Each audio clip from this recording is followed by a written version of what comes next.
Hey, welcome to the Métropole Grid. I'm the other Netrunner streamer. How y'all doing? It's an exciting day today. Huge raid from Isengrin on the last daily casts of this year. How's it going? I was barely able to tune in. I only got the last couple seconds. Hopefully you're doing well over there. Hopefully you're doing well over here. Welcome. Big day today. We thought we'd stream a bit earlier. The JNet launch of Parhelion seems to be out. It's been out for a couple hours, but we waited till after dinner and after the daily cast. So now we're here. So thanks so much for joining me tonight. We're going to be playing a lot of Netrunner. That's all we got. We got a couple hours of the new set on JNet. We're going to be streaming till pretty late tonight. So hopefully your Monday morning, maybe your Friday evening, maybe even whatever day in the future you're watching this. Hopefully you're doing well. How's everyone's Parhelion been so far? New cards. Yeah, Dapper Dino, how's it going? Welcome to the channel. We got a lot of new cards. In fact, we're going to go really quickly. So this is mostly going to be a gameplay stream. We're going to be doing some deck building. I've deck built 1.5 decks. One of them got deleted because I was over deck size on Netrunner DB. So we'll just do it again. Probably it'll be better. Maybe it'll be worse. Who knows? Long stream hype. Hey, Cat. Yeah, it's going to be a good one. Like it's 7 right now. I can go to like, I don't know, maybe 2 in the morning. Have you done startup yet? Crush, how's it going? No, not at all. I haven't touched startup. I think we're going to focus firstly on standard. Startup is like 2 big questions in a row. Firstly, new cards, and then like, what does the meta look like? We might actually try it today because I think we have enough time, but we'll see. No Scarlet Keys, right? Yo, we did Scarlet Keys and we redid the one that we're struggling on and it actually went pretty well and it was okay. Cody, how's it going? Talus, excuse me, Mr. Grid. I was still catching up on yesterday's VOD and swapped me to your live stream. How rude for you to go live now. Hey, the system is working. Welcome. Cole, Cody. Meso, not you. How's it going? Raid, yeah, welcome over. Claymore, new set, hype. Time for Netrunner talking. We're going to play no games today. We might be raiding the stream in the name of the mighty Jeff. Welcome over here. Pop the bubbly. Yeah, how's everyone doing? Stream hype. Wag Shadow, welcome. How you doing? New brew time. Okay, hi folks.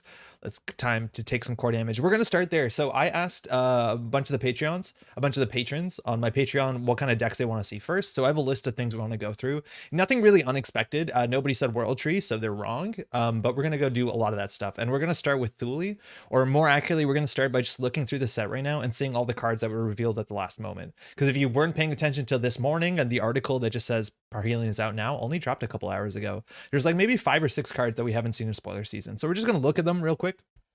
Then we're going to hit straight to Netrunner DB because my Thule deck got deleted and we have to do it again. Building World Tree Nova right now. I feel like every Nova deck should at least have a World Tree in it. And I'm even more hyped for World Tree after trying to build a Nova deck. So it's going to be even better. Currently playing Thule. How is it, Jester? Kakarenbo deck? Never. I was going to ask about World Tree. Yeah, no, it's kind of, World Tree seems so good. Like, people weren't very happy on it. And then you build a Nova deck that has all the one-ofs, and you can tutor like your one of Find the Truth consistently, or your one of DJ Fenris consistently. Like, that's immensely powerful. We'll see how it goes. Played 1 game with World Tree. First game, so cool. I honestly think it's amazing. Kaku Renbo IG. Okay. Lack of Cerebral Overrider sad. Also lack of Drafter, but Drafter plus Zato is probably way too strong. I don't even know if Drafter plus Zato would be the first thing I would do with it. I really don't think it would be. It's kind of cool though. Last click, it's kind of interesting, but we'll see. How do you deal with consoles in Nova? I think you play 2 to 3 consoles. I think you play Anakim because you have a lot of events. I think you probably play Paragon because you're running at least once a turn and you get that sort of draw thing, that sort of scrying, which is really good for a somewhat inconsistent deck. And I think you can play an Endurance. I don't think I'd play any other consoles than that unless you're like very rich. You can play a Maw maybe. Startup is probably really different. Which ID does Matryoshka go into? I think we're going to have to figure that out because people are asking me to play that deck.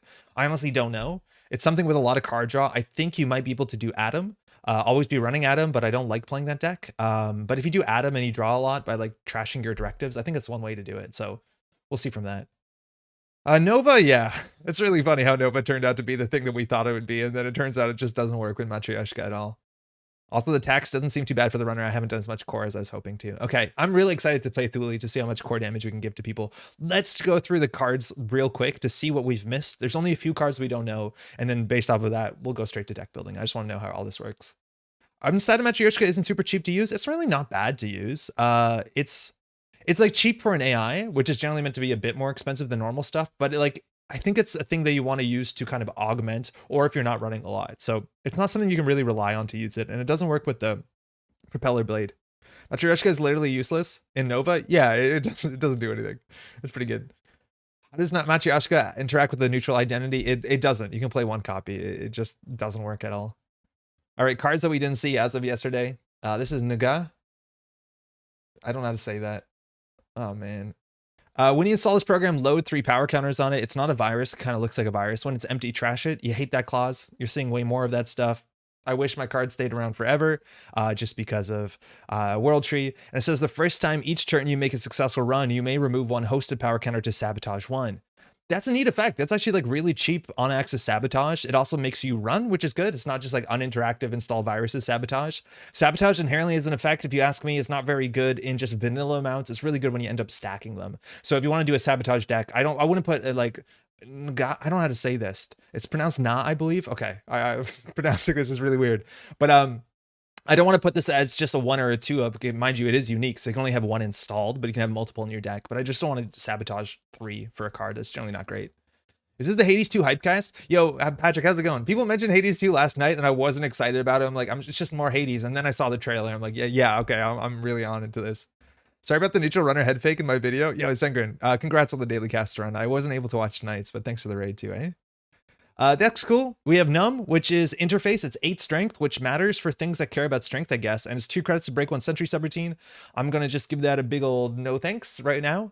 2 for a sentry subroutine is a lot. Classically, sentries have the most subroutines. It's nice that you don't have to boost strength. So it's not the worst thing in the world, but I don't think we're going to see standard play for this unless something really strange comes with this. Art is great. There's both Bruno Blixes, if I'm not mistaken. Yeah. Yo, Schmendrix, how's it going? Well, with some chat rooms, you can make it last a bit longer at least. Chart rooms. Oh, yeah, you could charge this, I suppose. That's kind of neat. Poison Vial could be good. Yeah, that's actually a really cool thing with this, is that you can combine this with Poison Vial, and then you're paying 2 credits, and you basically get through everything. That's actually not the worst. It's 3 influence, though, which is kind of difficult. Maybe also you can do Boat in this, and that's a good way to get through big sentries. Like you can break... That's actually not the worst thing. Like you can break a big old Anansi for 2 credits and Boat. It's pronounced Enum. Second skin. Fantastic. You need to all be on charging for poison vials to use that. Yeah, I don't think it's like consistent, but like it's a cool thing as a panic switch in a deck that if you you can like face check into anything with this. There's no +8 strength sentries in the game. So that's kind of neat. Criminal, I think there's only 1 card we haven't seen, and this is some of my favorite art in the whole set. Asmon Pudlet, just kind of reclining next to Halo battle rifles on the back of some sort of snow sledge. Looks like there's a rocket in the background. It's another card that trashes itself when it's empty. We just can't have nice things. Thank you. CD, when you install this resource, search your stack for up to 2 viruses or weapon cards with different names. Universal Virus Tutor is kind of really cool. It's 2 influence. It's unique, but that's really good. If you only play like 1 or 2 viruses in your deck you want to consistently get, that's very powerful. Weapon cards, currently it's only Revolver, right?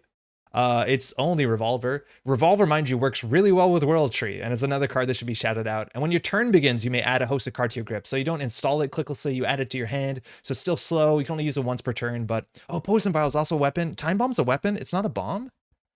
Oh, it's a weapon. Oh, okay. Bomb technically is a subtype, but it only doesn't show up on that bomb card for some reason. That's weird. I think it's one of those things that Mitosis in the background. Oh yeah, Mitosis has one of those in the art. Yeah, this card's really great. This dude is the best. How's it going, Airs Cake? I really like this art. The color's really nice. Just like also his jacket is cool. Just nice coffee. Or Yucca Bean, excuse me. And Shaper, we saw everything. No surprises here. Yeah, that's all known. Neutral. Okay, this is the new one. Nova, Initiumia. Source needed. The art on this. This is just Dota anti-mage. This is anti-mage from Dota, right? Am I the only one who thinks this is anti-mage? Oh, look, it's me, Nova. Nothing wrong with that. I just think maybe mages should watch out. Yeah, no visibility. Infinite influence, 40 deck size. 40 deck size is cursed. Like, honestly cursed. Have you tried to build a Nova deck tonight? Have you? It's 77 cards. It's like very quickly 77 cards. And then you'd be like, I could maybe cut this down to 50 if I try really hard 45. And then you look in that bottom left corner and you're like, well, I guess it's like, good luck me. 40? Thanks. Like, honestly, I hate it. I hate that it says 40. If it said 45, it'd technically be a worse ID, but oh my, do I not like that. Nova is that tiger? Sorry. Hey, Nemo, bomb subtype got dropped in favor of weapon. Yeah, that's what it looks like. There's one bomb subtype in the game classically on a bomb, but yeah. Anti-mage doesn't have the monopoly on popped collars. It is a really high collar, which I think that gives you extra link. Unfortunately, it doesn't practically, but I'm assuming the higher your collar, that's basically akin to having link. Nova also has the boxing gloves, the sort of like Leela-esque stuff. Yeah, cool. Absolutely 47 Nova gang. Yeah, let's go. 40 is more of a suggestion. My Nova deck currently is I don't know, like 55 cards, give or take. So we're gonna have to shave a bit of that. Matryoshka, 6 different flavor texts. If you're confused why this is happening, it's pretty great. Corp, HB. We've saw all of it besides all of it. We've seen all of it. We've seen every HB card here. And that's what we're gonna start with because it's fun. Jinteki, we've seen all of it. NBN, there's one card we haven't seen. We didn't talk on this channel about Vera, but I think Vera is really cool and really good. Also, Mauricio Herrera art is amazing. Like really old school FFG 2012 core set art. Very core to Netrunner. It's really cool to see Mauricio back. I don't know if Mauricio's done anything else with NSG. The fact that this art also like replicates the old Ash that Mauricio drew many, many moons ago is really, really cool. Do you play this with Amani just for extra spite? I think you do play with Amani. Mind you, there's also a 2/1s in NBN, but I want to play this in op as a kill combo, right? Like you score an Zahya, if you trash a 4-coster, you get Vera, and then you do on top of a Malapert, and then you get a Neurospike, and it does 5 damage. Seems good. Seems okay. So I really want to do that. I think this card's really good. For 4 influence, it's a lot, and I think you do just, you know, spam these out, but like you do want to score out, and you have 2/1s, which is really good. Does that work? Yeah, why not? I think it works. Hopefully somebody corrects me before my enthusiasm fades. Does that work? Why not? Yeah, Jeff says yes. Good enough for me. That's basically canon. Hey, Rare Catchy streams on you. Very hype. Mesonaju, I'm really sorry too. We were meant to stream at like 10 o'clock, 11 o'clock this afternoon for Europe and the rest of the world as well. But unfortunately, this is the earliest we could start. I don't see why it doesn't work. On-scored abilities work. Like the Azyaf meat damage fires off of... Doesn't work? Jeff Giga Chad. You choose the order when score triggers. Yeah, right? I'm pretty sure it works. I'm going to do it. We're going to see if Janet allows us. This is the only other card we didn't see from NBN. A lot of little Jackson Howard-esque toys, non-equivalent exchange. Gain 5 credits. You may have each player gain 2 credits. This is weird. A couple of things. Firstly, all of the NBN cards give the runner money. Seems like a universally bad thing to do, but I guess we're doubling down on that. You can play this as just like a 3-credit card in your Ampère deck. Probably will have to. But each player is also fascinating because that's the sort of like templating for, oh, you're playing Flesh and Blood. Oh, why does it say each player is only 1v1? And then it turns out they create like Commander format where it's 4 players playing, which is really funny and technically opens that play space. But on its own, this card's a huge question mark. I have no idea why this would exist.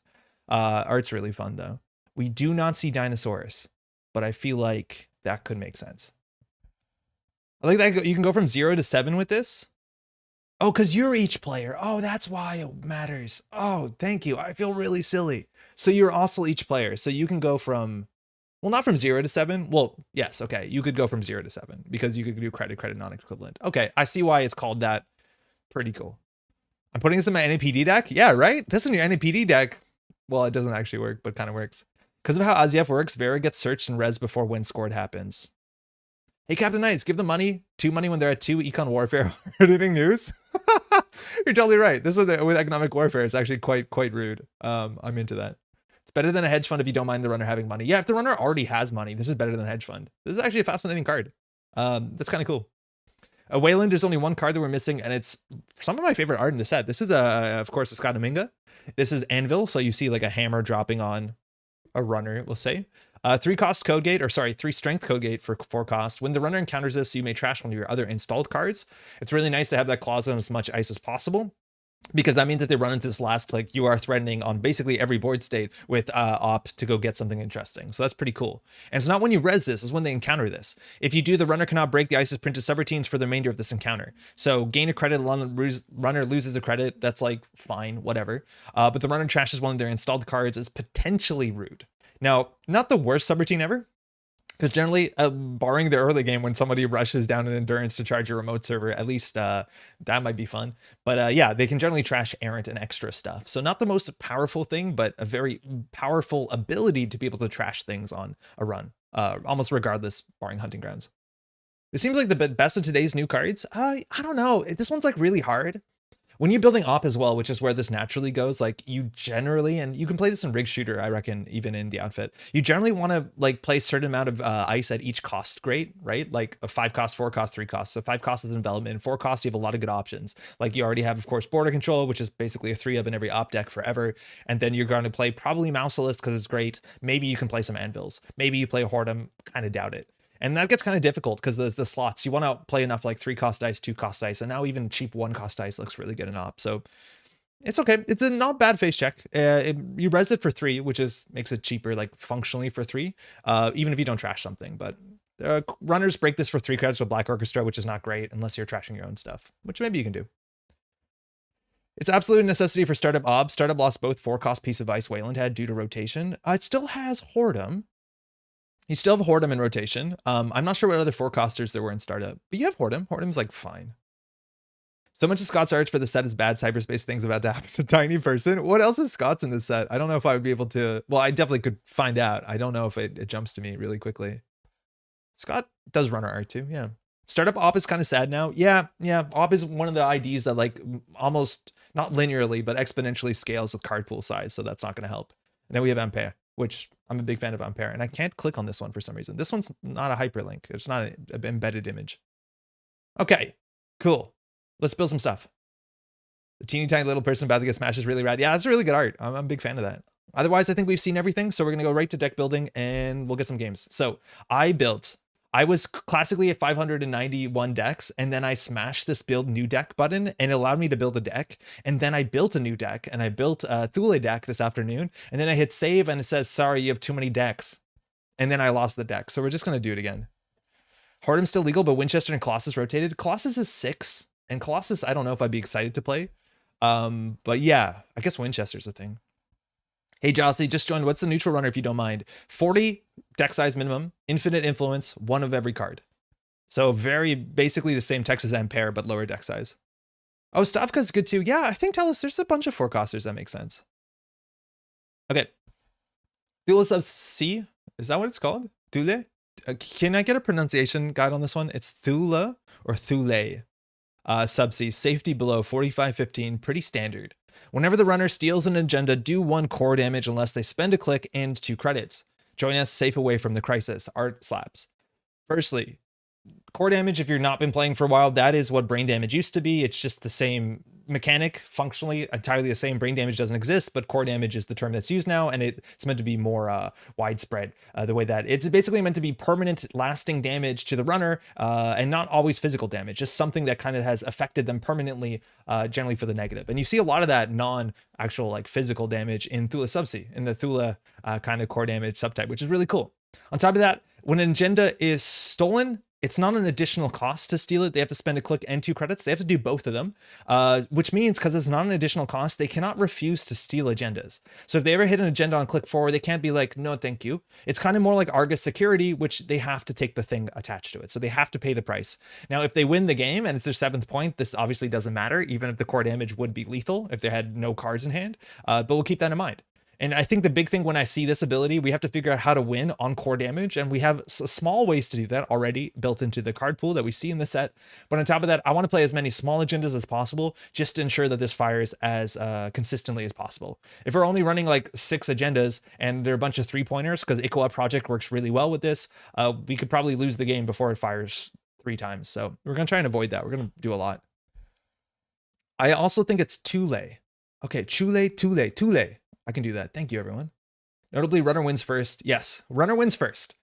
When you steal the 7th point, you win the game, and then the when scored ability on this fires, or when stolen. So you actually do win the game if you have no cards in hand. So that's pretty great. So let's build a deck. I'm going to put my head down here. I'll shrink it a bit. But let's build an agenda suite. We're going to play. This is the new card, and this is the one that has very haunting art, but makes a lot of sense for this archetype. It is unfortunately a 4/2, but we're ideally getting this to be a 2/2 so we can do install, advance. It actually, it doesn't even scale. Sorry, it doesn't even cap. Some of the other agendas cap at how much they can be reduced. This one is a 0/2 if they have 4 core damage, which if they have 4 core damage, I hope we win some other way by then. But obviously very good. This is probably going to be the biggest agenda in our deck. We're playing 3 of them for sure. Yeah, that's the breaking point with this. It's like when you play against core damage, HB has constantly been a thing, and you could always do some amount of core damage. You generally had to work pretty hard. It wasn't like a very strong archetype. But now the idea is that as soon as the runner has 2 core damage, the game changes pretty significantly because there is now 3 2/2 agendas in their deck, and that is just about good enough to win the game. So you actually have to watch out. Actually taking 1 single core damage is quite meaningful now with this card. 2 core damage, incredibly meaningful. Everything after that, just icing on the cake. So you have to watch out. Yeah, 4 core damage scores automatically is pretty wild, especially because there's ways to do more core damage off of scoring out. Now we got Hypoxia. Yeah, I don't know if we play Hypoxia. We probably do play Hypoxia. Other little agendas. One of the big downsides we're going to have with this ability, and the agenda suite we're going to play is probably going to be the closest mimicking Sports Medal. And Sports Medal is a very strong ability that says when an agenda is scored or stolen, we can gain 2 credits or draw 2 cards. And that actually fuels the majority of the economy of the deck. We are not an economic ability, and most of the things that we're doing that do core damage are actually inherently quite expensive. So we're going to make sure that we have enough economy in the deck, and I feel like that's the one big pain point for this deck is how to make this financially feasible. The Gypstead grid, the grid that they want us to res to do core damage, costs 4 to res. That's literally unaffordable. So we have to figure out how this works. Why is Thule not available as a startup ID? It should be, Tony. It definitely should be. Maybe startup hasn't been updated yet, but it definitely should be. Yeah, maybe it's messed up on Netrunner DB, but it's very, very legal. Really wish the agenda didn't scale with self-inflicted core damage. Yeah, that's a big thing too. If people are playing some of the new Cybernetics or playing ESA, taking core damage is kind of hard in this matchup. Don't do it, but it's very hard. Okay, Mega Pre, I think we could consider playing. The thing is, we're not very good at scoring out 3-2 agendas, but hey, it's a small agenda that's better for us than them. We're definitely going to play 3 Hyperloops just because, again, our economy is bad. And I think we're going to play 3 Elevagao because we are going to be playing the Harmonics because they kind of work okay, I guess. We have 1 Luminal because it's one of the best agendas in the whole game. And then we have 3 slots left. And I think we should play 3 False Lead. Just because it allows us to do another win condition that we're going to build into this deck, which is end runners with end of the line, give them 2 core damage and then do 4 meat damage when they take a tag. And this also makes it hard for them to interact with Thule. We're not trying to score to 7 points all the time, so forfeiting agendas should be a reasonable cost. And we're already at 16 agendas, which is almost half the deck. So we're going to have, we're going to be kind of pressured pretty hard in some of the other slots. Yeah, incidental core damage outside of ESA is now going to be a thing with Basilar's Synthgland. It really is, Wag Shadow. And there's a bunch of other cards, I believe, that take core damage that are pretty good. I don't know how hot people are on Synthgland. I'm a bit scared of it because I think the modern meta in the next week is going to be very heavy on core damage, so it's hard. Your Christmas tree lights are flickering on stream a little bit. Oh yeah, so they are. Hold on, I can make that a bit less bad. It's just the refresh rate of the camera and the lights don't work out.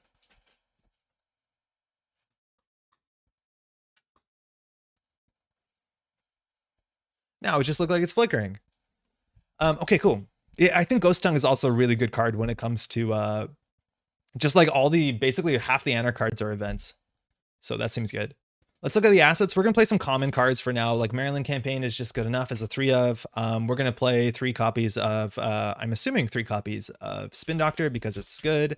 We're going to be playing Rashida, I reckon, because we need money and card draw is fine, especially because we can put a lot of agendas on the table. And then is there any new assets? Nightmare Archive.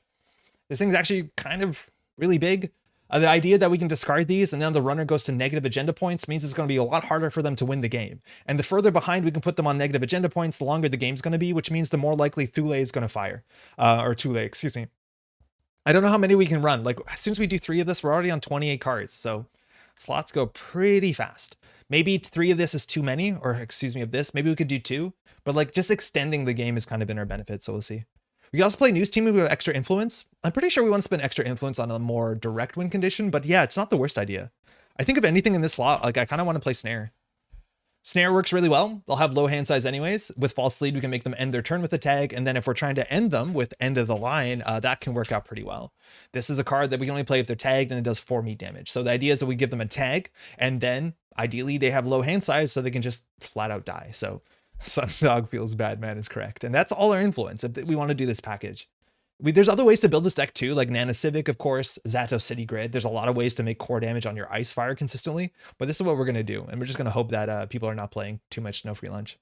Does Nightmare Archive trigger Thule's ability or no? No, because Thule only fires on agenda scored or stolen, excuse me, stolen. So it doesn't care. Because this is not stolen, this is added to their score area, let alone it's not an agenda, it's an agenda pointed card. So no, it doesn't, unfortunately. Ice. All right, we're just gonna play the new ice. We're gonna play the harmonic ice. Nothing to it. I think we can do. Does this work? Yeah. So we got some new harmonic ice. We're gonna play 2 bloops. Bloop is okay. It's kind of good. It's hard to go through this. It's a bad face check. They might see it coming. We're gonna play 2.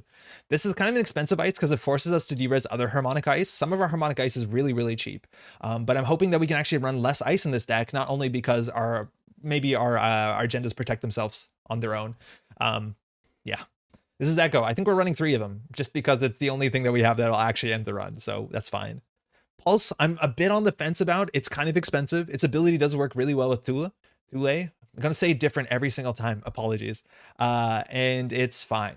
You generally want to just run enough harmonic ice. I'm going to start this on 2 and see how it goes. And then we'll play 3 wave. Wave cost 2. I thought wave cost 1 to res. Woof. And that's that. That's probably enough agendas or enough ice, right? 5, 6, 7, 8, 9, 10. That could be enough. And the big thing here is that wave is basically like 2 ice in a single slot, because once we res the wave, and we'll be able to de-res the wave, we also, mind you, have Elevagaus. We can go get more ice from our deck. But the idea is that we have our wave, we res our wave, we get our bloop, we put our bloop, and then rinse and repeat. We de-res our wave, get more ice. Maybe we'll do 3 pulse just because this is what we're expecting to do. Also bloop, bloop, bloop. I think that's enough ice, honestly. It might be a much ice, 11 ice. That's some amount of ice. We only have a couple more card slots, and we still don't have a direct win condition yet. So let's talk about, there are no harmonic operations. Let's talk about some of the operations we want to play. We need to have money, so we'll play 3 hedge fund. We have 2 end of the lines, and then there's some new cards that work really well with our ability. One of them is Hypoxia. This is a tag punishment card, and I'll be honest, if they have a tag, we probably win with the end of the line. So I'm actually not that excited to play this thing. Maybe we could do it. But honestly, we're playing end of the line. If we didn't play end of the line, this actually is pretty reasonable. Do 1 core damage is obviously very valuable. On top of that, they get -1 click, which means it's harder for them to Thule us. So that's quite good. But the card that this works with is Distributed Tracing, and I think that's the one we definitely want. And we can play this pretty consistently. It is expensive as a double for 3. Like, that is very expensive for an operation, but only if they stole an agenda last turn. We have 15 of them. Or 16 of them, they'll take a tag. And that's hopefully how we close the game out. I'm going to play 2 because we don't want 1 in every opening hand. It's only good if we have end of the line. Maybe that's a bit wrong. Maybe we can also play Hypoxias. But like, playing Distributed Tracing into Hypoxia is your whole turn, and it costs you 4 credits. Like, that's really expensive. So it's also really awkward that you can't install something on the same turn that you're Distributed Tracing into Hypoxia. Like, one of the best ways you can capitalize on them having a click fewer is to actually put something on the table, but we can't do that. Drafter is something that I want to consider playing, but I've already tried to build this deck, and we really quickly go over a deck limit. So I think we're just gonna play as few ice as we can. I don't know if there's anything else we really want to play. Operations got really interesting. Needs a touch more econ is definitely the true. I wanted to play Jupe Stud Grid, but let me tell you, this deck can just not afford it. And it's a real shame. That's one of the newer cards, but we just cannot strictly afford it. So I'm actually way quicker to play 3 copies of Tranquility Home Grid. We have so many little agendas we can jam into the remote server, and this gives us cards and credits. And it's just kind of the best thing we can ask for. Like, put a Nightmare Archives on the Tranquility Home Grid. We need to run 3 of these. And then the other cards that I want to play in the deck, and this is where deck size gets way too big. Happy Parhelion Day, hey Billy, is Mr. Hendrick. Mr. Hendrick works really good with our ability. It's also a non-unique sysop, which is new for the game. And it really works well when you have multiple in the same server, because it's basically confirmed core damage. You can't avoid it. So I want to play 3 of these. Deck size is already over. And then I really do want to play Giardono Memorial Field, which is really quite good when we have 16 agendas in the deck and then 3 Nightmare Archives. This is our honest defensive card. You could play Managarm, which is technically also good because it works either way pretty well into the Thule ability. But yeah, this is also pretty good. But now we're at 56 cards and I don't know what to do. This is the deck I've built before today. I think Jupe Stud is extremely expensive. It is incredibly expensive. And I'm hoping that the ability is not that relevant, but 4 credits is just way too much money. And there's going to be a lot of board states where the runner trashes this before we're even given the opportunity to res it. And if that's the case, like, they pay 4 for this, they also still pay 4 for that, I guess. But I don't know what to do now. Hypoxia helps you set up an end of line, but it also might be too much to juggle. Yeah, I think we have to just cut things here. Like, we have to start cutting. I don't want to cut any ice because this ice scales with the amount of other ice. Seems like too many agendas might be correct. Like, I do think we could drop probably the Mega Priest because we're not actually like looking to score out too much. I don't know what we can put in this slot though. Like, we can play 2 3-pointers or 1 3-pointer in theory, but that feels a bit bad. Like, maybe we could play 1 Ikua and hope that they never find it. It's such a liability though, because if they do, oh boy, is it bad for us. I think the snares need to go. It's too cute and you can't afford it. It's very likely we can't afford it. It seems very powerful in theory, but there's a big chance that we just can't afford these things. Same thing goes with like Tempest. I think Tempest is another like a possible inclusion, probably less good than snare. The thing about Tempest is, like, imagine you just play these as snares and you dump 4 credits into them every time and make it a tray 7. That should land. Should land most of the time. The thing though is if runners are running into Thule, they'll probably have 2 clicks left. Now, if they access this into a Hendrix, it's a bit different, but snare is probably a bit too expensive. Yeah. We can play some GFIs. Yeah, I guess so. I guess we could. We can play like 2 GFIs and then drop things, but like the more that we do this, the less triggers we'll have at our ability. Like we can drop a lot of slots here.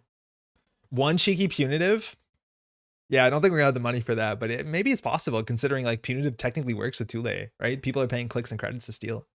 Oh, stock buyback is sick. Yes. That's where our influence goes.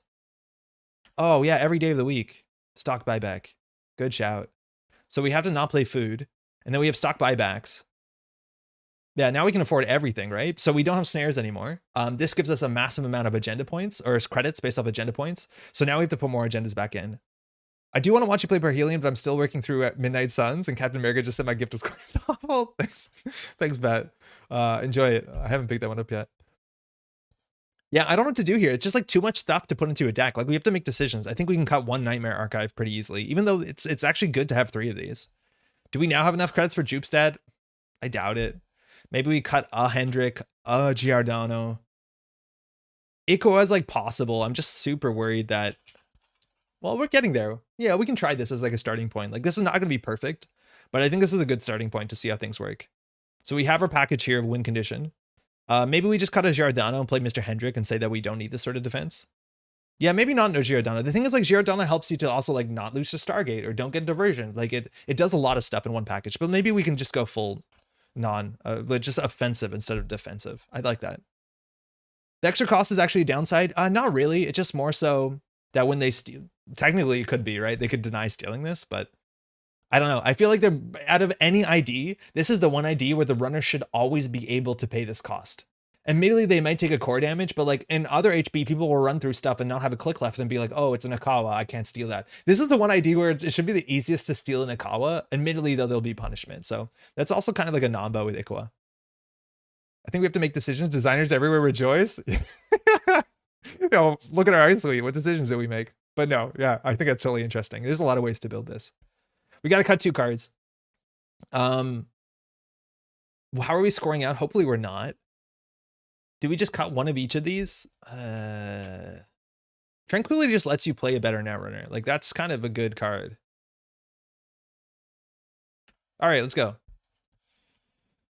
Thule test 1. Terrible name. Do we have a better name for this?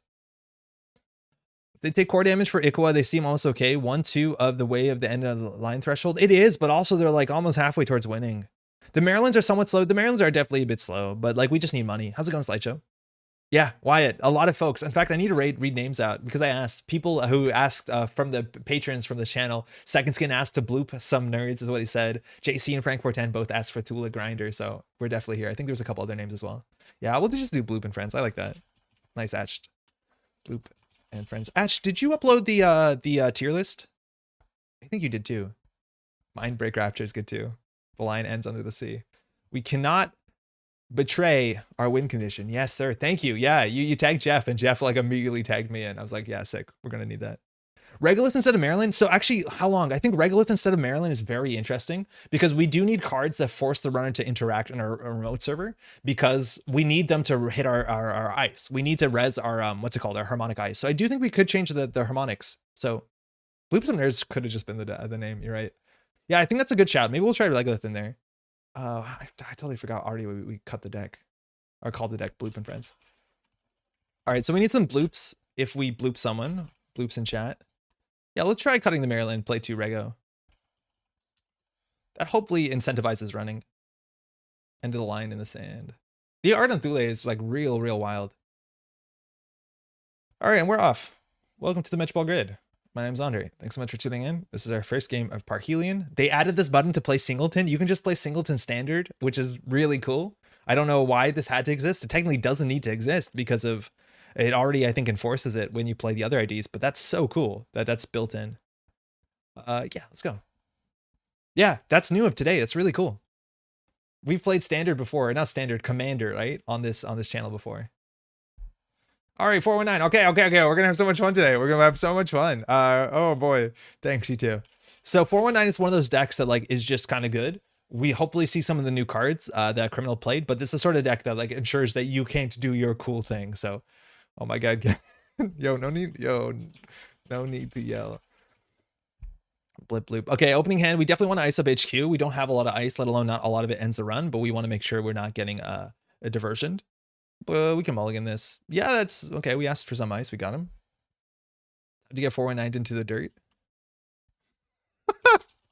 But still like have fun. All right, so we're playing against 419, who forces us to spend a credit unless we want our first thing we install each turn to expose. So ideally against 419, most of the time you install multiple cards on the same turn. Now we do have a harmonic echo on HQ that will scale into the game. I think we're okay putting a hyperloop on the table. We might need to ice it up though. Actually, maybe we don't. What do you do here? I think we do echo and then we bloop the remote server. This thing is interesting into boomerang. They can boomerang it pretty easily.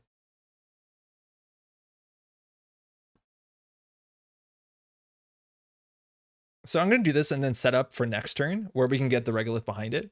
We could have also been risky and put the echo on the remote server, but we'll see. Again, bloop, we can only res if we have another harmonic res. So we'll wait for that. Top of R&D, they have a click and 2 credits left, so they're not necessarily taking core damage here.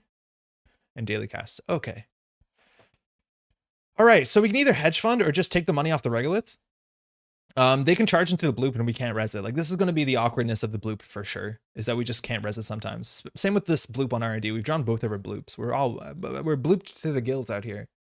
So I think we could install the hedge fund, install the regolith, click the regolith, but then if they make the run charge, like we don't have it, would this be better as a Maryland? I don't think so. So I think we just install the regolith and then just hit it twice and we keep the hedge fund.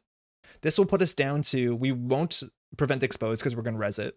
We'll be down to 3 and then we'll gain 6. So we'll be at, that's fine. Yeah, that's fine. Maryland, yeah, Maryland seems like it would be worse on the sports day. Like if we can empty this into 419, that's going to solve a lot of our financial issues for a bit. Now, also they don't install programs, like the bloop is just core damage. So it's pretty easy for them to boomerang through this. Hey, Mel, how's it going? All right, hey, this is what everyone wanted. I'm excited to do Thule as well. Bravado HQ 6. So now we have an echo resed. This gets itself, it gets an end the run on its own thing. Sometimes it's worth not resing here, just so they don't know what they need to diversion us. Also, once we get 3 harmonics res, this becomes impossible to boomerang. Maybe endurance as well. We haven't seen any new cards. Pinhole for the remote server. Hate to see it. Yeah, now we can res the bloop. We have an Ikoa. We could do install advance. That's not very good. I think we just need to get a hyperloop on the table. And we can put a bloop on R&D. Yeah, I think we do this. We're going to keep a whole hand of agendas. Server 1. And we don't care what happens here. Let's do a fork here. Root of NSG to release the set at 1 in the morning, let me tell you. Yeah, sorry about that. Yeah, deresing Echo is actually quite good because it keeps the counters Nemo. Like this actually scales up. So this is one of the easiest ways to get more counters on it. Ideally, it's resed while you res your other stuff. So I don't know what happens first. Does the bloop get resed first? I think you don't. I think the bloop gets deresed, so you don't get the echo counter. I'm not actually sure the ordering here. Running archives, gaining a credit. All right, we'll just score out a hyperloop, I guess. Paperclip in the bin, worth knowing. So if we can get some ice on HQ, that'd probably be worth it. I don't think we score this out because if we get diversion, we're in a really bad spot. Yeah, 5 cards in hand, no problem is correct. Pay 1, no. So we can res this. All right, we have another regolith, but that doesn't really do much. I think we can consider draw here. We'll probably get diversion. They've drawn through 10 cards of their deck. If we draw here, we can just discard a card. I think the Ikoa we could consider discarding here. We have no real good play with it. I think we'll just draw once more and throw that out. Now we have a wave, which is good enough on HQ, right?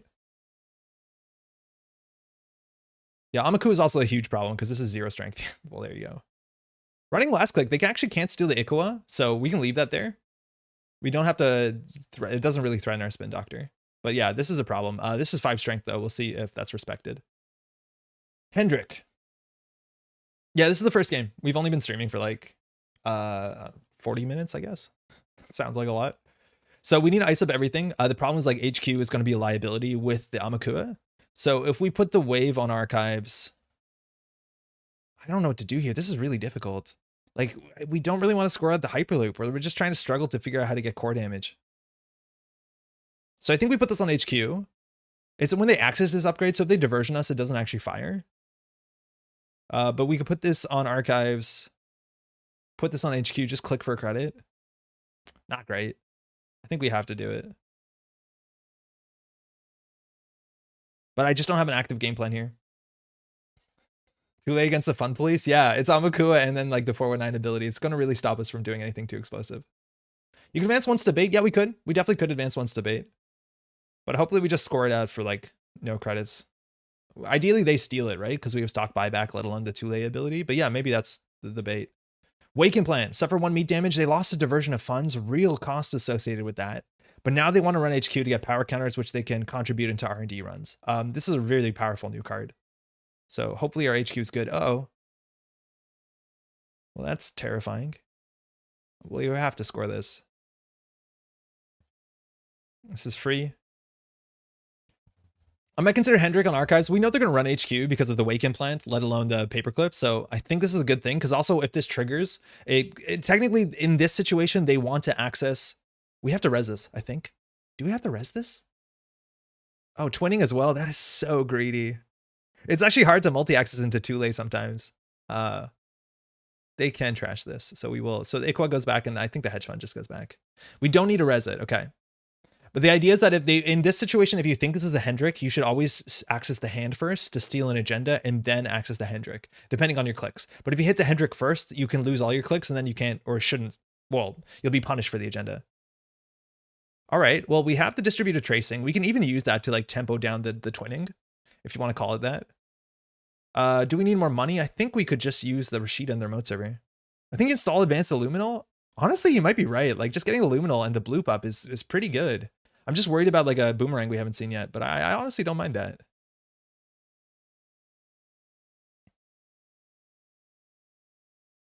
And do we Rashida? They have to be playing around bloop, right? Like Rashida into a remote server, we probably lose it, but it keeps them down a click. Oh, but then they can bounce off it with Amakua. Let's not do that. All right, Cheswa comes down, so they're just going to smash centrals. There you go. Hey, Solomir, how's it going? Yeah, Parhelion hype is true. We need to figure out a way to res our own ice. Like, maybe we do play divert powers.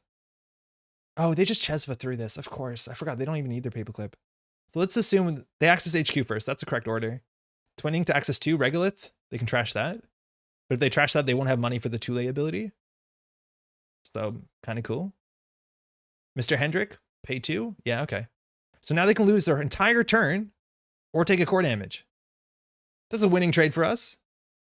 Entire turn or core damage. Hendrik is good. Oh, they took a core damage. Sick. All right, we're getting there. This is a 3-2 agenda. And now also to trash this is 2 more credits. Oh, they win HQ, access, then they did HQ, upgrade HQ, which is strange.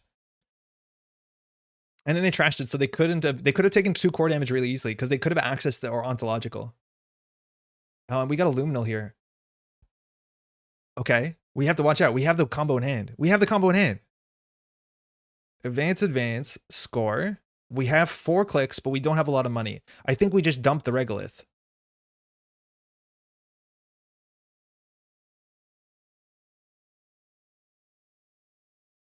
Okay. Whoa, we have another click. Okay. Yeah, Hendrik is like kind of messed up. Hendrik seems like he can do something. Bravado, we're going HQ, that tracks. If they steal the ontological, like they don't have the money to steal the ontological. If they hit the ontological, they have to take a core damage. And then we've set up for the win. Like we literally win next turn if they steal the agenda here. And they could twinning it. Steal the ontological, please. They took the ontological. Core damage. To the safety below. They don't have a click and 2 credits, so they take a core damage. Unless they install no free lunch. Yeah, they could have a no free lunch, but we'd also have to not hit it. We hit a boomerang due to brain damage.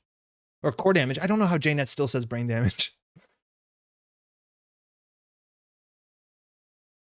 Shit, sick.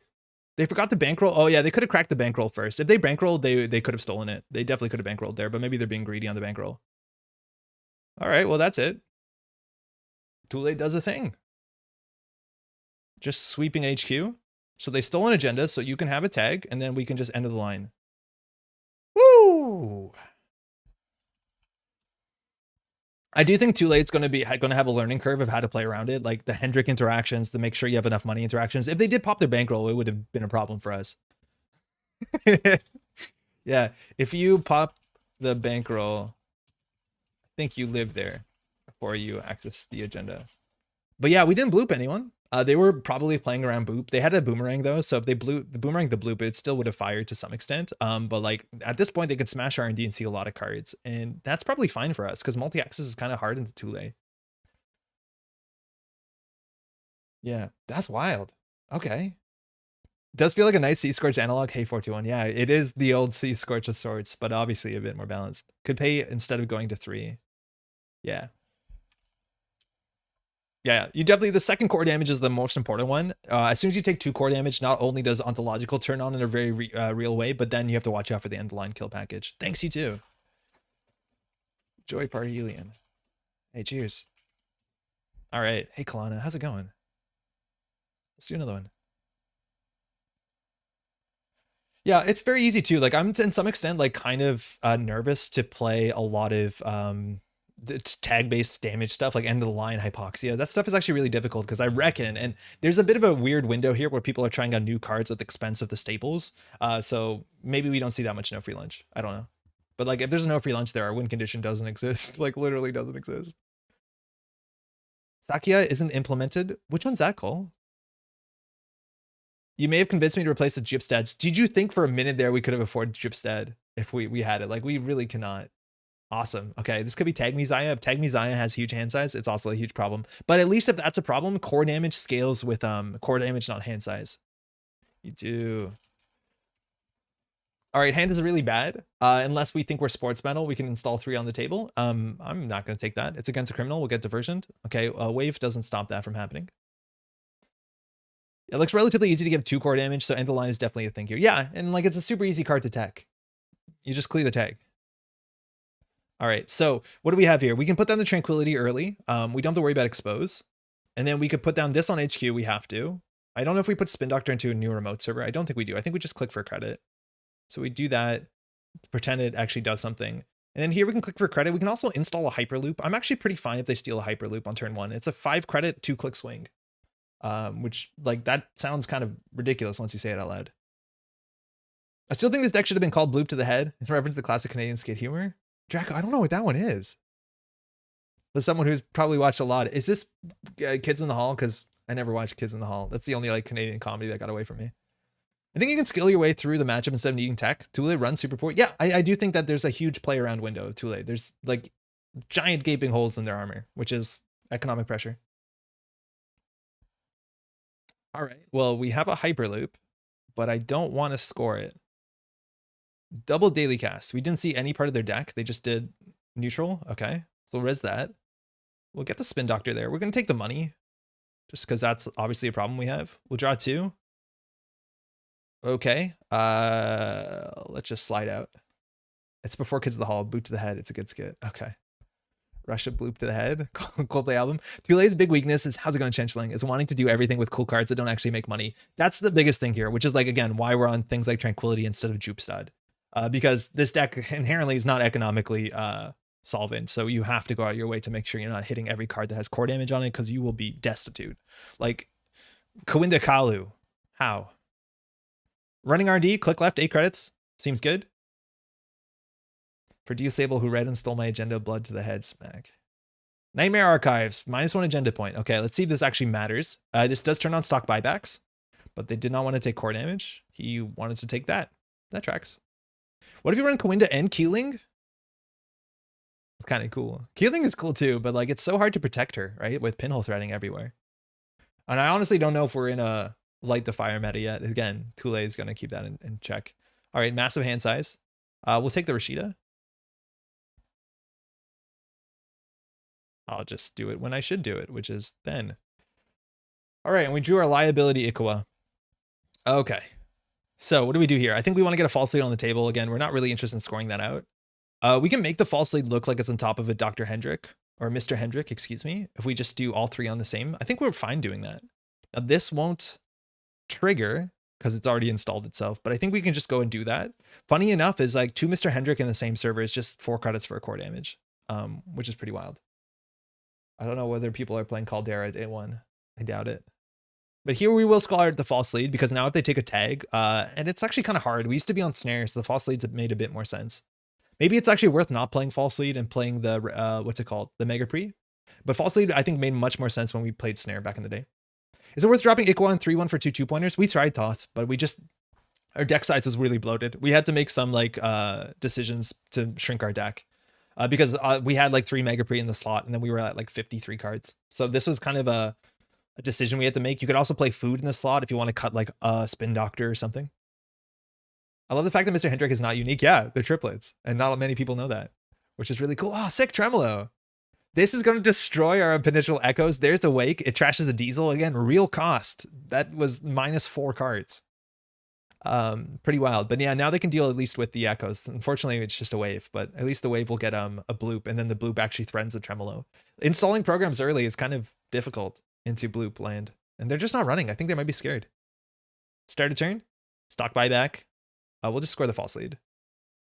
It technically gives us some weird windows where if they score an agenda and they have fewer cards in hand because they take core damage, we can pull this before they draw back up to 4, and so that we can actually end the lineup. I just want to note that aside from 4 cards in your deck, this is startup legal. Which 4? False lead? Boomerang HQ? That's totally fine. The cool thing about this ice too is that while they don't have to pop the boomerang, we actually still gain value. Panweave coming down. All right, we're going to start losing credits, but our economy is actually pretty okay. That's really cool. Ikwa and 3-1 for 2x2 is the same number of slots though. Ikwa and a 3-1. Oh, I see what you mean. Excuse me. Drop an Ikwa and a 2-1. I thought Ikwa for 3-1s. Yeah, maybe. Vitruvius? Are we excited for Vitruvius? Ikwa seems good in Thule. I think it's the opposite. I think Ikwa is probably terrible in Thule. Like maybe it does give you core damage consistently. It's like the one agenda they'll be ready to steal in basically every matchup. Like everyone sees that one coming. Like they're always trying to run with enough clicks and credits so that like it's easy to steal. I don't know. I'm not sure if I fully buy on. All right, we got a pulse. Now HQ is going to be behind the Panweave. What can we do here? We can crack our Spin Doctor to install another Spin Doctor. We can also just do the pulse behind the false lead. I'm expecting a diversion to come in and we'll lose 6 credits, which is, you know, a lot of money. Protect R&D? I honestly don't think so. R&D has like the only big agenda is in HQ. I don't know if we have to protect R&D. With the Wake, it's actually better to protect HQ because that technically protects R&D down the line. I think we can trash this and then just Spin Doctor again.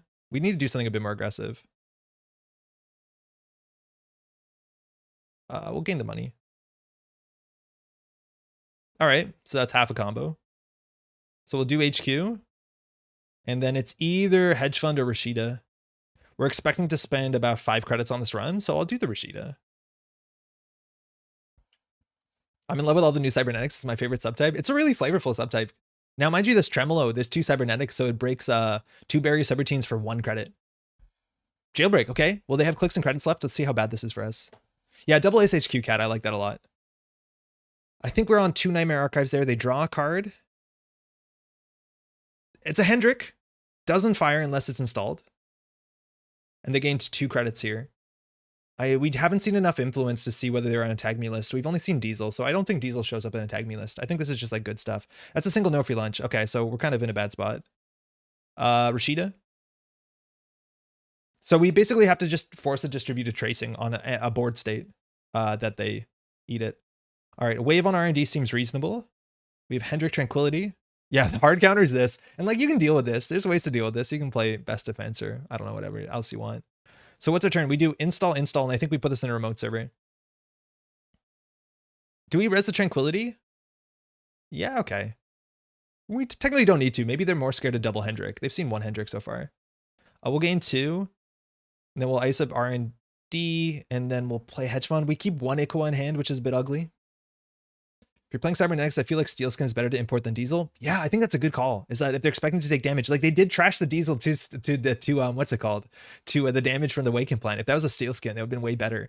It costs 1 more credit to draw 3, but yeah, no, you're totally right. I think that's going to be a change that is very, very easy to realize.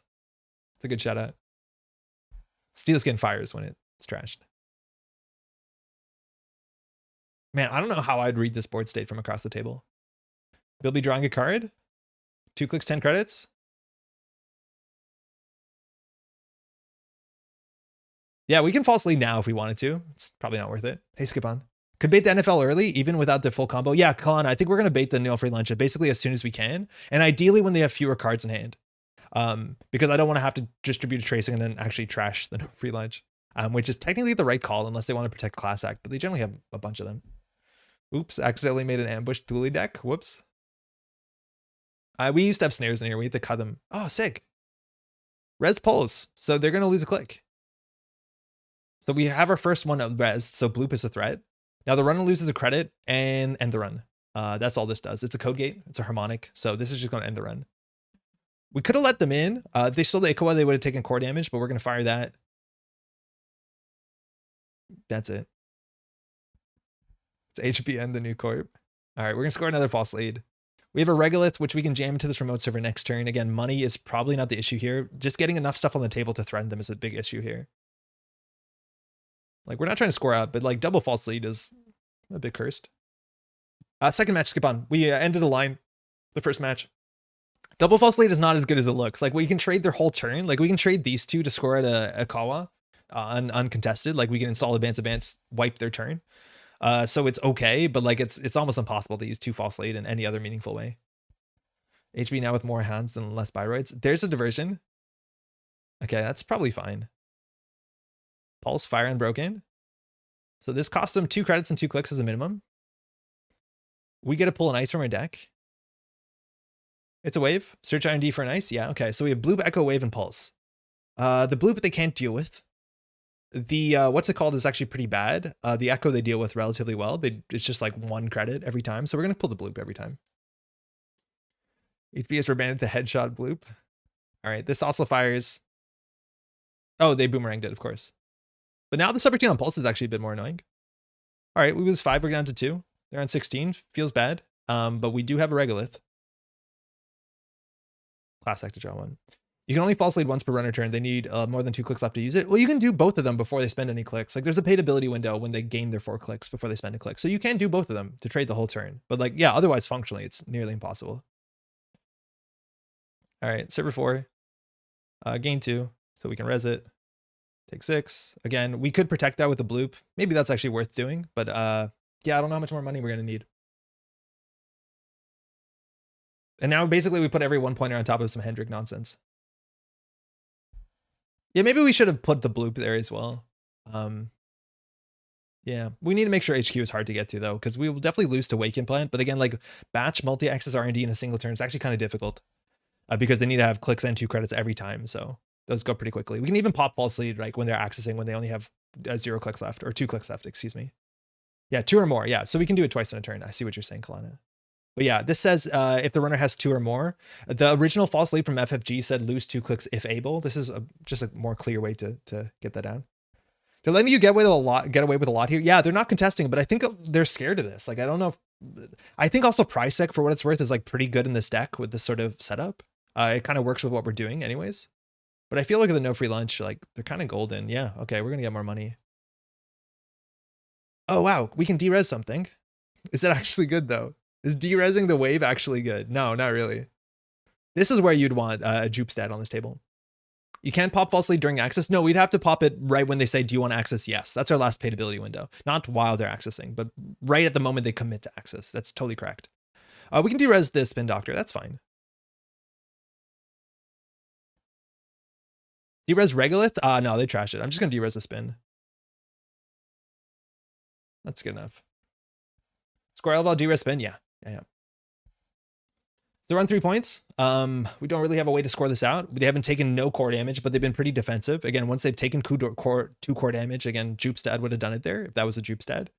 Then we can start worrying about ontological dependency. But yeah, that's the way that we could ideally score out is ontological. But they're not running. I'm wondering if they're just totally bloop frightened by the wave on R&D. Don't forget you have the 3-1 on the table in server 2. Yeah, I do. I'm hoping that they steal it, honestly. This is exactly like where we have perfect information, where if they run it and then they only have 2 clicks left, we can give them a core damage and gain 3 credits. All right, wow, this is Hendrik doing work again. Pay 2, yeah. So do you want to lose your whole turn or take a core damage? Like, that seems like a nonsense ability. They just lost their whole turn. Did we lose that whole remote server? Oh, yeah, we did. They should trash that too. But yeah, that seems good. All right, we have Echo, but they have a Tremolo and they have 2 Cybernetics, so this cost 1 to break it. It will eventually not scale well into the tremolo ever, so that's good. We have that going for us. If we score this, it's neutral. It doesn't really do much. R&D is basically free to run. Couldn't you have false lead right before axis? It changes nothing. They just lose less clicks, right? To force core damage? No, because here, Hendrik says runner loses all their remaining clicks. So if they have 1 click left, we can't do it. And false lead is to lose 2 clicks if able. So if they have 3 clicks because they've already spent a click to run, there's no way that interaction works. If they have 2 clicks left, yeah, we can get them. Yeah, it's only exactly 2. So it's a bit more nuanced. But you're right. If they actually ran with only 2 clicks left and they ran second click to play around Hendrik to some extent, we could have ensured core damage, which is actually kind of tight. I think we're just doing something really slow in here. Like, we'll just do that, whatever. Yeah, I don't know. This doesn't feel like we have a good win condition. They're just not interacting with us. But so we have to like put more stuff on the table. Ideally, we can do that. We're almost on 4 agenda points. Ooh. Okay, cool. There's a pulse. They're going to lose a click here. Do we false lead them? In theory, it means that they can't steal the Ikoa. Fire unbroken. So they lose a click. They lose 2 credits. We gain 2 credits. Hey, this ice does stuff. Continue to movement. No further. Okay, so we can think here. We can rob them 2 clicks. Thinking. If they access, we can take away 2 clicks from them. Now, as soon as we do that, we're like, it's not worth doing because then they just can't steal the Ikoa. If we had extra cost agendas, it'd be pretty good. So we're just not going to do it. They gain a credit, we lose a credit because of pan weave. They got to charge on wake implant.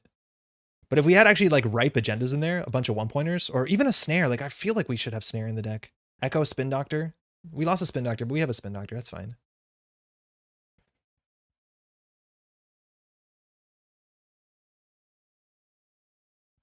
Maybe we also want like 1 biotic in this deck. Double no free lunch. Okay, so our win condition is like really far away. I think we just score this one. We get wake to death. And Argo hasn't been that bad so far. Maybe we will. I'm hoping that our, unfortunately, our Tremolo and Echo lineup is like pretty bad. And we only have 2 bloops. One of them's here. Maybe we should have blooped R&D. How's it going? Wake me up inside. Wake me up. There are -1 agenda points. We're at 4. We have this big gun in hand, and we can actually trade these 2 false leads so we can be on 5 points. That's actually reasonable. If they get to a core damage, like then we ontological plus Ikoa project wins. We just do install advance and forfeit. And Amina, okay, that seems like it'll probably be an issue. Amina's about to get a rude awakening. Bravado. So here, if they steal the Ikoa, they take a core damage. We'll take that trade. Unfortunately, we're going to lose 2 credits on this run. They're going to lose, what is it, 4 credits on the run? Or 3, I guess. Okay, we lose a credit. That seems like a problem. I feel like we need, if they face tank a bloop with Amina, I'm going to feel pretty good. Fire all. Huh, okay. I thought they wanted to deny us credits. No free lunch to gain 3? Oh, they're playing around the Ikoa. Love it. At least they'll still take the core damage. The money doesn't matter. Distributed tracing. Okay, they know they need to keep a tag. And it's only a single axis. Bravado to gain 8. They have a lot of money. They know this is a spin doctor in their mode zipper too. We de-resed it with a Elevagao. Come on, take some core damage already. Oh, bloop. We bloop R&D for sure. I don't know if we spin dock here. We might just like click for 2 credits. The Echo is like pretty bad. It's pretty bad. At least it's another like, what's it called? Harmonic. That sometimes is just good enough. I'm starting to bet the harmonic dream. It's like not bad. We're only playing strictly only harmonics, which is probably like not correct. We're going to bloop R&D. I just want to know what we're doing for the rest of our turn. Like, do we just res a spin doctor? I don't want to do bloop credit. So maybe we res a spin doctor to accelerate the game. Yeah, that's good. That's great. Then we'll bloop R&D, click for a credit, click for a credit. Like, there's a world in which we discommit to the distributed tracing. I'm gonna throw that out. And I think I'm gonna throw out the false. No, I'm gonna throw out the Nightmare Archive. Hopefully they figure out what's an archive sooner than later. Yeah, Echo's just there to power up things. Like it's fine. It's just I don't want to install it there for 2 credits plus 2 install cost on this board state. Like we can't afford that.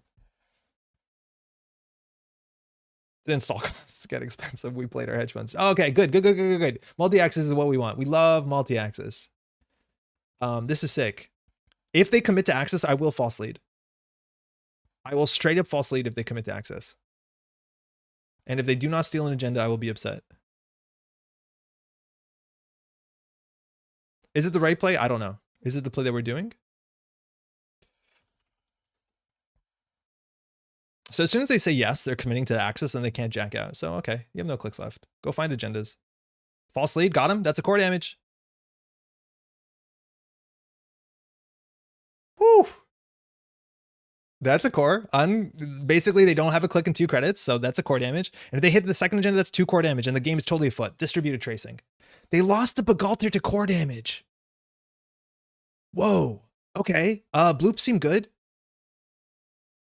Bloops seem okay. Ontologicals now are 3-2. Okay. Bloop Town is alive and well. I think we just install advanced events to Elevagao, go down to 4 credits, which is just bloop credits. I don't know whether they've updated their deck to the meta in which Zato Grid comes at your breakers like a train. So I'm just going to do install advanced events, and then we're just going to jam into this server. We have res this Spin Doctor 3 times. Okay. They have the NFL for, yeah, we're not going to be able to edge at the end of the line them. Like, that's not a legitimate thing. We're trying to win out now with like our actual ontological dependence.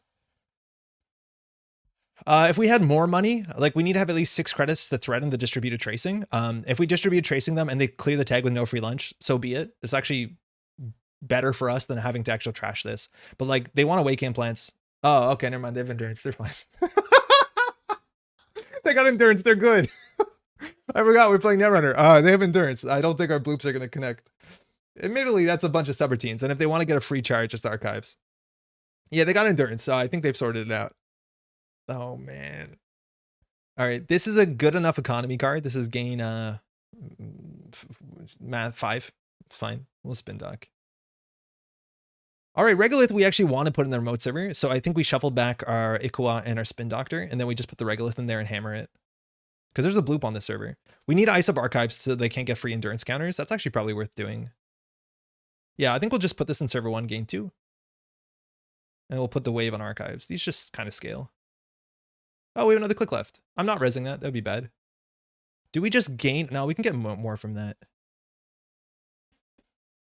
Credit card stock buyback. I think we want to do more on the table. As soon as we have a server that's on ice, like they are at this point are scared of bloop on every server. And bloop has 3 subroutines, which are all quite meaningful.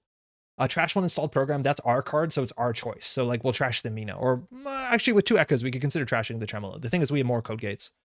Okay, this is probably a problem. This is probably bad. This is probably quite bad. Mina, okay. Now if they give us the credits. Yeah, we're going to be down on 1 credit. Oh, this is so bad. Still not entirely over the icebreaker pun. It's a good one.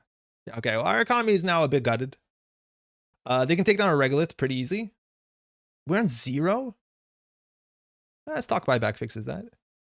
Might want to pre-res the Rego. Nah, against Zahya, I don't think so. Oh. Oh, I see. Oh. Yeah, I should have pre-res the Regolith by a mile. That's a huge mistake. They should have 3 credits fewer. Hey, I made a goof. Would you be so kind to rerun that? They would have 3 fewer credits. I meant to pre-res this bad boy. It'd deny you credits. Yeah, that's a huge misplay. I feel bad. It's because we got information that they'd run server 1. Yeah, exactly. Yeah. Yeah, before it connects, we would res it. I thought we'd have some money there. I didn't realize we'd get... Okay. Thank you. That's huge. Okay, that's huge respect. Thank you, Bilby. Oh, it's only 2. Excuse me. Just 2 fewer. All right, apologies. I won't be embarrassed about it. Can we res the bloop? Of course not. And now they're on 4 bow counters, so the bloops are not amazing. But hey, this is at least expensive. Whether they can afford all of this, I doubt it. They might have to leave us a tranquility. We'd be pretty happy with that. And again, we can recover pretty easily with stock buyback. They can run R&D and see a lot of cards, but they can't. It's core damage. You can't wake and play. Wow, they went down to 0. Whoa. Okay. How many diversions are out? 2. Isawak just wins on 1 point, apparently. I am not playing Isawak today, then. It's very good to know. I think we can just put this in server 1, right?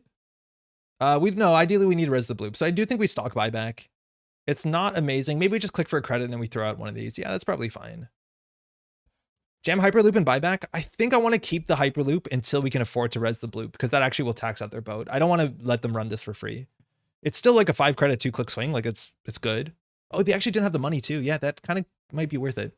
But I'm also worried that we're just going to buy back and somehow they'll run HQ and we'll lose everything. Yeah, okay. I think we did have a window there. That's scary. This is terminal, so we can't do like buyback, install echo. But we could install echo buyback, but then HQ is a bit busted. I guess we draw buyback. So order there was terrible. That's fine. Yeah, I don't want to keep 2 of these in hand because that's how we lose. Again, Nightmare Archives, there is 1 in there. I don't know whether they're going to encourage to check there. I'm not sure if our deck was on 2 or 3 Nightmare Archives. But they're back in the green. All right, let's give them the bloop. We'll de-res the wave because I don't think we need the ability as much as the pulse ability. Actually, the pulse ability on res is kind of good. Yeah, we de-res the wrong one there. We should have de-res the pulse for sure. Robbing a click is actually quite important. All right, bloop. Let's see if a bloop can fight a boat. It can. Yeah, we definitely de-res the wrong one there. Continue the movement. They have a click and 9 credits. Boat will get 1 charge here. And we can res the bloop on R&D. Okay, so that's money down. They're only on 1 agenda point. Do we do it? I think we do it. We just distribute a tracing. They have to know free lunch here. There you go. Okay, cool. At least we didn't have to do much. And now we can put this in the server. Will we lose on HQ this turn? Yeah. We probably do. At least this is kind of safe. Yeah, time to find the other one. Yeah, now the other one actually will be lethal. We've gone through 2 no free lunches, so we're getting there. But yeah, that's the tech you expect. They only have also 12 cards left. And they don't have a killer. And there's a bloop here. They also know what this is. We don't have a 3rd bloop to get. We definitely res the wrong card. Maybe we're going to be lucky that like the 2 credit res is cheaper here, but this is we're going to lose to this. Can we FA if we land another core? Yeah, if we land another core, that's exactly what we need. All right, we're down to 4. Do we res the wave? It puts us down to 2. I don't think we res the wave. We need to threaten the bloop, and we're going to lose a credit. They're going to see 2 cards here.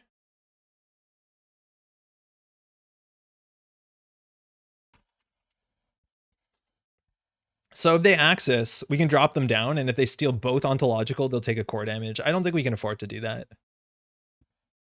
I don't think we can afford it. I think we want to keep one of these. Time to lose 4 points? Yeah, it's very likely. But if they actually steal both of these, and they're going to see 2 cards of Docklands Pass, we can put him to... Nah, I'm not going to do it. If they steal both ontological, it'll feel really bad. I don't know. No, it wouldn't have mattered. Yeah, they need to hit both of them. I think that's kind of unlikely. Like it's a 1 in 2 and then a 1 in 3. I wouldn't gamble on those odds. If we had 3 agendas, yeah, 100%. Class act to draw. We can score the Hyperloop. It just puts us to 5 points, and then they have to run everything in their mode server. We just have to make sure, though, that we have bloop credits. And once they run HQ, they don't have to respect bloop. So we might just need to recover on credits here. Yeah, I think we just do credit hedge fund. Like, they can't run this. We need to have money. It sucks that we don't have enough cards in hand. Or more cards in hand. But yeah, you see how they have to run. They have to run early. It's like kind of feels like playing it on PE to some extent. They just need to make sure they don't. Oh, yeah, that happens sometimes. That's fine. Really surprised they have been no runs on our HQ. I think they just respect the bloop, Sengren. Like if they run into the bloop without the boat, like now next turn they can, oh, not next turn, the turn after that, right? If we res this, we go down more credits. We have no triggers that scale off of that. Yeah, if we res that, we go down to 0 credits after the diversion. But yeah, I don't think anyone wants to be blooped on stream, so there's going to be some respect there. That's the last diversion, though. Doof is bad and people should feel bad. Yeah, it keeps us in check. And you see, like, we don't have a strong economic ability. Like, it keeps us in line. So what have we lost? We've lost... Ah, we're 1 short of the bloop. Are they going to mass access with Wake Implant? They could lose. They could also win. But they also could lose. We're not resing any of this. The wave doesn't do anything. How many are they going to see with the wake implant? Go on. See many. I don't know if we're gonna see a massive wake. It maxes out at 4, but like it's really hard because we have a lot of small agendas. What do we not know? We don't know where one false lead is. We don't know what one L of a Gao is. They're seeing 3 additional cards. They're doing it. Oh, love it. Unseen. Okay, so they have to either take a core damage. That's one of our 1-pointers. So now the Ikwa is safe, but they'll know where it is and we don't. No punish. Never punished. And they also got massive Zahya credits. Not too bad. What I'm terrified of is that they saw an Ikwa, which doesn't tell us, and then we just don't know where it is. We technically have a setup if we had the other card in infinite credits to be able to flatline them. Okay. Yeah, that's huge respect. Bilby is quite brave. I like that. I'm going to click to 4. Someone who lived through Aaron Moran siphon spam, Duke is fine. He should feel fine. I just want to do what the deck can do. I don't want to worry about, you know, economic donut. I don't want to play that part of the game. Just let me do my core damage. We've only done 1 core damage. I know I might take core damage. I just don't care. Yes. It's not wrong. Okay, so this Nightmare Archive actually would maybe like not make us lose the game if they steal this ontological. All right, we're losing a credit every turn to Amina. Seems like a problem. This wave, I don't want to res because we need to keep bloop credits, but we're not going to have bloop credits. We lose 2 credits on HQ run every turn. Like, why do we not have a bloop on HQ? Failing Thule is enough economic denial in itself. It is denying their economy. It's very true. Come on, go see our 3 more MRD. We drew twice. Go see new cards. Credit to Mina, credit to Panweave. Yeah, this is the nightmare that like what you talked about when we talked about Panweave when the Midnight Sun came out. We never saw it, but this is like the problem is we're clicking for 3 credits and we lose 2 of them. Like our turn doesn't exist. Like we're literally not doing anything. Like we're clicking 3 and losing 2 every turn while they get an access and a wake counter. Like this is the absolute nightmare. Was there any corp economy printed in Parhelion? There's an NBN card, but yeah, I don't think there's actually a lot. D&D, the cards are really great. We've had some fun Thule games. This is our, I think only our 2nd. Harmonics continue to look jank. The harmonics right now would probably not be that different. If Pulse was a magnet, it does not change the narrative here. If Wave was a gatekeeper, it doesn't change the narrative here. If we had a Fairchild 3, it changes the narrative, but we wouldn't be able to afford it. The op upgrade, yeah, yo, Yakov. I don't know how to use Yakov. Jeff, I know you're really stoked about it, but like, I feel like it's one of those cards where its triggering condition is super subtle and you don't notice how often it happens, but it's not really excited. Okay. The scary thing too is like, well, while we only have 1 more distributed tracing, the window for when that's relevant is closing in. Also, if they didn't have tremolo, we'd be in a good spot. Like if they had to paperclip through these things, it actually does add up. But like click 3 here is just so terrible. I'm honestly considering trashing all our code gates. I think we trash all our code gates. We cannot lose 2 a turn. But like they break Echo for 1, so what's the difference? I guess we don't lose 2. Oh man, I hate it. If we do credit install on the Pulse on HQ, we'll be a 3-4 -1 at 3. Yeah, that's the best we got. Oh wait, no, that costs 2 to install, so I think we just trash the wave.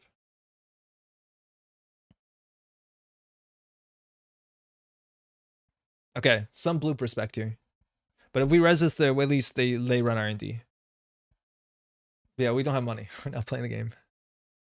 Runner's got so many fun toys to trigger by running aggressively. Yeah, they got a lot of run-based stuff. Almost all the good runner cards trigger on successful run. I'm looking at you, World Tree, which is good. It's not like sit back and, you know, install viruses or whatever.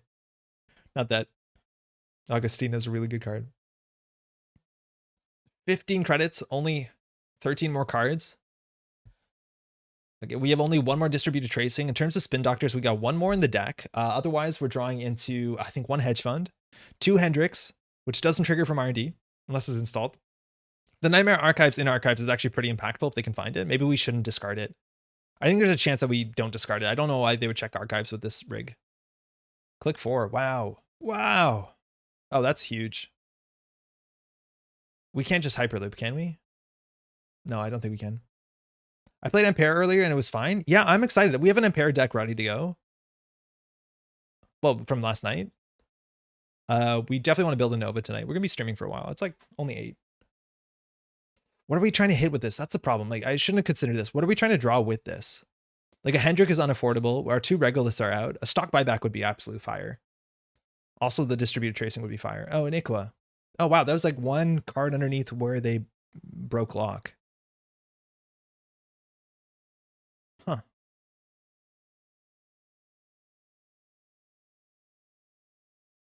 Credit.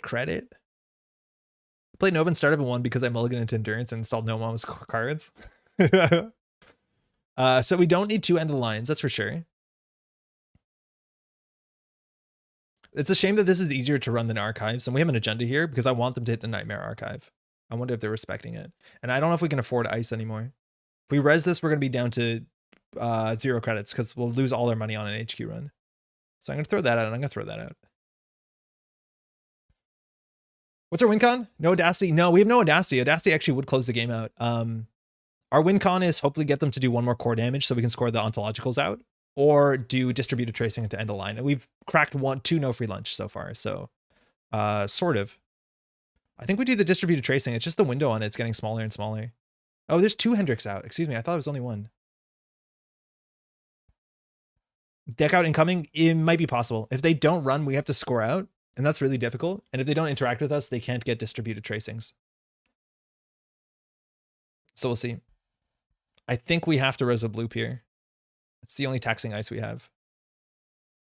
Incoming free HQ run. But yeah, well, this is bloop. This is why Thule feels poor. Imagine being sports here. Yeah, I know, totally. Maybe we actually need 3 buybacks. But if we top deck a buyback, which we didn't shuffle in like absolute winners, we should have shuffled the buyback in. What are we thinking? Oh my God, why didn't we shuffle the buyback in? What did we shuffle in? Distributed tracing? I guess a win condition is kind of cool. Can we res a wave? We will lose no credits. It thins our deck, which is bad. They break it for 2. I think we need money for the tracing. Here, we can false lead. Endurance gets a counter. They can see 4 cards. We know the Iqua is in there. If they steal, they win before the Thule core damage. Not that that matters. Tranquility gets trashed. Trash a Rashida. Whoa.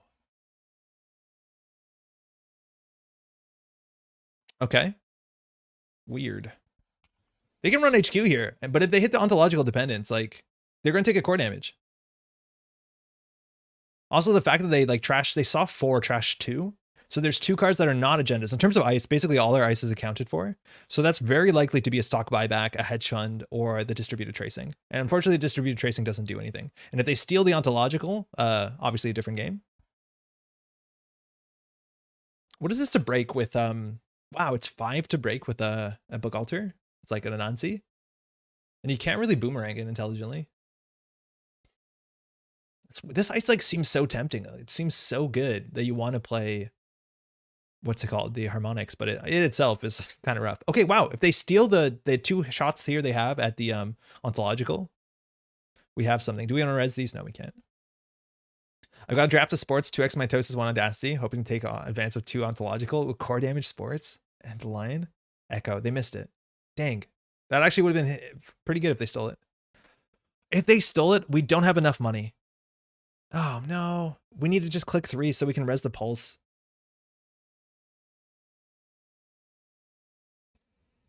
Can we do nothing? Wow, we have to click. Oh no, we're going to lose all our money. We're just holding on here. We still have a chance, right? Oh, this is huge because there's a nightmare in here. That actually drops him off of game point. Oh, there's a nightmare archives in here. This pulls them off game point, which means that they are maybe 2 agenda steals. They also don't win off of a single Iqua. That actually, these 2 really do matter. They're going to increase a lot of life in our game. And admittedly, we're 7 cards left in R&D. That's going to catch us. The comment about this almost being a startup deck seems apt here. No money. I wonder. Yeah, I really want to see what startup looks like. Are people playing startup right now on JNet? I don't like Echo, by the way. Yeah, Echo's the worst one. It's just like, it's the only end to run the deck has. I think hitting anything else besides a tremolo would make it seem a lot better. It's just into tremolo. It is literally near free. Against Amaku is actually quite bad as well. All right, we're out of the hole. Credit, hedge fund, credit. And now we have a real standoff. If they ever drop the 2 few cards in hand for some reason, honestly, I don't know. I'd love to see some startup games with the new cards. Yeah, Ryan, it's like not only the new cards for startup, it's also figuring out what startup looks like. So it's a bit intimidating. I think I want to play a bit more. Oh, they're charging up the boat. That makes sense. I'm going to play a bit more as is, and then we'll do some startup tonight. You played some startup? Rhino, what'd you play? I did advance the Hyperloop once. They're just clicking up. I think they know we're going to deck out. There's the Ikoa. Hate to see it. I think we score it out and go to 5 because then they have to run everything we jam in their remote server. Unfortunately, there's not much we have to jam. But now they can win on an HQ sweep. Playing Essa, Sable. Good stuff, Steve. I think one of my favorite things is that Null Signal Games finally made DJ Fenner Steve interesting only when you play Nova, which I'm a huge fan of seeing that. I don't know why they're not going HQ. I guess they're playing around like Snare and stuff as well. If we res the wave, it costs them 2 to break, we lose 1. So it's a 3 credit loss. Yeah, I don't know. 5 cards on R&D. They know there's an Ikoa here. Let's count this. 1, 2, 3, 4, 5. Oh, there's also Luminal here somewhere, right? Real standoff against runner with 20 credits on a boat. It's kind of a standoff. IAA the Ikoa. I think it's the only play we have is IAA the Ikoa. I just need to make sure that we don't. Okay, wait. The whole game might be here. Wait, we know every single agenda that's in the deck. If they access, we hit a false lead, and I wonder if that's going to be it. We have full information. What's here? Resing the wave wouldn't matter. If it was a pulse, it actually would be bad for us because we want to false lead them. Wait, what? Do we have a chance? Pop false lead for the fork is actually very strong here. Access. So we know exactly every card in the deck. Hold on. So luckily we have the Ikoa on hand. It would have been safe there. But in the deck, there is no false leads. There's no hyperloops. There is a luminal and an ontological. You have to pop false lead before they commit tokens. Yeah, that's for sure. I want to do it here. But I think they win. We need one of our agendas to be actually the bottom card because they can see 4 cards and we know there's 4 points in there. There's a single ontological and there's a single luminal, if I'm not mistaken. So we need them to only steal one of them. So we only win 20% of the time here. It's not good.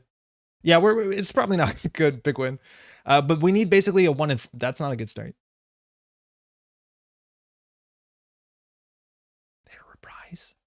Shit.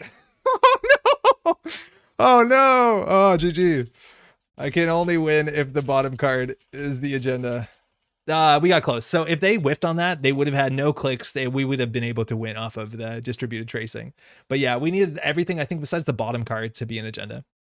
Yeah, so it's a 1 in 5 then. I need HQ now, totally. An Ikoa and the last ontological. Man, we almost had it. Like that's, you see the issues. Like we literally were not playing the game for many turns where we were just getting pan weaved Omnia into the dirt. Like click for 3, lose. I can't believe we clicked for 3 so many turns. Like we just have to rectify that problem. Andre language. I don't know what I said. Was debating HQ R&D. Fun enough, like we cut a Nightmare Archive from the game and the 3rd Nightmare Archive would have mattered in this exact game. Results oriented thinking and all that. But like the 3 Nightmare Archives will drag a game out. Do you know how much we would get if we stock buyback here? All the money in the game. You'd actually have to buy a new core set, effigy core set, pop out those tokens, and then add them to your area. You just don't have enough. Hey, GG. Thanks for a game. My current issue in startup is figuring out what my influence is. I have no idea what the startup landscape is. Getting hit by 3 dupes is rough. It's not only Pico. The 3 dupes is definitely bad. And like our deck is going to be susceptible to that. We also, again, could have played into this. Giardono Memorial Field would matter. There's a lot of ways. Yeah. Clearly we need a Gia reprint. We'd play it if we could. If they didn't go for it there, I think if you went IA lead, they couldn't steal Ikoa to avoid core damage. And if they don't steal, you score out neat stuff. Therebreak, I think if we do, okay, so say that they don't touch there and we go install advance Ikoa project and then we do false lead. So then they only have 2 clicks. They have to run. No, they just run, right? Oh, I see what you mean. Yeah. They can make 1 run to steal the Ikoa. Yeah, that is actually a pretty good VOD. 2:30 a.m. bell tolls for me, but the VOD will consume much joy. Mela, get some sleep. Enjoy the VOD, huh? They would run archives click 1 for boat, but they only had 2 clicks, right? So they run archives once and they have to run server 1 because they were getting boat charges. And at that point, they can't steal the Ikoa. So yeah, if we had more cards, obviously in R&D, we could have maybe done install advance on the Ikoa. Yeah, that's true. That's true. Yeah, that's cool. That's actually really neat. All right, cool. Do we do one more? I think we might do one more. I don't know if there's any changes. Maybe we don't play against Criminal and we see what that looks like. Because like economic denial is going to be really strong against this ability, but that's something I think we'd have to address. And I think we talked about many ways to address it. I do think, like, funny enough, like maybe we cut one of the harmonics ice and then we just play a Giardona or we play another nightmare. We haven't seen the, what's it called, be good yet. The, specifically the end the run barrier. 54 card Thule is so easy to build. Why not use Hakarl? Hakarl is really bad. It's 5 credits to res and it forces a D-res. That is so, not forces a D-res, but it's very, very expensive. It becomes the most expensive deck ice in our deck. It's just way too much money. Like, we already have economic issues and then raise, like, if we're playing 5 for Hakarl, we could just play 6 for Fairchild and we'll have a better piece of ice. People are already like kind of apprehensive to face check because of the bloop that, I don't know. Cut ice for Nightmare. I think cut ice for Nightmare is probably correct. How's it going, Sophie? This could be Woo World Tree. 45 cards. Yeah, it might be. I'd be excited for it. What's this opening hand? Pulse is like, okay. Bloop is pretty bad. Ontological is not good early. We're going to mulligan. That's a hand, I guess. So World Tree, would be super stoked to see it. We have no ice. I think our deck only runs about 11 to 12. No ice as well. Okay. So we could be able to just put Rashida out early. We could probably draw once. Ooh. No real reason to hedge fund here. We'll just kind of play sportsmental, I guess. Your hand's hilarious. Yeah, this is not great. At least we have money and there's not going to be economic denial. But if Kabonesa wants to set up, like, she might not check this on the table. Yeah, we don't need ice. I wonder, how does Shaper deal with bloop? Distributed tracing. Okay, scary. Anxiety, how's it going? Are you planning on playing any startup today? Yes, we'll definitely touch some startup for sure. There's a lot of people asking for startup. I'm very, very confused what startup looks like, but we will touch it. Okay, let's go. There's some ice in there, right? Yeah. Oh, huge ice. So much ice. Unbelievable amount of ice. I do not want to score this out. All their hedge funds. Okay, we'll build a new remote with that. They might want to run HQ considering like we did just draw a lot, so the wave on HQ seems reasonable. You're missing campaigns? Yeah, we cut the campaigns. We cut the Marylands for Regolith, and this is a board state where the Maryland would be a bit better, but like the burst from Regolith has been working out in our favor. We're gonna discard a card here. That's kind of ugly. What are we discarding? Probably the Regolith. So I think we just put this out there. We'll discard Regolith. We have so much money. The Carl can de-res campaigns? Yeah, but so can Elevagao. De-resing campaigns is not that important unless you can protect them. Like if there's a Maryland with literally, 14 credits on him, people will trash it. So we'd have to protect it. We're not good at multiple roads. You don't need to actually click on Rashida. Changeling, I know, and it's the way I do it, which is just the way I've always done it to make sure I remember it. But yeah, if I hit mandatory, it offers me Rashida. This is just the way I do things. I know there's an easier way. Hey, Bill, good game. Tracing an edge of the end of the line is so scary. Yeah, you made some like really scary plays, which was really exciting. But I think you had us locked pretty hard. That economic denial is way too much. We would end of the line to trash, or sorry, we would distribute a tracing to trash Aesop's Punch. I'm just kidding. Hitting 1:30 a.m. Jossie, sign off, catching the VOD. Hey, enjoy the VOD. Enjoy the rest of your evening. So Tranquility, Regolith, they have a no free lunch. They know we have this. So it's an R on us to like jam something in the remote server. Do we actually score out an ontological?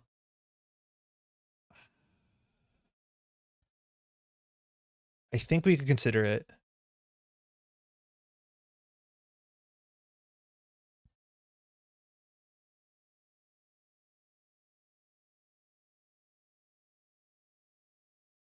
Okay. Cool. I guess we have stuff on the table. We just want stuff on the table. This is a Regolith. Okay, we have enough money. We can bounce back. If they steal either of these, it's like, okay. Ideally, they take 1 core damage and we make this a 3-2, but this is a strange turn. They're going to be slow. Like, they're not going to be running a lot.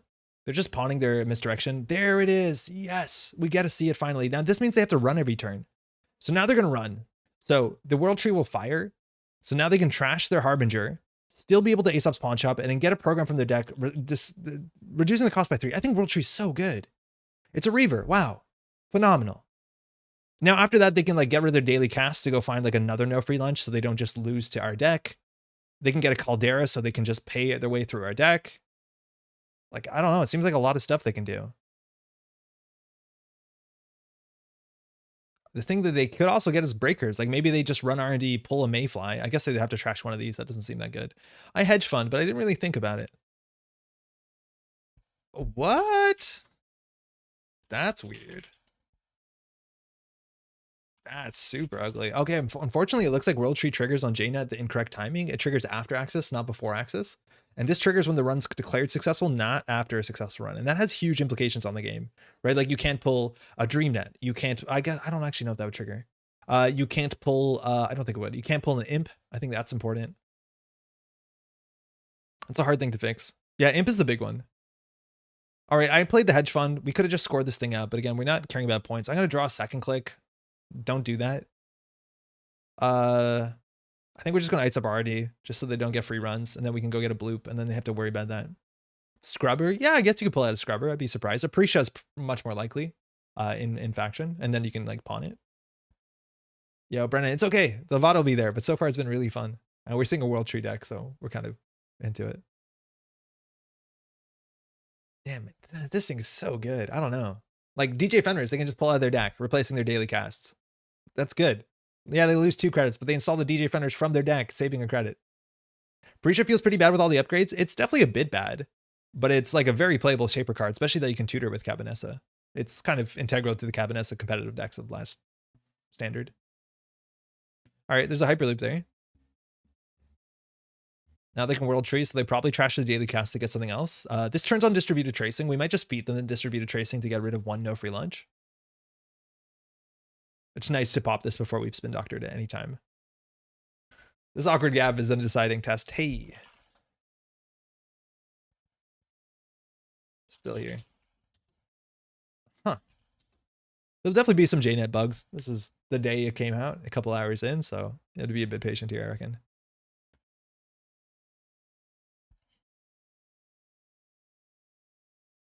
Cool. Maybe that works. We don't have a trigger here.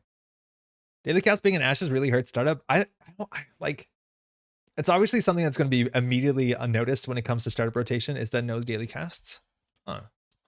No trigger whatsoever.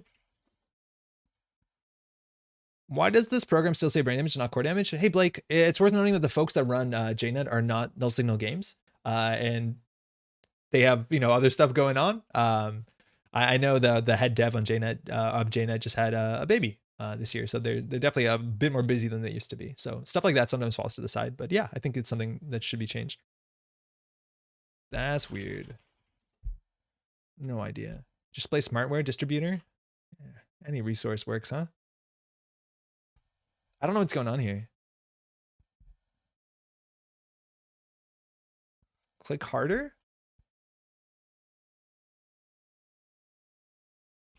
Do it manually. Yeah, I guess we'll just do it manually for now.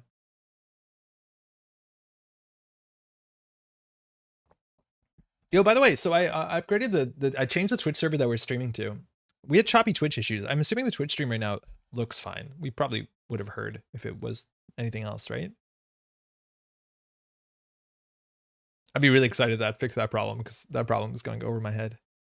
All right, we're doing it really manually.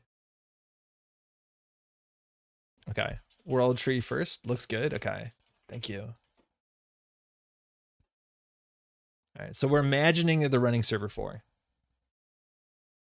This is going to be really hard to work out. Twitch is good. Excellent. I don't know if I said hi, Will. So they're trashing daily casts to go get a resource from the deck. Again, DJ Fenris seems pretty good.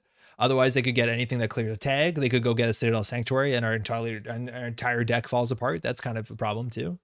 But they're just cycling daily casts. That seems fine. It's probably fine. So that daily cast comes down for free.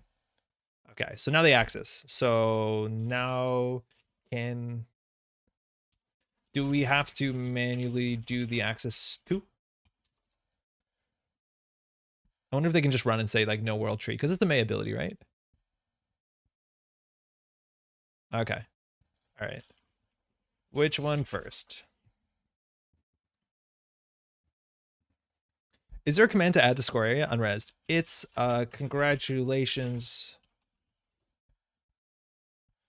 It's a Hyperloop. Hyperloop extension. Also, it's also first successful, so World Tree won't trigger. Oh, maybe that's why it happened because they ran it by. Okay, so click in All right, so they're spending the tax. So we're gonna, I don't know, how do we add this to score area? Add score. Clear win charge card info. Can you drag? No, you can't drag to score area, I don't think. How do you do that? Steal? Show hands? Sabotage? Let me move my face. Does anyone know the command here? I don't think you can drag it to. No. I'm checking. Clear win, click N. Clear win's good to know. BPN, counter type, deck, draw N, face down, hand size, host, install, jack out, memory, move back, peek, psi, reload, replace, res. Can they just summon? Remove from game and manually bump up their points? It's gonna matter. I wonder if they can summon it. Can you...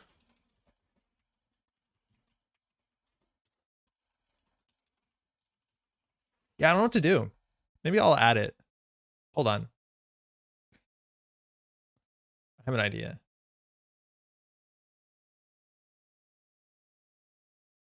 So, no. Can I exchange of information?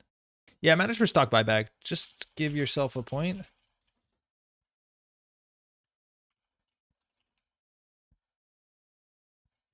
And I'll just RFG it. Cool. All right, that's close enough. So this is their score area. They got a point. We have to remember for stock buyback and also for distributed tracing that they have a tag. So we'll keep that in mind. Yep. Yeah, we cares for this one. This one we won't be able to play. Can you drag from RFG to score area? No, you just can't drag into score areas. It's just not a draggable zone. Like I can drag this into there, but I just can't drag it here.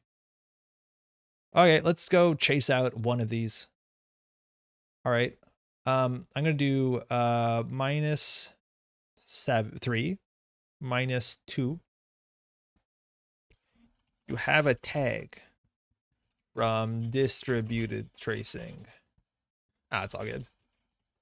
What happened? I'm in contact with the JNet dev. Flexandro, how's it going? Huge thanks. It seems like Burden ran server 4 and they were given the option to world tree, but whatever they clicked on didn't seem to do anything. It was a problem on their side of the board, not ours. So I don't actually know what they were saying, but that's how Burden describes it. Happy Parhelion Day. Hey, Macaroni, you too. I'm just going to hedge fund. Yeah, it's just a runner couldn't access cards and successful run world tree installed. Yeah, I don't think they were able to click on the world tree card. What Burden specifically said, the prompt is there, but when I click, nothing happens. So I don't know whether it's a successful run prompt or the world tree prompt. So it could be either. We can send a bug by doing like /bug, right? All right. I'm going to watch the VOD and let the right people know about this. Thank you. No, thank you. We're just playing the game. You're doing all the work. All right. Reaver. Daily cast is new from the deck, just thinning their deck out. Again, this is a 2MU card, and so I do think the eventuality here means we're still just going to see endurance. But this is technically like 3MU already used up for their like ridiculously good engine. Hey, Lude, good day. How's it going? How's your Saturday? I think the way to fix it was to manually world tree, then run and clear prompt. Can you manually world tree by clicking on it, Cror? Because that would be sick.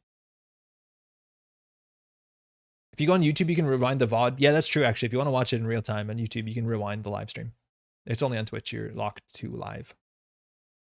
Text face running. I want the console, the command-based Netrunner. I'm on the hunt for possible bugs since almost release. I've heard that Iswak is a bit messed up, but that's only from like second hand.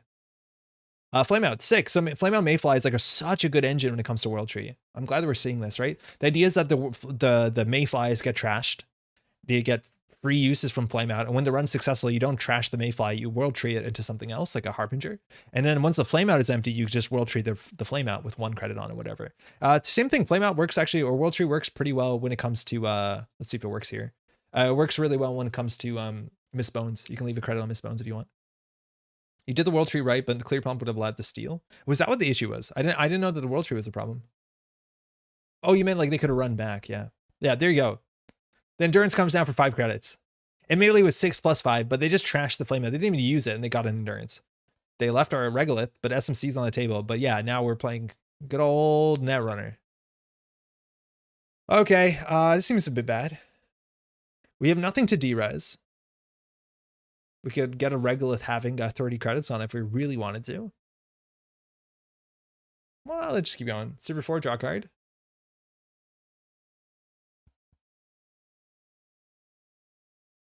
What's our win condition here? I feel like we don't have one. I feel like we do not have a win condition. Well, it's actually distributed tracing, getting that back. We already saw the problem. It should be already fixed. Just need the time to actually release the fix. Oh, super cool. That's the response to Cole. Iswak won on 1 point in one of my games. Okay. Just do clear win. We'll draw once more. And we'll get that one out as well. All right. Funny enough, actually, like we have the credits in this game that I'd actually want to try putting Jupestad back into the deck or into the deck, because like just doing core damage is our game plan. And if they don't run, we can just do core damage. They effectively installed and tutored endurance for 7 credits instead of 8. Yeah, but they also have a world tree. And they could have overclocked, right? Like, but yeah, they paid 2 minus 3. And so they paid 7 for it. But they tutored it from the deck. Like, that's quite good. And then like the world tree on its own is good. But yeah, overclock on top of it. Hey, Izzy, how's it going? Have you played against Thule yet? How's your Nova going? We're going to definitely try on Nova. There's Aprecia. Luckily, we have a lot of upgrades. The corp seems to go sort of wide. The corp seems to go sort of wide. Something to consider when tuning it up. This corp. Yeah. That's because we don't have ice, though. They have a click left and 11 credits, so they're going to be able to deal with this. Oh, cool. It's Tools Day. Endurance gets a power counter. They have a world tree trigger. The good old Netrunner sounded so sad. Piotr, how's it going? Are you talking about endurance? Breaching server 4, Hyperloop is there. So they have to steal it, which is again a click and 2 credits. What does JFC mean?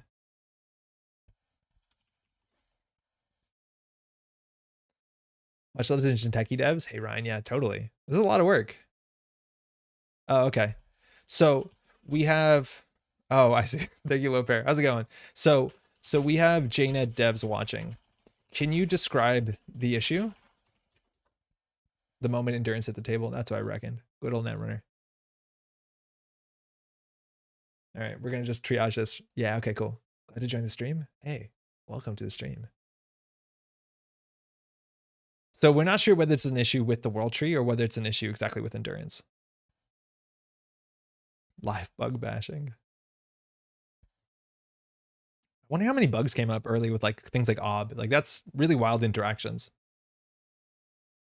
I was also saying the world tree triggers at the wrong moment earlier on. Oh yeah, that's worth knowing, Flexandra. That was totally said. It seems like world tree triggers after the run is ended, not on success. The prompt is saying click a card to access it. You must access all cards in this server. Oh, okay. Okay, so it might be that the prompt for world tree isn't showing up and then you cannot click cards on cards in the server. Honestly, easy to flip the world tree over and do it manually. Yeah, I might be able to. It might be the best. Yeah, oh, that's tedious. Yeah, we can do that. Okay. Is this the first time only? I don't know. But they can't end the run, right? Like, how about we ETR and you come back? See if it's just a world tree problem. The face down card is highlighted orange. That's because it's new installed. When I click the Tranquility, it highlights blue, but nothing happens. Okay. So I'll ETR. I think there's a command for that. Is there? No. Lol. Seems to trigger when the server is more than 1 card. Yeah, actually that's yeah, you're right, because it did work on server 2. It didn't work on server 4. No dice. Okay, let's derez the world tree and just do it manually. After they close the prompt, it prompts for world tree. So after he closes the access card tracks, runner has to do it, I think, or slash jack out. Oh, the runner has to end run, not me. Oh, I didn't know that. I thought we just had border control built into the text console. Okay. Yeah, we'll get this working. Sorry that if you're watching this, you want to see cards, and we're just struggling to make it work, but we'll get this down. We'll figure out what works, and then we'll be flying.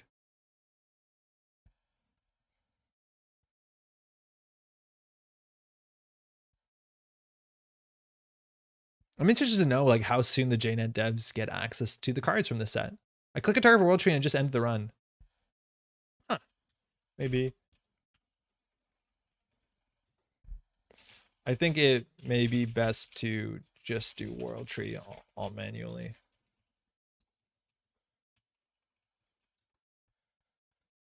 World tree playmat when? I hope so. There's a lot of cards that I think really need playmats. Tree so strong it breaks the run timeline. We figured out what deep net means. Let me tell you, it's scary down there. All right, we're gonna do it manually. So I think Burden should have a click back. It's a slash face down. What's the command? Oh, wow, it is. Okay. Wait, is the world tree too big to be flipped? Is it too big to be flipped? Is it unflippable?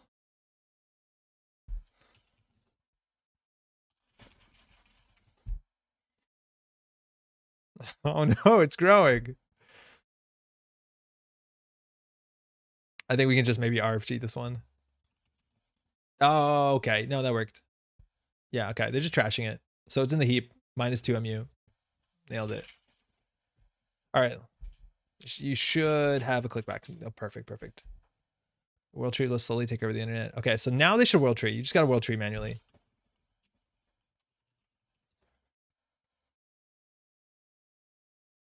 It's all good. Yeah, I don't know. We would have ran into this problem soon enough. So I don't know if Burden, you're feeling bad about this, don't at all. Like world tree slaps. All right, so Parisha's getting into the bin. And we can go install program -3. So I think there's another Harbinger somewhere in rotation. I think there's one, two, oh, actually, no, this is one misdirection. No, it should be 2 Harbinger face down. It doesn't let us peek what those are. Those have to be Harbingers. So that should be all the Harbingers. So this should be like an honest to goodness program. Which is going to be a Mayfly. Which makes a lot of sense.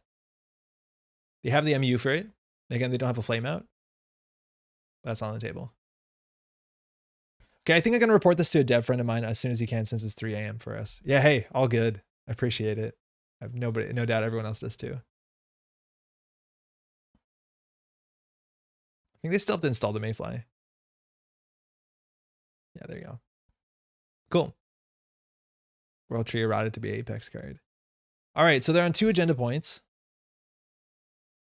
The Mayfly's down. They have no clicks left. Of course.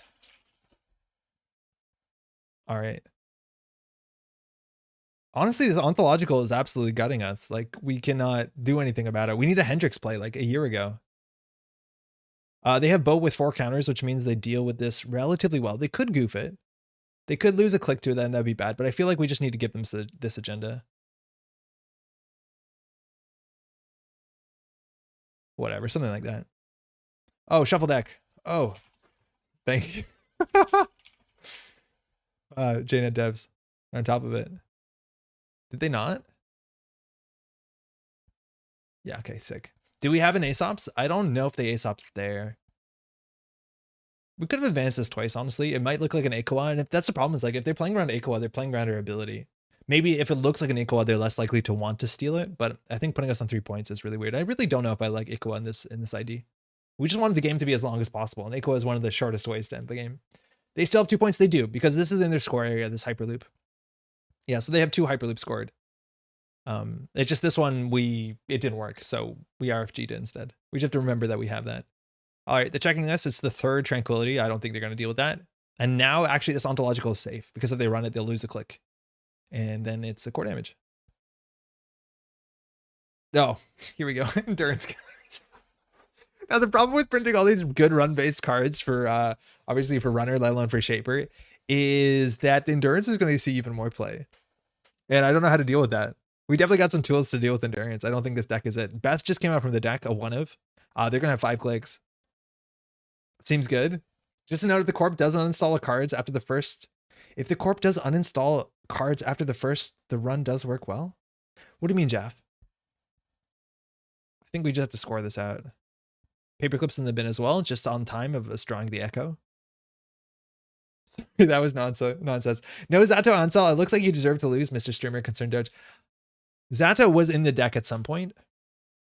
Oh, this distributed tracing should also be face up. That's actually a bit of a bummer. Yeah, we had Zato on the list before, but we ended up cutting it for all our other influence. Like, Zato is another way to actually like do consistent core damage, and I think that's a problem with our deck, is we have no way to consistently do core damage. We're hoping that the runner messes up. Jeff, are you drunk? Yeah, like we're hoping that they mess up into our ability, into some of our mean tricks like Hendrix, but look, we're not playing Jupstad and we're not playing Zato, so we're not actually doing consistent core damage. It's just like really hard to have a win condition attached to that on top of doing any amount of core damage. So that's tricky. Code gates gonna be broken for cheap. We have a wave though. Love it. Search R&D for an ice. Yeah, we'll get a bloop. They know we have a bloop. World Tree bug can be avoided by having the corp return any additional cards in a remote to hand. Oh, and then reinstall them. Yeah, that's a bit ugly with Tranquility though, right? It's doable, but yeah, that's one way around it. So it seems like the issue is based off of they could have broken that for 1 credit. No. They have bet. That makes sense. They access the bloop. Spending 10 credits to lob a tier to runner, then easy distributed tracing win. Oh, they're not deep diving us. That's another wave. Search R&D for piece of ice. Let's just get all the bloops out. Again, I'm only in startup, but Zato is definitely part of my plan to do some core damage. Yeah, I think it's a real one. I think that's a real thing. Okay, they're breaking this one. Yeah, the tracks. They have a click left here. This is Wave Pulse. It's not a bad server. We can put the false lead in there. Nightmare Archive. They took a core damage? Wait, they took a core damage? They chose to take a core damage? What? I guess in the Stone Ship Chart Room, that's another card that our archetype just loses to Stone Ship Chart Room. Like, it's not only no free lunch, it's also this one. So yeah, that's not good. I do not know what their killer is going to be. It's obviously endurance, but besides that, server 3, gain 2, HQ, R&D. Actually, we should not do that. This is Pulse Wave. So it's code gates all the way down. It can't be good. Can't be good. This is the kill version. Yeah, we're trying to kill. I'm going to try and put Echo on server 3. It's not really taxing. They have Paperclip. Oh my God, they have 19 credits. What the heck's happening? They also didn't add this, so it technically plays around as stock buyback. That's kind of fun. We're going to need money. Heck. No, we don't want to discard a card. I think we'll buy back for 6. That's enough. That's probably not great. Because startup never advances the plan, so Ronin doesn't fit. I'm on Reaper Protocol for the finish, by the way. Only startup though. Oh, Reaper Protocol's cool. It's like only 2 influence too, right? This deck just gets shut down by the same tech that everyone's still running. Yeah, that's my biggest problem. Is like everyone is running so much no free lunch that while end of the line is like really exciting, I would not play it competitively. And then on top of that, Stone Ship Chart Room. Yeah, people tend to play that one, so it's real hard. All right, Aesops, Beth, gaining an extra click, probably shouldn't have gotten that much money. Runner's drawing a card. Yeah, well, this is pretty sloppy. I don't know how we recover from this. Like, we need unfair core damage cards, so that would have to be the cards that are not on the deck. I think the best thing we have here is, I just snap res that. Should we have snap resed it? Maybe. They lose a click. That's kind of nice. Unfortunately, we didn't get our Echo down first. And if we thought they're going to run the remote server, that's like another big consideration with Harmonics, is that the more ice is res, the less good the Echoes get. So you probably need to get this on the board, but then you also need to get it res. So we need to put it on server 3. They break it for 2. So are we back to considering Hypoxia? No, Hypoxia. No, because then we still don't have a win condition and still doesn't do anything to end the line. Or into what's it called? No free lunch. All right, well now all our ice is res, so I don't know what the names of these. These names confuse me.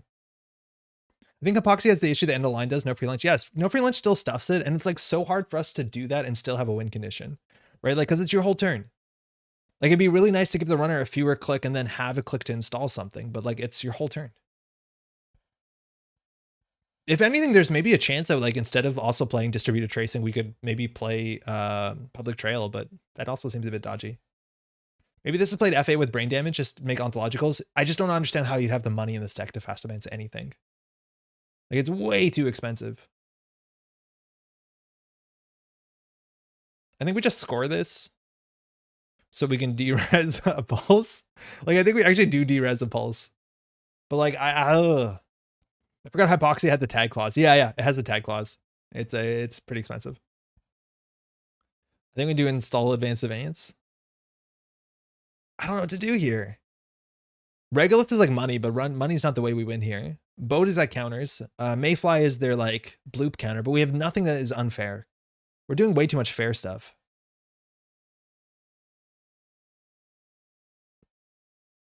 Let's see what we can do with an echo, but I don't think it's I don't think it's much. Maybe they run this. Maybe. You kind of need to run them through server 3 as much as you can. Yeah, it's kind of the thing, but like they can let these subroutines largely fire. Like wave eventually doesn't matter if we have big credits. Pulse is important. Like that they can break. Again, it only costs them 2 credits. Like it's 2 credits. So this is the one that can eventually be taxing. But by eventually be taxing, I mean like they have boat and paperclip, so not gonna be great. What corps have good money these days? Any of them, I guess.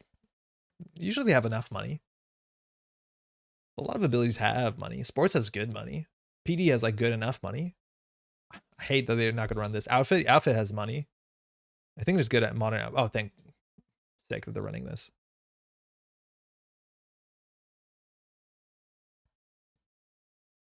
All right.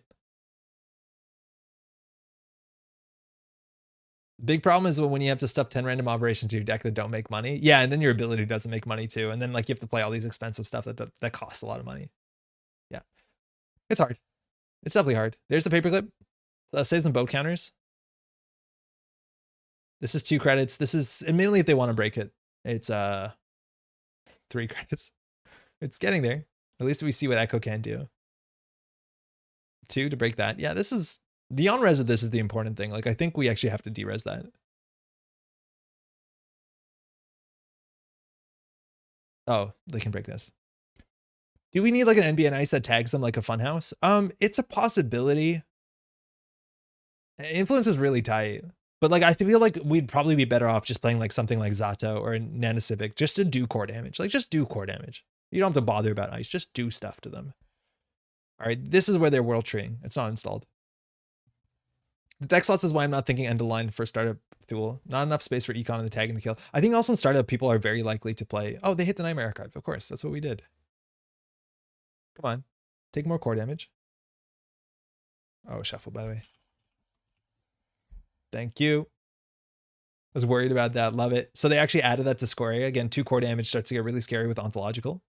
Now there's already 1 out of the deck, so our pressure is a bit more minor. They're only on 2 agenda points. And we also could play Giordano, which are not. Like I do think we just need to play Giordano and probably less echoes. Like we never want to install the echoes. We probably just don't play echo. Creative Commission, they're on 7 credits. Public Trail. Public Trail would be lethal here. Sick. All right. I think we're just going to push it.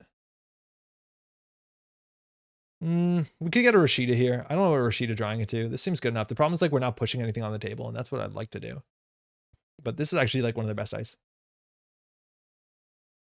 Okay, that's our second Nightmare Alley. I think it's 2 of 2.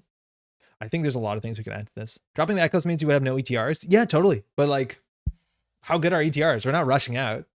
Our tricks are about like what's in the remote server, not can you get into the remote server. We're trying to make it difficult, but not impossible. This is why I like Hakarl. Why? So they can break it by clicking through it? Kind of it makes sense in Tool. Maybe I should try it, but like 5 credits? I could play a Fairchild. Fairchild would be okay. It cost him a lot to deal with Fairchild. The Carl D-res, okay, fine, but I don't know. That's what we get bloops for. Because then I can Zato it when it's resed once. Oh man, paying 5 to Zato core damage, that's technically one of the cheaper options, right? Like otherwise you could play like Ravana, and then I think also playing what's it called is pretty good. The brain working pipe biroid, the one from Worlds. What's the name of that one? Maybe Overrider? Nah, I don't like advanced wall traps. I think some people will be scared about them, but install advanced. That's way too expensive too. What's the pipe brain guy? Of course.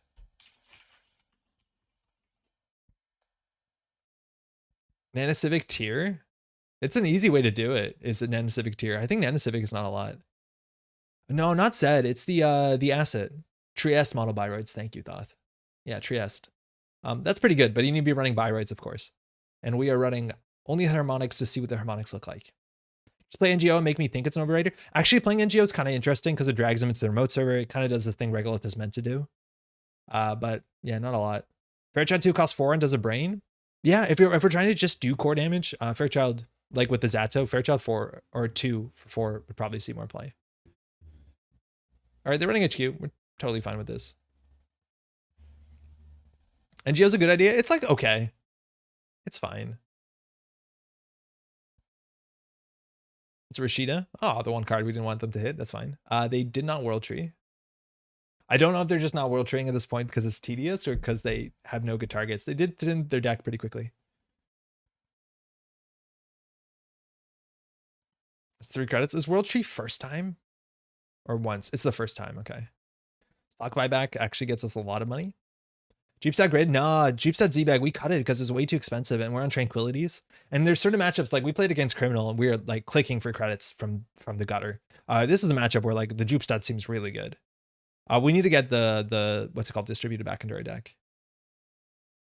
So I'm not, do I put it in the iced server? I don't think so. I think we put it in this server. I think we're just going to gain, we don't need to gain credits. We have a bloop. Or not, wow, stock buyback. That's cute. That is cute. Their money is not infinite. This is another target for D-Res. Oh, wow. Oh, wow. 9 boat counters. How do we interact with that? I think we're just going to play 2 cards. HQ. Then we're going to play this. So we can shuffle it back and we'll get 3 more. Because in theory, this Hyperloop is in their score area. So we're set up. I also don't know if they know that we're only on higher harmonics. Just win. Yeah, we're working on it. I hate the fact that we didn't put something in the remote server. I think we should put something in the remote server every turn. That was probably worse than the pulse. Yeah, wait, can I fix that? No, let me undo that. I don't know. That's fine. That's fine. That's fine. Oh, we'll do plus credit, plus click, server 3, gain 2. Fine. We could have also drawn to discard, but that's way better. I noticed a lot of people don't pronounce the last E of Trieste, the final Trieste. The final T is like you pronounce terminal. Trieste. Trieste.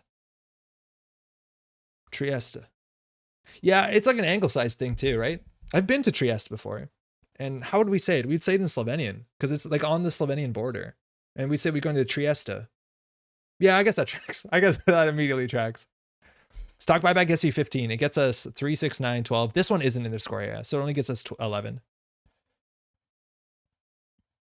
This one they removed from game because they took core. So I think we did it right. They're just pawning the paperclip.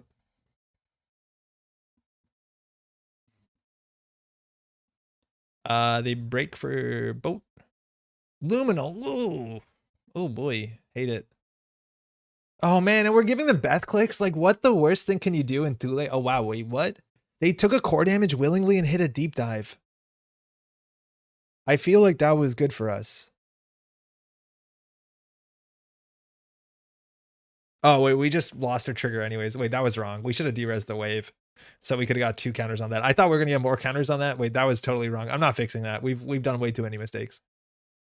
Yeah, that's just 2 bow counters. Okay, they're deep diving us here. At least deep dive is hard for them to interact with us. We do have what's it called? 5-3 in there. Saying Trieste monobiroids with an E at the end feels like I'm pretending to be Mario. All right, access here. Do they have another deep dive? Yeah, they must. So I'm gonna spin doctor. Again, this is actually probably not worth it because they saw the top card of R&D. So this actually is likely to be worse for us. Yeah, that actually adds another card that they access. Basically, Pulse and Wave are the ones you de-res. Yeah, for sure. So they have 2 agendas. If they steal a false lead, they can't steal a second false lead. They're also on 2 core damage. They also shuffle the deck, so we could top deck an ontological. So we're not out. They didn't steal the Aqua. That would be a problem. We'd lose. Gosh dang it. You can, in theory, go back and forth de-resing bloops, but yeah, that's way too expensive really fast. We have the money. We actually want to duck our money, but yeah, we definitely de-res this wave so that we can get more counters on the Echo. That was a pretty bad play. All right, they're just stealing 1, and then they're paying the 2 and 2. So they're on 2 core damage, which means they're on 3 hand size, which means that there's a series of top decks. It's not that. That could win. So we could score the Elevagao. I think we do that. And then we jam in another here. But like they're technically at the distributed tracing kill. I think we have the money to de-res that. That's wrong. That's also wrong. Oh man. How do harmonics even work?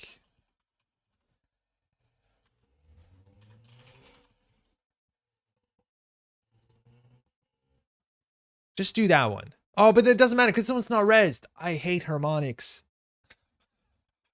Harmonics are the worst. Okay, what do we do here? We don't have a spin doctor. This thing is so frustrating. Just to try and get this to be something is so much work for me to not goof it up terribly. HQ is a problem. We'll just jam it to the remote server. If they steal this, they're on game point. Yeah, I don't think. Oh, we'll draw a card, I guess. Yeah, okay, well, it's half of the combo. So much frustration just to make this Echo have like 3 subroutines. And even when you do get it something, Paperclip Lapse, yeah, I know. Or Amakua is the worst case. Just give this thing 1 strength, please. All right, they still have 5 clicks. It seems like an issue. Did that cost us last turn, the fact they have 5 clicks? Yeah. Isn't it a May ability? Yeah, we don't have to derez, but I wanted to get more Echo counters, but then I realized Echo's not res. So like, is the chance they're going to run this before running R&D? I don't know. Ugh. I honestly wonder if we just end up like, yeah, this is good. I wonder if we end up, okay, so derezing this was actually correct. But if we can like just play divert power because we want to derez so many of our cards. Echo's a 2-cost vanilla in most cases, and sometimes it's fine. Is it better than just playing Hagen? No, I don't think so.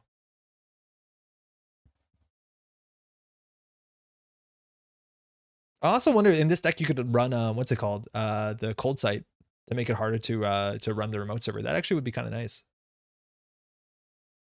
Like it's becoming something. It could have been had 4 and run subroutines. That would have been fine. They lost a click. So if we top deck a distributed tracing, we can win. Fire all. Oh, infinite money.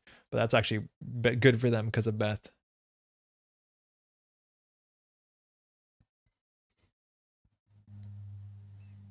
Theoretically, the wave on server 3 was the right one. Yeah, yeah. In this use case, it turned out derezing the wave was correct because they ran into it and we don't care about money. All right, obviously they spend a click and 2 credits. They're not trashing Tranquility, but if we top deck our 2 and 15 here, we can win the game unless they play a no free lunch or a stone chip chart room on their last click. We also have to top deck it because as soon as we draw it, we're like, that's it. They're also on game points. So like our game into the cute. Yo, Michael as well. Hey, huge congrats to the release. How you been doing? Is it? I guess it's Saturday, huh? Mayfly coming down. They're trashing the world tree. So they are at accurate MU. 1, 2, 3, 4, 5. You should have 1 more MU. All right, top deck, we win. Top deck, we win. Oh my lord. This deck is unbeatable. Like, just unbeatable. You just can't win. You can't lose with this thing. Oh, wow. That was the only top deck. Do not lose. Oh, man. Yeah, okay. We have to retool this deck because we were playing way too honest. We lose to so many very common deck cards and they can just run first click and we have nothing to do about it. I thought about World Treeing for NFL. I think you definitely do. That's the only way you lose this one.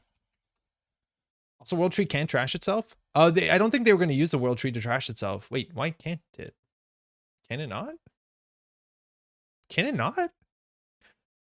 The Mega Success Run, you may trash one of your other installed cards to search your stack.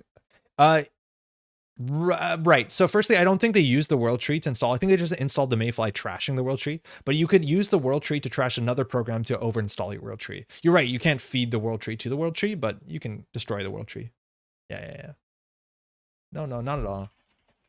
It's huge for the JNet devs and the future of all players. You are a pioneer.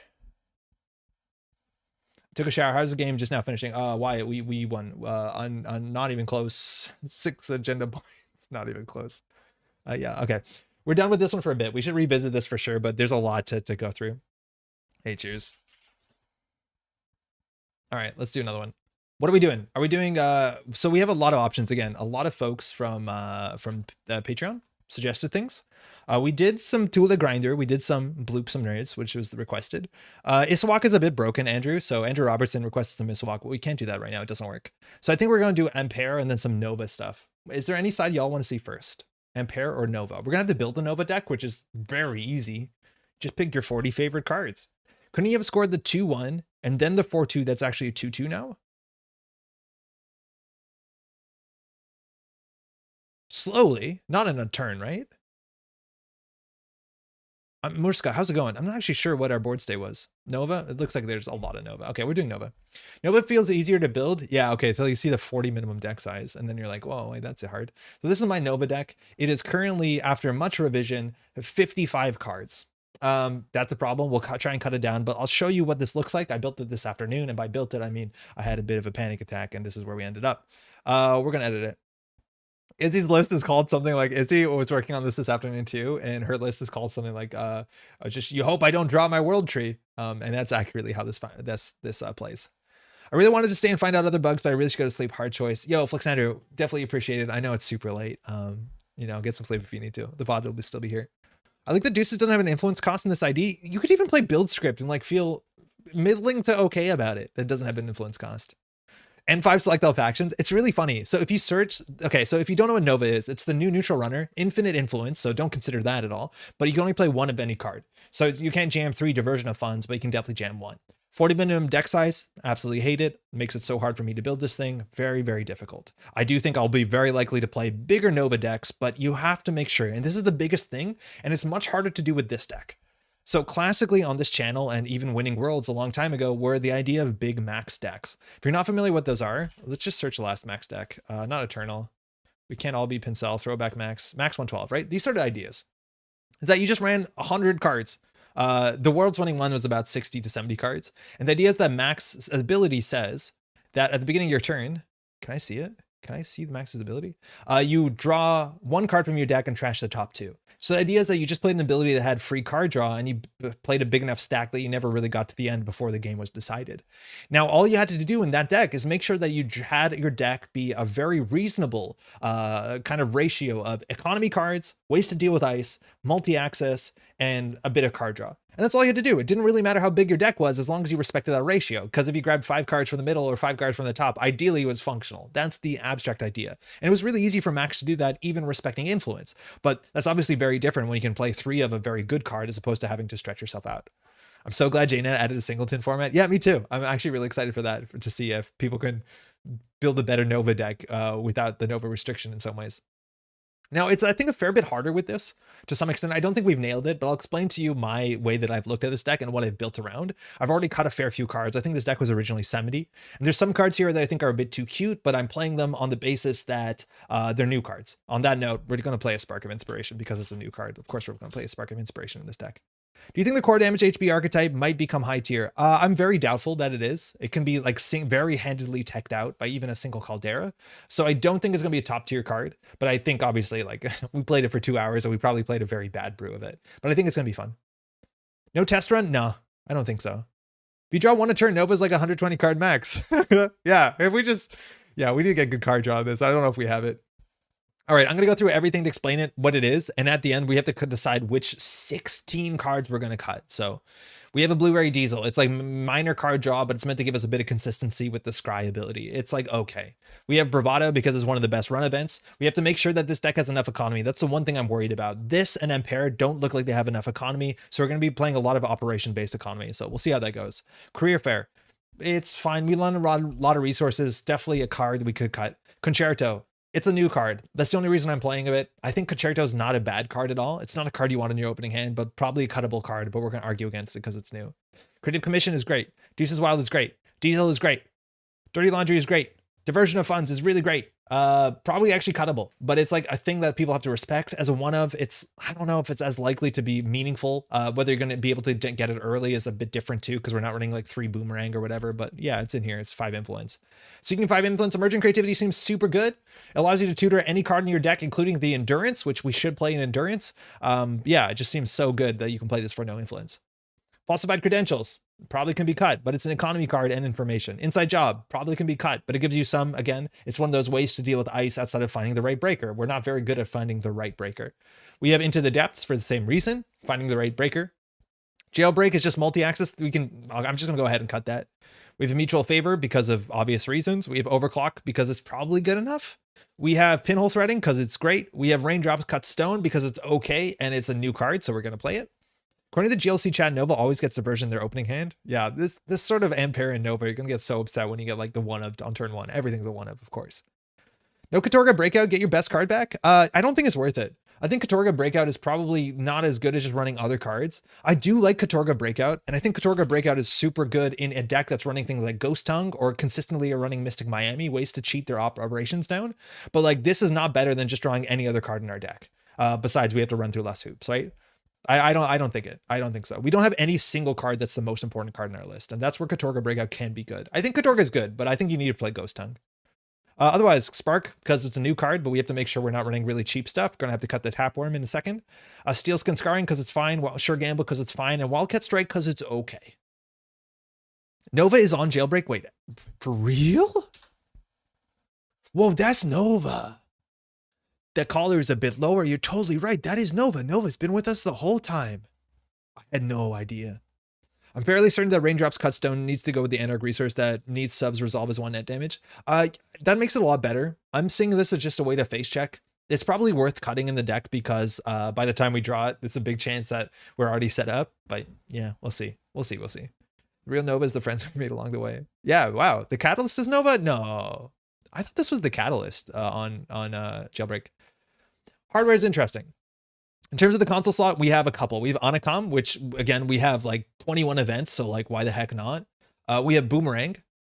We have Docklands Pass, which again, the deck needs a certain amount of multi-access. Winning Netrunner by singletons is not like good enough. We do have some things that we cut already from the deck. Things like Legwork, Maker's Eye, Jailbreak, all that stuff already got cut. So we're relying on more powerful hardware to get that stuff done. Ideally, a lot of these like weird 1-ofs that are super important to the deck are entirely reevaluated in the context of World Tree. So we'll see if the World Tree can fix that sort of stuff, but we have a Docklands Pass, probably cuttable. We have a 1x Endurance because we're playing Netrunner. We have Gachapon for some consistency, and we have a fair few Virtuals, so like, I guess that's okay, maybe. I'm not sure. We have a Hippo because it's 5 influence and it's one of the best cards in the format. We have Paragon because there's a chance we won't draw into a console, and this gives you that consistency of scrying. And then we have Awaken Plant because not only it's a new card, but it's just a win condition, which is amazing. Nova is the Catalyst plus their twin. There's 2 of them. Direct access to the anti-Thule tech. JM, I think Thule is like not worth teching around. It really isn't. If you play that card to be able to save yourself 2 credits and a click on a later turn, you could have just not installed the card usually. That's the way I see it. And then shuffling it back into your deck is probably not what you want to do, considering our deck is really inconsistent. Can attest World Tree is quite good. Even with the JNet weirdness, this seems really, really good. Nova is the Catalyst, like for real? Resources, again. Hopefully with the World Tree, we can tutor them, but we have Beth, which probably can get cut. A single daily cast because we need enough economy. A DJ Fenris, which is actually going to be fun when we turn into Steve Cambridge because we actually have to pick 2 different cards the way it was intended to play. We have Dr. Nuka, which is probably not good enough. I'm ideally going to sell this to the World Tree, but it's a new card and it draws cards. That's probably fine. We have Earthrise Hotel. We have Find the Truth because it's a really good win condition and it costs us nothing on influence, let alone nothing to install. On that note, we also run Logic Bomb because the same reason, nothing to cost, nothing to install. We have a Liberated Accounts because we just need money, but it's really slow. Look at the card. Which one? The Nova? Catalyst? Wait, is it very obvious that they're the same person? Will Ampère have enough money to proc Beth? I'm hoping to play against everything. I don't think these are the same person. These are different people. They just have a very similar style. Okay, this is Anti-Mage, who I also think is a very similar look, but nobody's giving me that one. Okay, look, hold on. Nova, similar look, dark cloak, sleeveless, has red cybernetics, also made of lightning. Other side of the table, the Catalyst, has sleeves, has an overcoat, has the Netrunner orb, no red implants. This is not the same person. Nova equals Catalyst is what people from No Signal Games are saying. I understand that people could change between the release of this set and the other set. What does impetus actually mean? It means like the reason to do something, right? Ginevra, how's it going? They're the same person. They aged? Okay, cool. I'm in. Do we have pronouns for Nova and Catalyst? And is Initiumia a last name, or does that mean something in Latin that I don't know? Read the flavor text. Everyone wants me to read the cards. I found my twin hidden away on Luna. Now we'll never be apart. This doesn't make sense to me. The digital part, I didn't realize it's digital. We should be playing DreamNet. It's digital. They, them, thank you. Is it they, them because of they, them, or they, them because it's plural, because there's two people? It's a play on new beginnings. New Initiuma. I'm just going to look this up. Initiuma, I think. Yeah, that didn't work. Initiumia. Okay, hold on. That one was on me. I'll take that one. Ah, the first result is Netrunner. I see we're in untested territory. We literally will not know what that means. They've always been they, them. Okay, fantastic. Both. Very cool. Very cool. Very cool. That's sick. Okay, I don't know much about the Catalyst lore. I want to know more about this. Breaking new linguistic ground. Yeah. What's it called when you have a Google search that doesn't come up with anything? All right.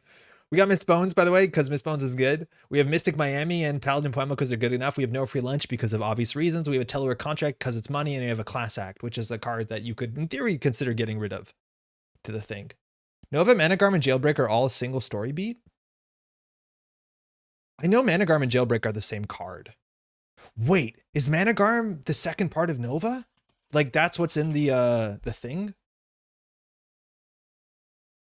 So is other Nova part in here? Huh? Is that where they found their second person on the moon? That's what Thoth said? What did I miss? Yes. That, exactly that. I guess Initium is the world as initial, same etymology. How's it going, Loot? Flavor text? Whose memory tape needs such stringent security? Their memory tape. It's all coming together. So they have rescued their own memory tape, but the memory tape seems to be pretty physical, unless that is a screen. It just has parallax from our angle. That doesn't make sense from a screen. That's pretty cool. All right, that's pretty cool. That's pretty cool. I'm not actually sure I know what this word means. Oh yeah, right. It's the Swedish Viking Black Folk band. That makes a lot of sense. Cool. Yeah, that explains it. Okay, that's sick. That's actually really cool. I'm into that. Now their brain tape is the NetSpace partner in crime. That's a digital part. On that side, we're going to just go ahead and add DreamNet because of lore reasons and because mechanical reasons. So Nova is just Eliza Dushku from Dollhouse. I don't know what Dollhouse is. It's television. The flavor's off the hook, right? It really is cool. Like it's obviously blindsiding me really clumsily, but I'm actually very into it. Okay. Other ice, we have very few icebreakers. I had more icebreakers here, but then I cut them because of this problem. So we used to have 2 of each type. Now we have 1.5 of each type. We have a Black Orchestra, we have an MK Ultra, and we have a Paperclip because they're good enough. We have a single Bagalter, I guess. I don't know. We used to have a Buzzsaw in here. Like this is what it used to look like. And then I think we had a Cleaver as well. But the problem is, again, deck slots. The idea here, though, is there's hopefully enough consistency that they're getting that sorted out. They're fixing the limit 1 per deck thing. They fixed it. Other programs, we have Botulus because it's good, Fermenter because it's good, Imp because I just kind of like it and it seems good with the World Tree. We have SMC because of consistency. We have Stargate and Tapworm, and I need to cut the Tapworm because we're playing, what's it called? Spark of Inspiration. I'm just going to not do that and hope that doesn't become a problem. And then we have 1 World Tree. Imagine having an ID depicting twins, but it's a Highlander deck. I know. Yeah, one is everything. You got to share equally. It's an important thing to learn with siblings to share. 58 cards, y'all. Do we just play it like this? How bad is the draw is always the question, and it's honestly fine. Like, we have Endurance and Liberated. Like, we're basically a competitive Anarch. Hippo, Liberated, Endurance. Like, deck seems good, y'all. Look, when you put only good cards into your deck, your opening hand always seems like reasonable. I see Buzzsaw Cleaver in the rig. I think it could just use a Turbine. I had Turbine in the list and it was cut. It was like one of the original 70. It's just kind of hard because we don't have a lot of MU cards and we're hoping to be a World Tree deck, let alone Stargate. So I honestly don't know if we can support the Turbine, but like, I wish we could. I'll look at you went through at 56 and we ended up at 58. Yeah, but because we learned about the lore. How many cheap hardware do you have? They're nice to throw to the tree for the boat. Yeah, we have a lot. Actually, we don't have a lot. We have very little, but we'll trash anything. Like we'll trash a Paragon to get a boat. That's fine. How in the hot heck are you telling me you can't cut 18 cards? Have you seen every card here? They're all bangers. I really think whoever put the 40 on here is like really twisted. Just like really messed up. Only put good cards in your deck sounds like a wonderful deck building tip. Hey, it's how we got here. So I also think a lot of the cards that we could cut are like Concerto, Raindrops Cut Stone, and it's just because they're cards that are not bad. They're just more situational. Like you have to build around them. Like, should we cut that? Should we cut Spark of Inspiration when we have 14 programs and some of them are not necessary? Yeah. They're all bangers, buzz. Okay, look, we can. I just don't want to have a 54 card deck with only one of each breaker type. Like that seems really bad. Looking at the NSG article for Parhelion makes me happy. Each of the 6 Matryoshkas have different flavor text. Yeah, that was revealed a bit earlier. It's really good. 40 is a suggestion, not a rule. Sophie, I appreciate that. 14 programs seems like too many. It's because it is. It's just I'm really like I'm worried that we're just going to be like, oh, you can't deal with a magnet. It's turn 5. Building a Nova deck with under 50 cards. Like I'm worried about that. Like this makes sense. Like Begalter cutting it makes sense, but honestly, don't rely on MK Ultra. We're at 56 cards. Is this going to be better than the version without the cards? No, I'm adding them back in. Buzzsaw, I'm adding Cleaver back in. And this is a Nova deck. How many ways do you have to tutor programs breakers? Not a lot. We have World Tree, obviously. We have SMC. We have Spark of Inspiration, lol. I was considering playing Frantic Coding, but I had to convince myself that was probably a bad idea. Probably not, though. And then we have Into the Depths and Mutual Favor. 6. And then we have Turtle, so like that's an option.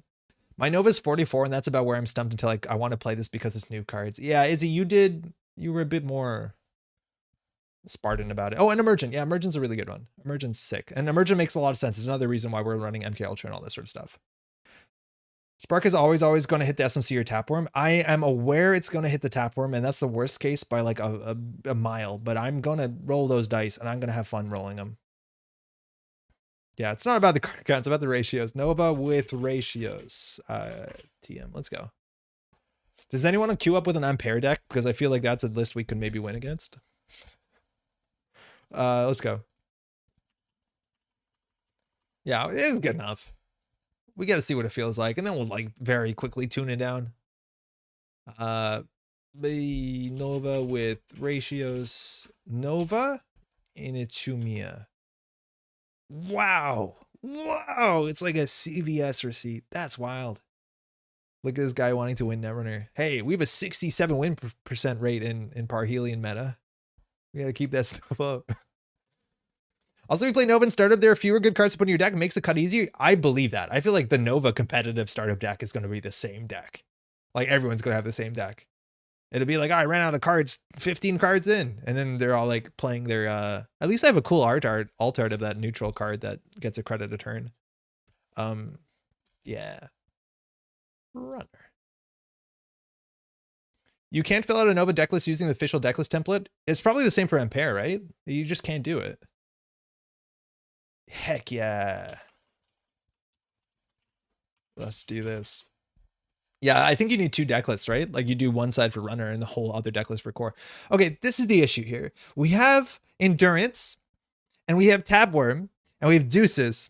And I think we're going to keep this hand just because it has endurance in it. And I think we're going to learn a lesson about the power of Nova here. I heard you're looking for hot singles in here. Yeah. Yeah. Always. I brought some. Some too. Good luck. Have fun. You have 2 draw cards. That's unbeatable. This is really unbeatable. The only issue is like Tapworm is probably bad against the economy of Ampère. Now, admittedly, too, Tapworm at least being in our hand means we can spark of ingenuity or whatever it's called with impunity. We can just spark whenever we want. All right. The question is whether we open with the deuces or whether we open with the Blueberry Diesel. I think we can open with it. We probably can't go to 0 credits. I think we do have the Blueberry Diesel. I don't know what that could be. That is a terrifying opening. How does one face check into Ampère? How? Is this a lethal Sisentan? Sisentan? I don't know how to spell Sisentan. Oh, nailed it.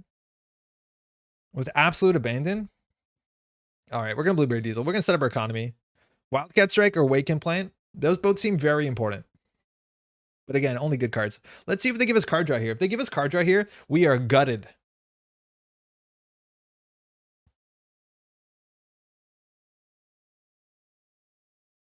Sick. Feels good. All right. You could use the deuces to expose the ice. Oh my. We don't need it. We don't need it. The resistor.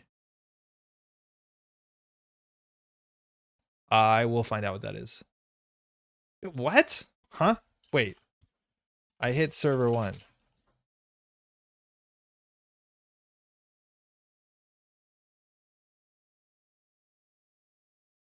That was weird, right? I clicked server 1. We all saw that? Now this is a shame because we're going to have to pay 4 credits to face check this thing, in which we could have just done boat run, and boat run would have been better. So we have to do this. Expose and ice. Okay, hold on. It must be gaslight. So I think we just run and then we put down Tapworm and hope that this doesn't do anything. This doesn't face check them. I'm not ready to pay 4 while we have a boat in hand. I think we can let them have that. Let's just hit HQ. It's fine. We got a Tapworm, we got a boat. They're going to score an off-world office. This is good. This is what I wanted. Yeah, I'm not paying for. For a single axis in this economy? No. It's a drudge work. That's also too much money. Let's just play that. Score an off-world office, please. Is there any way that we lose this from hand? Like they could score a viral weaponization, I guess. Yeah, that's that. Okay, there you go. We solved it. We do that. We install this. And we run HQ. We die to snare. We have no money. Spin Doctor can't afford that. Oh, now we'll run server 1. Yeah, we died to a lot of stuff. It's fine. We got our boat out. We have this. We can't lose. Literally can't lose. It's an off-world office. They would have scored anything else out, right? Oh, it's NGO front. Okay, yeah, that also makes sense. So my Ampère decks have HHN? Yeah, this one too, huh? This one might. Gonna be an Urtica? I don't know if you can Urtica an Ampère. That makes sense. It either had to be an off-world office, NGO front, or admittedly an Urtica. But yeah, we could get hard-hitting news here. The thing is like, do they have tag punishment in their hand? Maybe not. Maybe. Yeah, now we have to struggle because any card we draw is probably unplayable. That's nice. Oh, sick. Could have asked for a better top deck than literally the one economy card you can play on 1 credit. If Wander gets newsed into boom, I would retire from Netrunner. No. It's harder than that. That's a spin doctor. We know they have a drudge work, so they're probably not going to res that unless they, or if they are flooded. See, and whenever you get hit by the bad beat against Ampère, you know is the one out. Exactly. Like you don't feel bad about it. You just be like, that doesn't happen often. All right, server 1 and server 3. One of these is the drudge work. Dr. Nuka's here. Draw 3. Dreamnet? Mystic? Pinhole? The pinhole would be good here if we had economy. I'm just going to run to be able to get a trigger. Ideally there we actually should have ran HQ because they spin doctored and we get good value from running the wake. It's a bad campaign. That tracks. Ends Rashida. Okay, now we definitely run HQ. Just top deck like a god. Literally the deck is only good cards. Like you're not going to top deck and be like, shit, I drew into my like second Dreamnet and I already have a Dreamnet installed. Yeah, Objectivist, how's it going? Happy Parhelion Day to you as well. Scarlet Keys is good again. I played Scarlet Keys. It's still fine. Is Nova unironically OP? Probably not. But I do think it could be better than Ampère. They're one and only Rashida. I know. Like, oh no, they have it. Ooh, now we're getting hard-hitting news. This is a nice way to use their extra hand size. You also can count on Ampère, like all the good economy operations. How many of them have they seen? Drudge work? Okay. You've still gone through 13 great cards and you still have 45 cards stack left. Yeah, it's like turn 1. They put back an off-world office. Okay, so their hand is like really messed up. I'm going to play this to get a card and a credit. Admittedly, we cannot threaten this. We can threaten the Spin Doctor. I'm not going to trash it. I just want them to use it. They said no, and that makes sense. We do have the Hippo, which is really good. We have a pinhole threading. Going HQ makes less sense with the drudge work.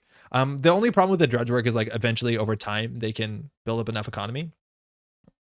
Hippo diversion?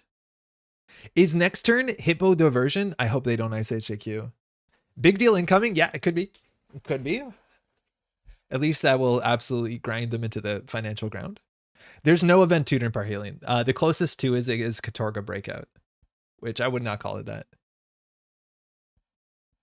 No Wizzo because there's only runner in the game who makes it. Yeah, DJ Fenris is really exciting in Nova. Okay, so we're just gonna like do this. They could score on an agenda, but if HQ is open, hopefully we win with Wake. And we have a Hippo, and we have 5 boat counters, so I don't see how this could be a problem for us.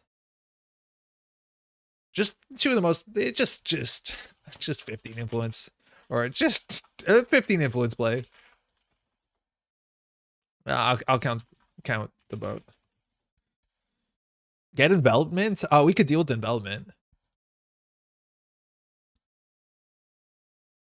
Yeah, so they could res it. Hopefully it's like disgusting. If it's a toll booth, I think that's the worst one here. Cannot lose the game? Yeah, it like forks them. They can either score out of like ice. Okay. Yeah. It's oh, excuse me, we have to break it. Like, yeah. Okay.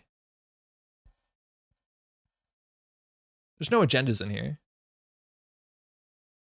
Oh wow, we can just like raindrops. And then just break anyways with the boats. It's not gonna do anything, but that's cool. Oh, we gained 3 credits. Wait, do we just raindrops HQ? Are we just raindropsing HQ? That seems a bit absurd. You pick Wu, she's a Gmod? I'm not picking Wu. I'm picking... every day I'm picking... End of the line. For real. Install Miami to do it next turn for value. Yeah, it'll be next turn better for better value next turn. There's only 2 credits this turn.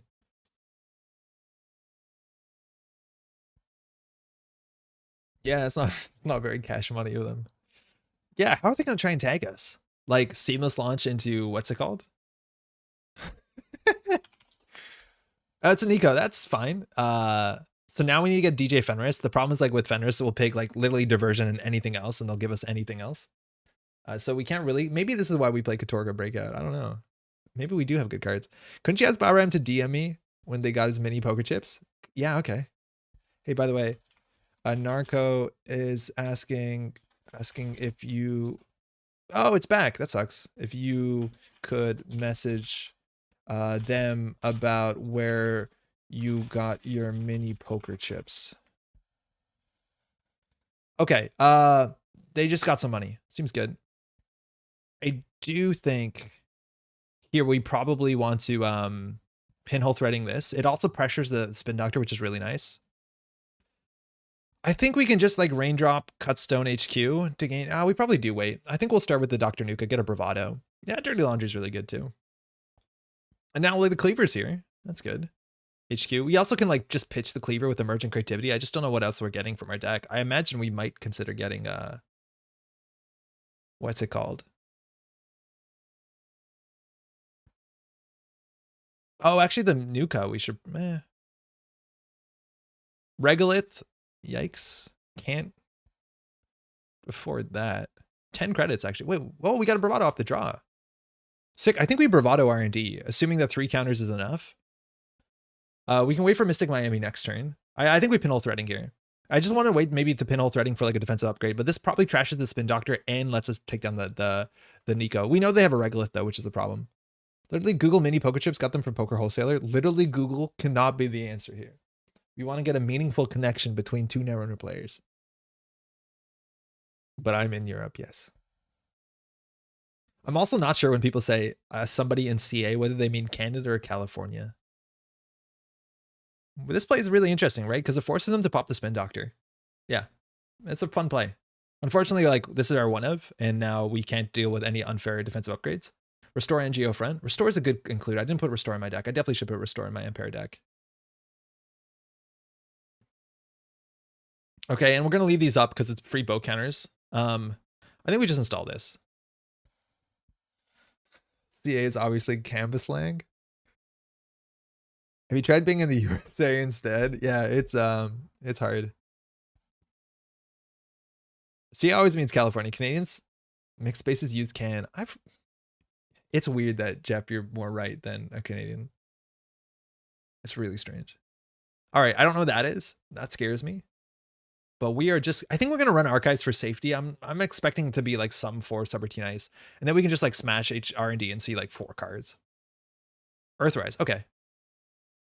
Let's go. just getting pressure. They haven't scored out. It's a turnpike. It's annoying, but that's at least only 2 of these counters. Again, they really do want to tag us, and I'm worried about snare and other stuff. At least we have some things here. This turn is so sick. This turn is really good, and we get to use this thing. Yeah, we'll see all the cards. Off-rolled, we saw that shuffled back. Planogram, okay, don't get tagged. Afshar, it's good. The All-Seeing Eye, that's twisted. I thought we'd get more than that, but I feel like we cannot feel bad about that. We can do Cleaver Run. I'm worried about taking a tag last click. I think this is likely an agenda. I think we could. Do we just raindrops into this thing? Yeah, I think we just raindrops into this thing. Let's see how bad this is. Like, we have 2 bow counters, and like, worst comes to worst, we draw some cards and gain some money. Really, that was a poor joke on both the US people and Canadians. You might be saying us people. Okay, so this is raindrops cut stone. When the run ends, you get a power counter for each subroutine that resolves here. So it kind of makes them not want to res ice to some extent.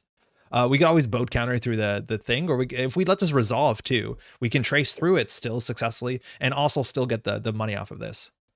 Now it's worth knowing that the run ends draw 1 card for each hosted power counter and gain 3 credits. The 3 credits is not attached to the power counters. I'm going to need confirmation on that. I'm not actually sure. It seems like it's not attached to the power counters. Yeah, you could let resistor fire and trace through. Yeah, I think that's probably worth it. It is not. I do not. Ooh. So here we draw 2 cards and gain 3 credits and trade for Enigma, or we could boat through the Enigma. We know that they're drawing a planogram. I think we want to see what this is. I'm going to boat through this. That costs us actually a fair bit. Hold on. That actually costs us money to now boat through this. Do we want to get 2 cards and 3 credits, or do we want to see what this is? Honestly, I don't know what to do here. This is interesting. It's making me want to fire them. Raindrop has a cool art. Yeah, it's a good Aminga one, huh? Is it physically possible for Scott Aminga to miss? No, I don't think so. Boat to break the ETR? That's interesting, but it gives us a tag. We kind of like nearly lose the game.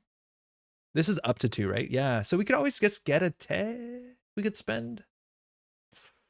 That's an interesting idea that we can break one of the subroutines and let the lose a click fire. But with the lose a click, we can always draw a card. So I don't think that's actually worth it. It gives us the flexibility to do it after this. So yeah, I don't think that actually makes sense, but it's worth thinking about.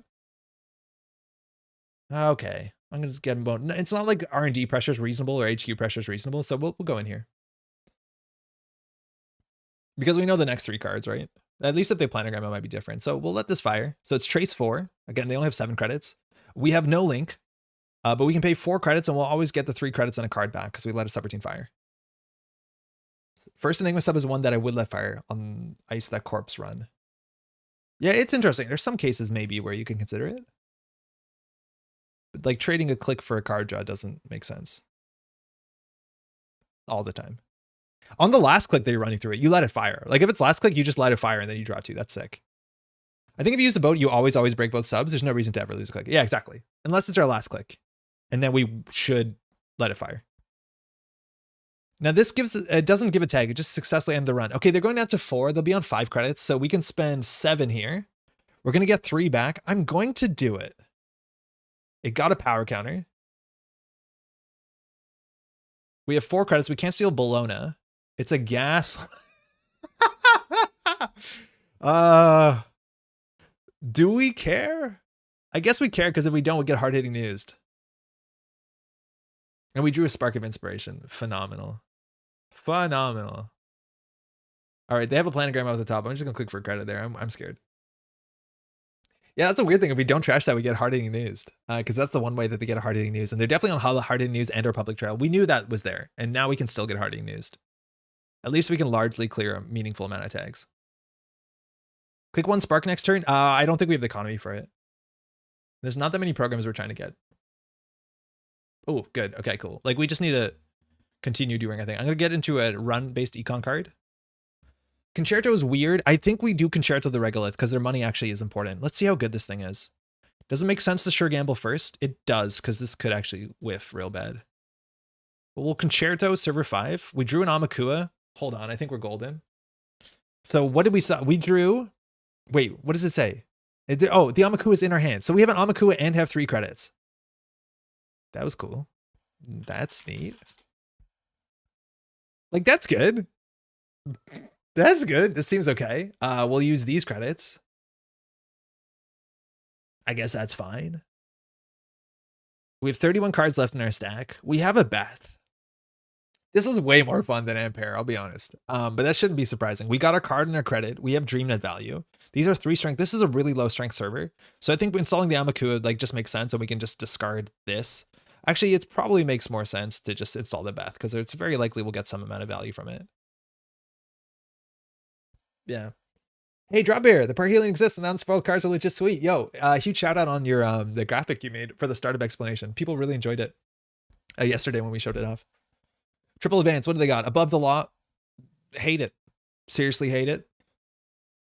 Feels bad when they get their one-ups, but okay, that's the whole deck. DreamNet's down. Okay, so now we put the pressure on. If you think about concertos, you get the money before you pick where to run. Yeah, it's so good. Wait, actually, do you? Concerto says reveal the top card of stack in place, then run any server.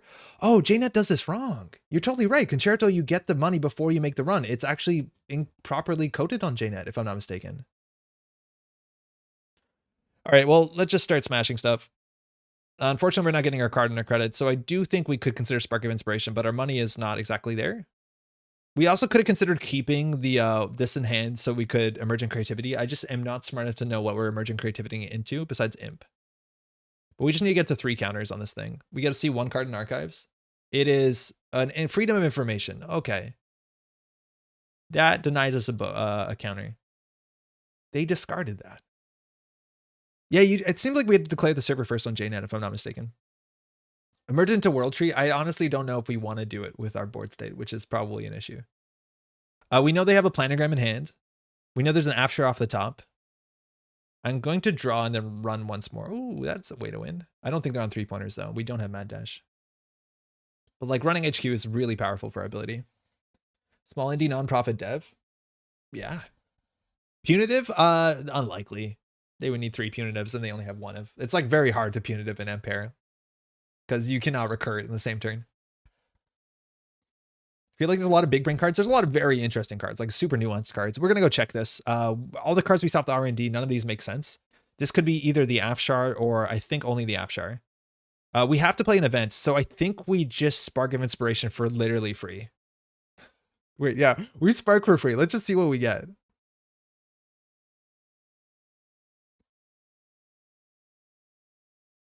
It's pretty bad. It's not great. Purging seems kind of rough here. Imagine we sparked and got the Stargate down for free. Yeah, but that would have been good. We have this one though. Let's go check it out. I'm pretty sure we just saw an Afshar, right? I don't think we saw anything too big, but hey, we only have 1 strength. We have bow counters. We can do whatever we want. It is not letting me run. Oh, we're good. Was literally the top card. Yeah, I know. We didn't even see any cards. It's just like, yeah, here's your top card for Mentor. At least it was free and we didn't have to draw it. Like, it's not the worst. Yeah, it's an Afshar. So I'm thinking that it's about time that we're going to get baited into a trap.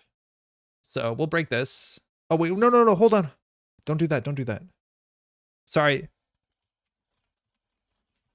Wrong click.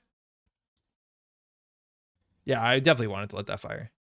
I mean, not let that fire. We don't want to do a last click. It saves us a credit if we do a last click. I'm only worried about hard-hitting news, but we saw a lot of the cards they drew, and there's a hard-hitting news window, and we didn't get hit. Plus 2 credits. Oh, huge. Yeah. Thank you. Yeah, I might want to take the 2 credits back, seems right. And like, we don't have to be that aggressive because I don't know how they're going. Admittedly, we're out of money. Well, hey, we have Fermenter.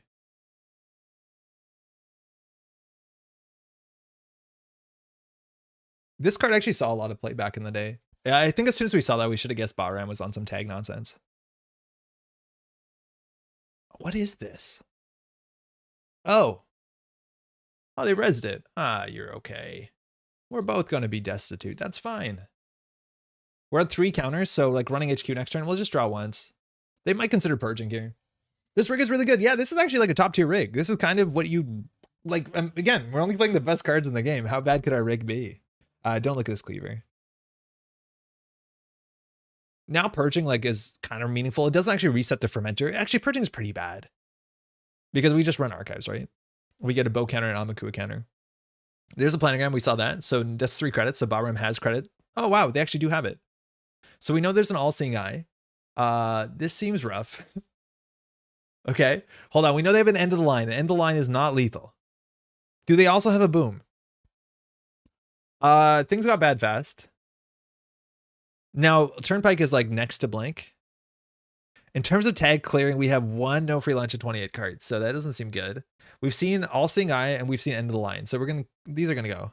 Misdirection 1 of time. Yeah, rebirth into woo. Yeah, I think we're gonna have to go tag me on this one.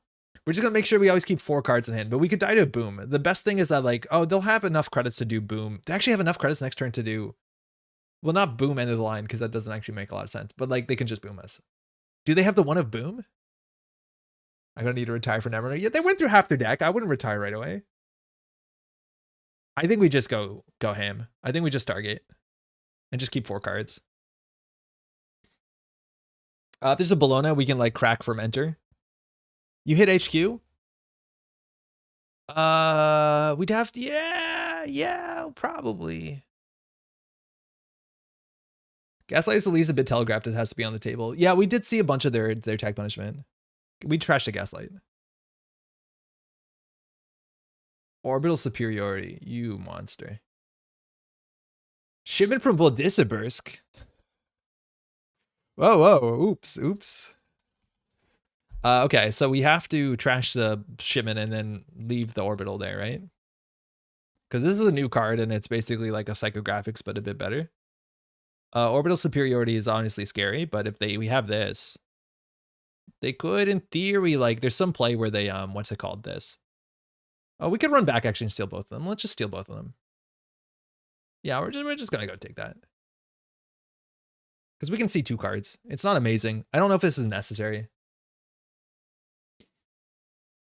Leaving orbital feels bad with end of the line in hand. Yeah, but like it requires a lot. Like they need to still score it. We're just gonna go back and take it with Wake Implant. Yep.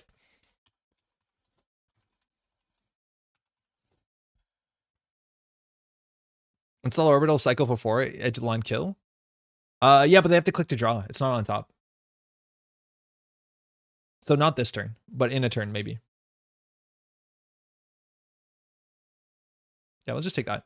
I'm gonna draw once. That's a good one. Admittedly, we're gonna lose all our resources, but it's kind of cool that it's there. Do we lose? Do they value end of the line? Are we gonna see the first value scorched?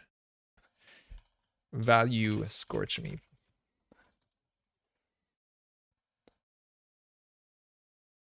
I think a value scorch is probably fine. Oh no. Oh man, if they had like an unknown card on the table, you have to worry about like Reaper function or some nonsense. We also do know they have a Bladderwort, which we have to play around. They might set up some like Bladderwort into end of line, and that's like 5 damage, which again is survivable. They have to watch out because they have to ice up R&D, but it's almost impossible with Endurance Stargate. Yeah, there's no archive memories in the format, so they can't like just recur the stuff straight up. They have Restore, Wandering on rest of turn. Okay. So all 3 unknown cards on top of R&D. We know HQ has an end of the line. We know HQ has, I feel like we saw another ice when we Stargated a while ago, or not Stargated, when we waked a while ago.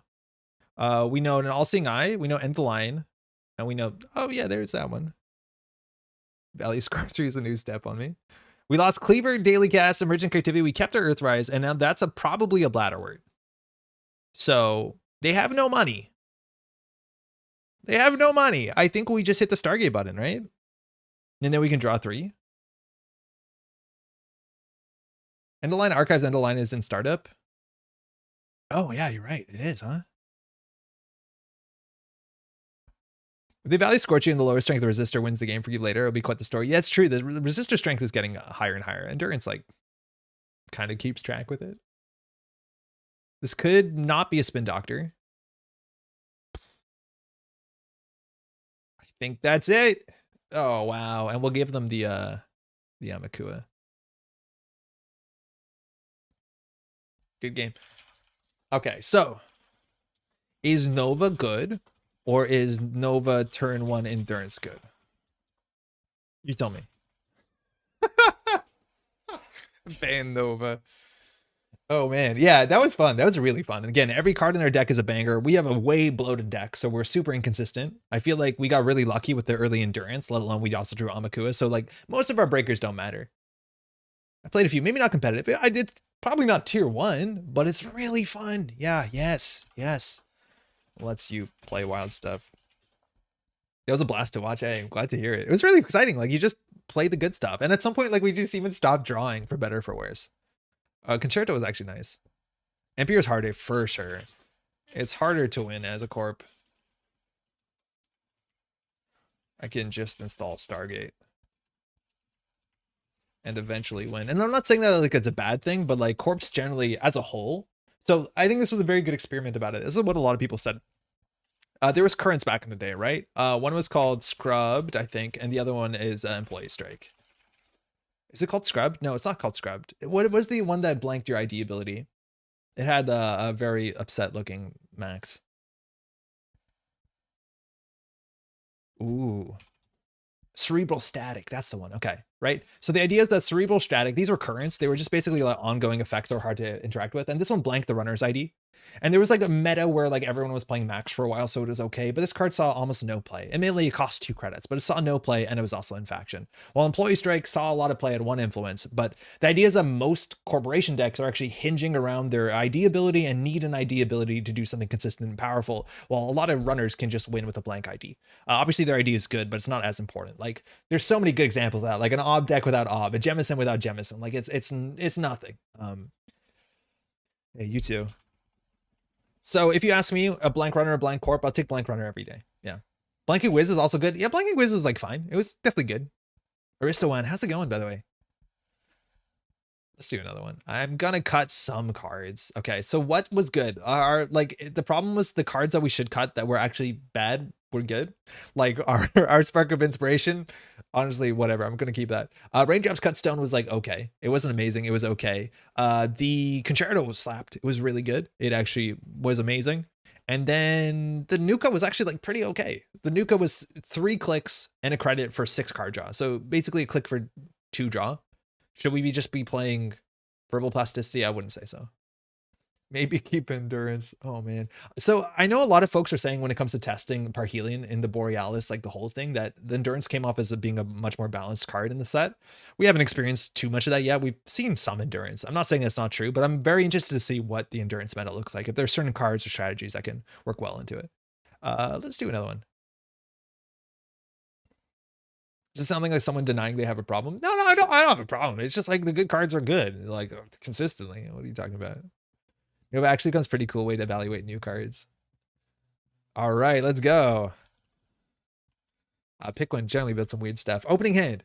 It doesn't have an endurance in it, so I'm considering the mulligan. The early imp, not necessary, but it's technically pressure. Falsified's kind of good because a lot of the big things Ampère can do is run a lot of 3/2s. So anything in a remote server can be like pretty reasonable. And I think a big thing they have to do is jam consistently. Wildcat Strike is we can do better. Hey, Nana. World Tree. It's here. We picked 2 5 influence shaper cards and they're so good. And we got one of them. This is not endurance, but like, we can make our Gachapon an endurance. We just need to draw a Concerto or something. Non-equivalent exchange, they gave us 2 credits. You fool, you have funded the World Tree. We are good to go. What hardware can we get that's actually good? I don't want to get rid of the Find the Truth. This seems good. Convert the Gachapon on the boat. It's like 5 credits on top of this, so it's like 11 credit play. We don't have economy. But like, it's going to be a World Tree game, which is kind of a good look. Oh, God, our hardware is so good. Yeah, Wake is good. It's in her hand, though. Yeah, oh, never mind. Never mind. I think we can get this down. You're going to ice up archives. I love that they gave us 2 credits. I can't believe I didn't understand that. Hey, Nana.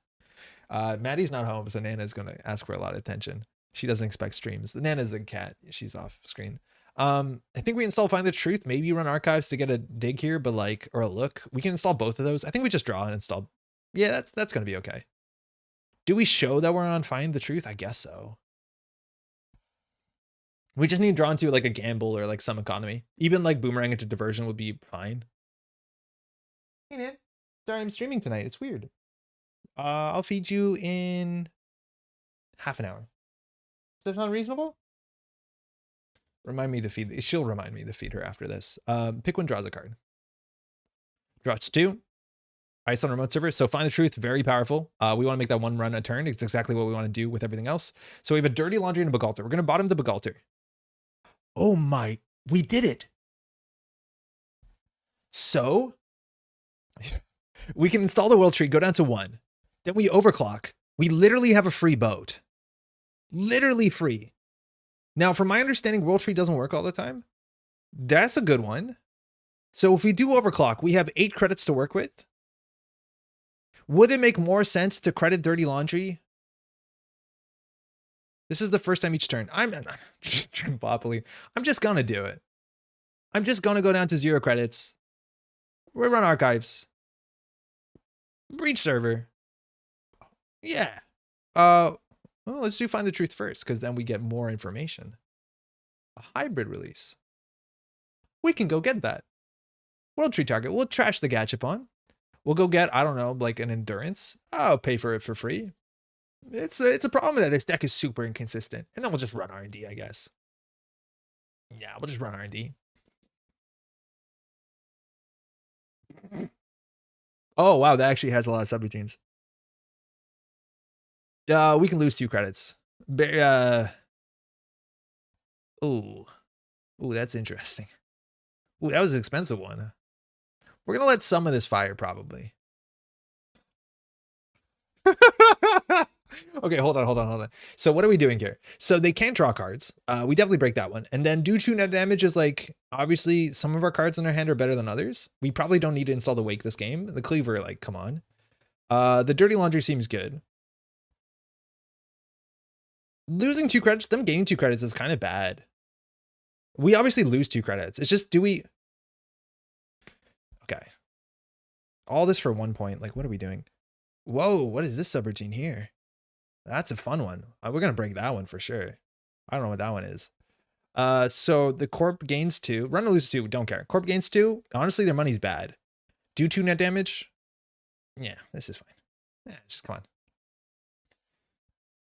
Yeah, it's good enough. This is the one we wanted. Good. All right, we are financially destitute, but we have the dream. Like, we can go ahead and trash or Find the Truth. We probably won't do that to go get a daily cast. And we're back in the game financially, sort of, kind of. Not really. We could also install the Cleaver at some point to go get a program that gives us money. I don't know what that would be. But they don't have a lot of money. We'll draw once. Is this good?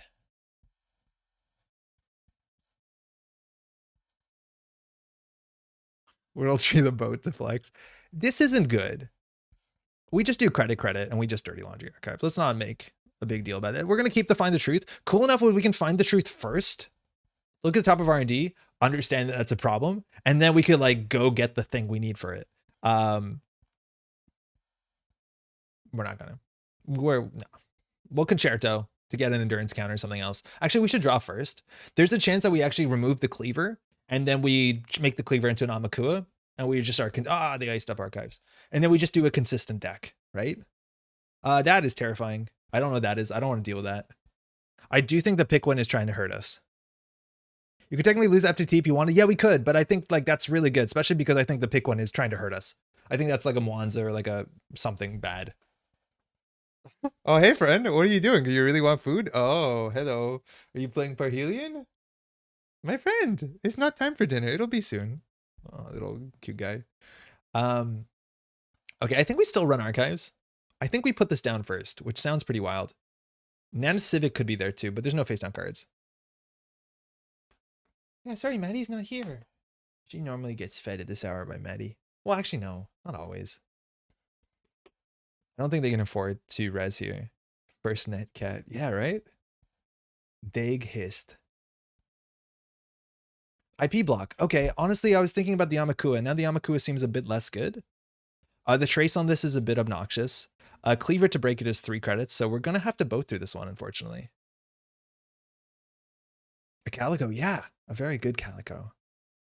Okay, so they have good ice. Like, this is both really good ice for us. I think we're going to have to just... We'll see the Find the Truth first. It's an Obokata protocol. Yeah, that makes sense. Endurance. Choose a target for World Tree. So we can go trash this to go get an Amakua.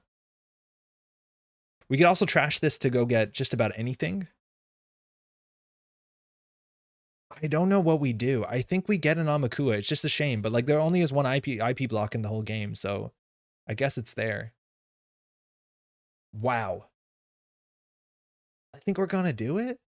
What is this? This is a code gate. How do you break a Vampiranasa? You can hippo IP block. I'd rather hippo the Vampiranasa.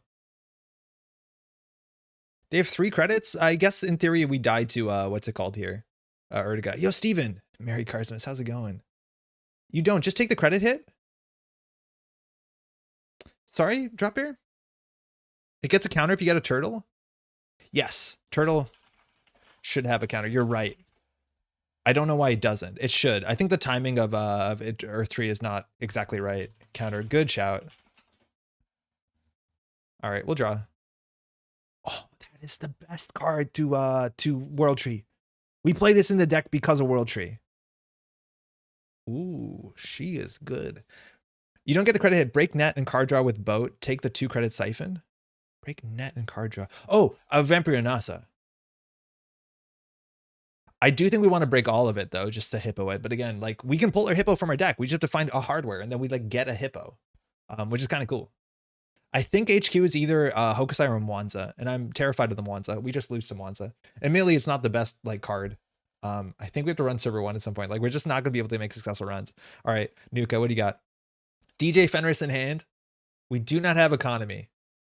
We do not have economy, but we need to make successful runs every turn. We can consider running server 1. We have to face tank into something bad here. We need to get the DJ Fenris down, ideally sooner than later, just because like we have good cards to recur. Concerto is not so useful. Fenris for Quetzal, free run on archives. With the Amakua, it's not a free run. We've got a tag. If we trash our Amakua, yeah, once a turn. Definitely Tournament Worlds. I have no doubt the Ampère format, let alone like Netrunner DB, or sorry, Jinteki.net added a singleton format. Huh. I'm just going to run server 1. I don't know if they can res stuff. We could like not die to Sice Town here. We could take 3 net damage in theory. I don't know what else we're scared about. I don't know what this is. I think it's an Ertica. We know they have an Obakata in hand. We'll continue. It's an Aket. That fires. Do we think it's a Mwanza in HQ? Do we think it's a Mwanza? They didn't advance this card. I think it might be a Mwanza. Can they res it? Yeah, Mwanza's 0.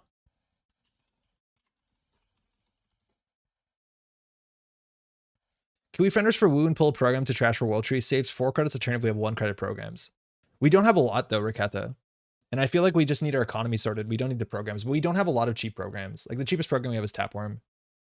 Concerto seems so good. Replaces itself, gives you a run of money. It does, but we have no way to use the money. Like once our Amaku is at strength, it does. I'm going to just risk this and just assume it's not a Mwanza. This is a bit of a liability here. Can we die? Unlikely. Oh my. Well, ooh, the one-ofs, they kind of sneak up on you, don't they? I feel like we might lose or find the truth. Should we, if we run, at least they don't have money. I'm just gonna let that one fire. That one's just, you can fire that one. They could spend their whole turn trashing this. If we think that's a Mwanza, we don't want to get an Axis here. World Tree for something not worth trashing. I'd rather them trash them. Like they don't trash Nuka. Oh. Man, hold on. She's starting to push things over. Oh, that seems good. That seems good. Yeah, we don't die to end a line. They did recover heavily. Nana, you cannot stop. There's presents underneath the tree, and she's just absolutely pushing them around to get her weight. Nana, I'll feed you. Just wait till this game. She doesn't. She does not want to wait.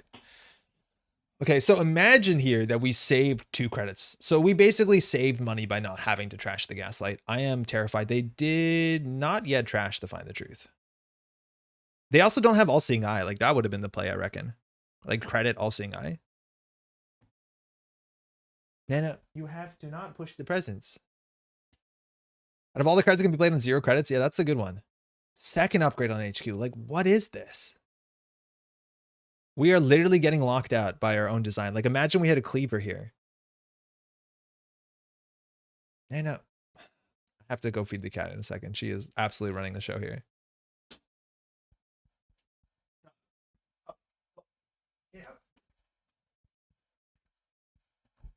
Okay, what do we do? How do we recover from this? We could consider concertoing to run HQ. It'll give us some credits to trash. If the run is a Chrysium or something here on HQ, it also could be like a Keegan Lane.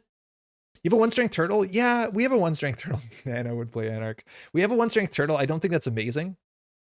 If anything, we could like Imp and then like Concerto. We don't have a lot of 0 costs, so it's pretty good. Keegan rotated? No, Keegan did not rotate. Keegan is still very legal. Yeah, Keegan's in Dad and Destiny. Did not rotate. So we can do Imp run HQ. We know they have an Obakata. We doubt a snare if we do that. Like many Casana's political causes feed me. Very, very strong policy. My goal in life is to make you feel as paranoid as possible. Just saying, it's kind of working. Imp HQ is good. I think if it's a Mwanza, it's really bad for us. We'd have to do like Imp. I'm going to draw once. That's a good card.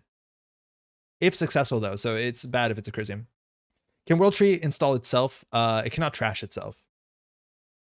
So you can World Tree not itself. I think Ampère includes analysis paralysis. It's like really hard. You have to start taking risks, which I think is kind of cool. Like I feel like we have to remove the tag here. Obviously we could have nuked, but I want to nuke for like a daily cast. The problem is like it's just hard for us to make a successful run. I think getting down the Amakuo is a huge mistake because of this IP block. Yeah, World Tree is not unique, but you could World Tree a different World Tree. But it seems like a lot of work. Anna, stop it. No good. We could always like Concerto just to replace a card. I think we just click for a credit here. I'm gonna just throw this out. I'm gonna feed the cat real quick. Yeah, come on, let's go get it.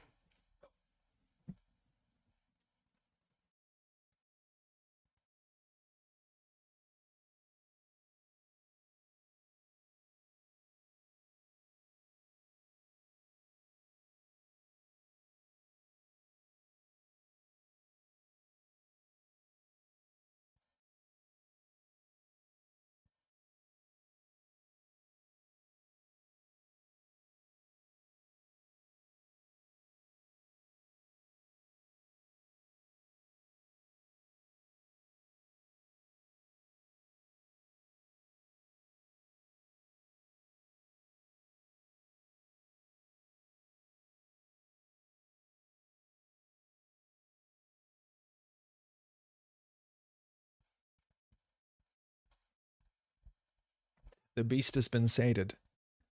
Credit hedge fund. Okay, they're back in the money. It's been 8 minutes since Nana was told dinner's at 10:30. She had different ideas. Yeah, she got there. Imagine not converting the turtle into a Clippy. Ooh, it's actually not bad. What do we do there? Like, we have to make a successful run, and that's the problem we're struggling. How do we possibly deal with Vampiro and NASA? Like, 4 subroutine ice, just good enough. So I think we don't. I think we can maybe let them draw cards. Ideally, we lose 2 credits. So I think we have to just tank this thing. Oh, we can't. Just go through the ping for 1 credit. What are these upgrades? That's the problem. Like, I don't know what these upgrades are. I think we'll start there, though. Oh, no, it is work. It does show us the card before we can run. So that is correct. Pricek plus Hendrik. I'm worried about Pricek. Like, we just don't have the economy to deal with it. We could get a no free lunch, though, from Dr. Nuka. We will break this with the 1 credit Concerto. Sick. Yeah, it's just good enough. Okay. So we have our order here. We'll do Find the Truth always first. Top card of R&D is a DNA tracker. Yeah, yikes. Endurance, sure. Card from hand. Why didn't it ask for World Tree? It skipped World Tree. Why did it? I'll do it manually. I don't know why I did that. So we can either go get an Amakua with a counter. We have our imp in hand, which kind of sucks. We can trash this to get a paperclip. Oh, this is the bug because it has many installed cards, right? If the server has multiple cards to access, it seems like it doesn't work. Yeah. It'll do the world tree after the access. Oh, weird. Okay. So I assume we're going to trash the Amakua. It seems really bad because they have a lot of big ice, but we don't have a lot of good ways to deal with huge strength ice. So we can show our deck and install a program, reducing its cost by 3. Actually, we don't want to do a program. We want to do a resource. Sorry. Yeah, we want to keep this around. I think the resources are less meaningful. So I'll just fix this manually. Counter virus 1. We're going to get absolutely hosed by what? Wait, what? Oh, whoa. There's a virus, to be honest. Okay. So apparently it's firing now. So it just doesn't, the prompt doesn't come up. Okay, hold on. Yeah, that's weird. The prompt doesn't come up, but it's actually still doing it. Counter virus 1. Okay, so we'll trash Nuka. And then we can get basically any resource from our deck, barring the ones we can't afford, which there are very few of those. It would be only liberated accounts. So we can get any resource. There's no filter here. No free lunch for safety. We could go get just a daily cast is probably fine, right? Yeah, probably just a daily cast. Counter command to shuffle the stack. What is happening? I honestly don't know what happened there. That was because I hit nothing. I think it still maybe shuffled the deck. I think our best resource is either DreamNet, but we're not making successful runs. I think it's just a daily cast.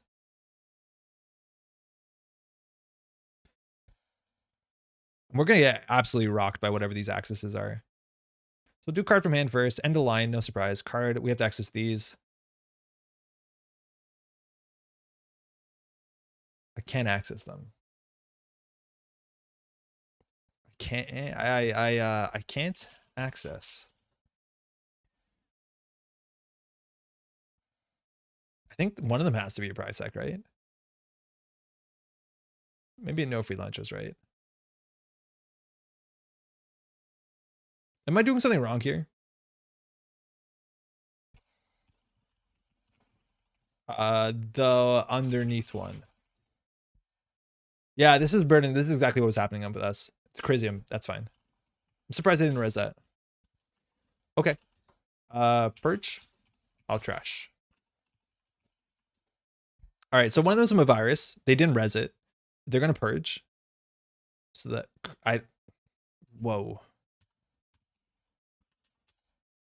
I don't know what's happening. I've never seen this. Undo click, do your run. Then when asked if you choose an upgrade, pretend that's what it's asking you to world tree. Current phase success. It's just, yeah, it seems like it. Yeah, I think you're right. It just has the wrong text. I just don't know what this is. Like maybe how do I?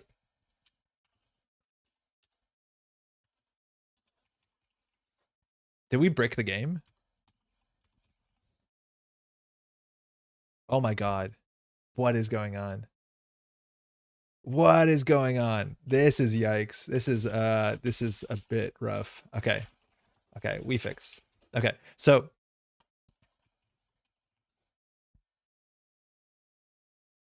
what? What's happening? What is happening? Okay, so I'm going to throw this out. I'm going to install this. So we spent 1 to run.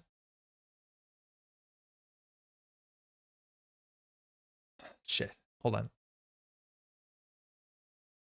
So it was 1 to run. Virus counter 0. Counter virus 0. That seems correct. Undo turn. I think we basically got there. I just want to see, did I start my turn on 0 credits or 1 credit? 1 credit. Yeah, this seems fine. Yeah, this seems correct. Okay, so Crisium means we don't want to into the depths it. Amaku is reset, which is a problem. This is 2 strength. Again, we could have got a paperclip potentially. That could have been good. I think we just might have to click for credits for a second. Again, I don't think they score up really fast. That might be the Obokata. Simulation reset. I think we can just do this. We have to watch out for public trail. Like at no point in time can we drop to either fewer than 8 credits or fewer than 4 cards in hand or whatever like intersection of that would be a problem. They have a DNA tracker off the top too. Like we just have no way to deal with big code gates. We're not running the turbine. And if we did the turbine, I think that's a chance that would work out for us is if we just did turbine into whatever. Okay, I don't know what that is. DNA tracker on HQ. Like how do we deal with this? This is just too big ice. Like I think we need a hippo something. But like so much of our rig is built on successful cheap runs and that's not happening. Hold on. What can we get from our deck that could remedy this problem? Does anyone have any idea? For the future, Andre, when this happens, treat the choose a card to access as a choose a card to trash. I'll try that. And actually just do what it doesn't say. Oh, emergent creativity, I can get hippo. You're right. I think at that point, I might as well Mystic Miami and wait. The problem is like we can't trash all this stuff, so we could like hippo IP block and like build ourselves a window. That's probably fine. Yeah, we'll just do that. And then we can do it next turn. We have no hardware to throw out. Yeah, this gets hardware. I always forget this gets hardware. It's a spin doctor. Okay, that's good to see that before we've hit with something. Hippo the R&D ice, we'd have to break every single subroutine, so it's not really possible. Hippo doesn't need you to pass the ice. You need to break all subroutine on the outermost piece of an ice. So yeah, it's going to be hard for us to do the Vampire NASA. In terms of code gates, all we have is Black Orchestra, and this costs 6 plus the install. Let alone we can install it for free, but like it's hard. You're missing 2 subs? Yeah, we're going to need 4 counters on here, and we have no charge counters.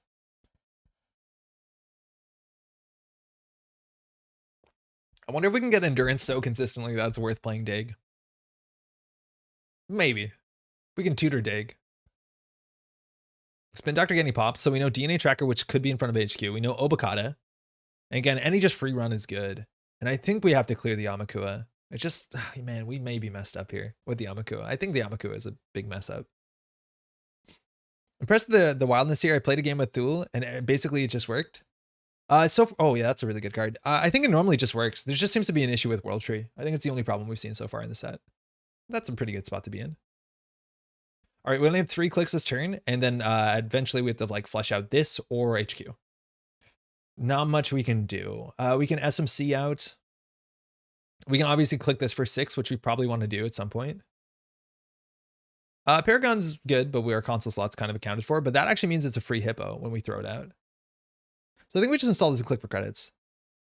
Oh, Isawak apparently is messed up, but I think the JNet devs know what's wrong with it, so there'll be a fix as soon as it's just pushed to the live build. The fact that everything's like working on day one is, well, you know, working pretty well. It's pretty great. Sorry, the idea is Pickwen's playing Ampere, which is the neutral equivalent to Nova. So one of only everything, infinite influence, 45 minimum, but only 2 faction agendas. And we've seen the 2 Jinteki agendas. So we've seen an Obokata. Yeah, it's a full neutral game. All 1Fs. You're only going to see each card once. Ideally. I wonder how much ice they're on. We've seen 6 so far. Maybe we can punch a hole through archives. It just feels so bad punching a hole through archives. How much is it into installer decoder? Oh, there's simulation resetting. Trash up to 5 cards. Shuffle that many cards from archives into R&D. Draw that many. Remove this operation from the game. Love it. I learned how to type the accent grave, and now you can't stop me. I honestly don't know. I can do an accent aigu because it's in the Métropole, but I don't know how to do the accent grave. It's probably like similar. Oh, we'll get there. Oh, we're getting close. It's 138. Alt 138. They trashed 4 cards, so just unknown hand. We'll also see what they pull back here. Like this is one of the few recursion cards that's like on tempo in the whole game. So they can pull back like a non-equivalent. They can pull back Gaslight. But there's a lot of unknowns too. And we're going to consider running archive soon enough. But this could just be a hand of more ice, right? Like that's what they have to do. So they drew 4 cards, 4 unseen. So they left everything known. It could have just been a new hand and they shuffled their hand away. Austerity. Oh, it's really good to get that bird barbecue before an austerity, I reckon.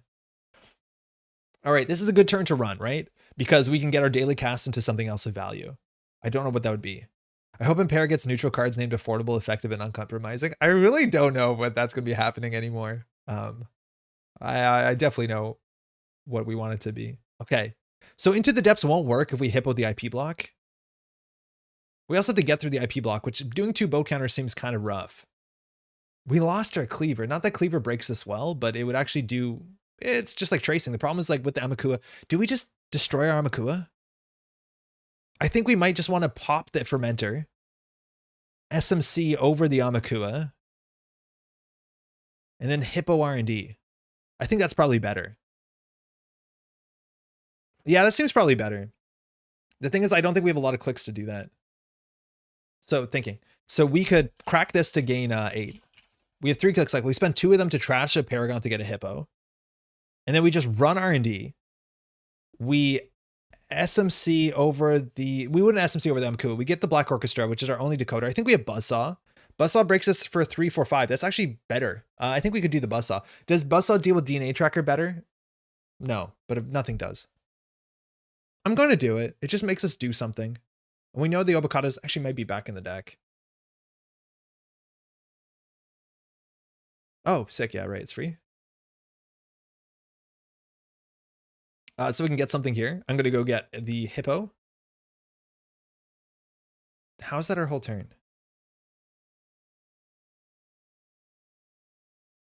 Oh, I see. That's cool too.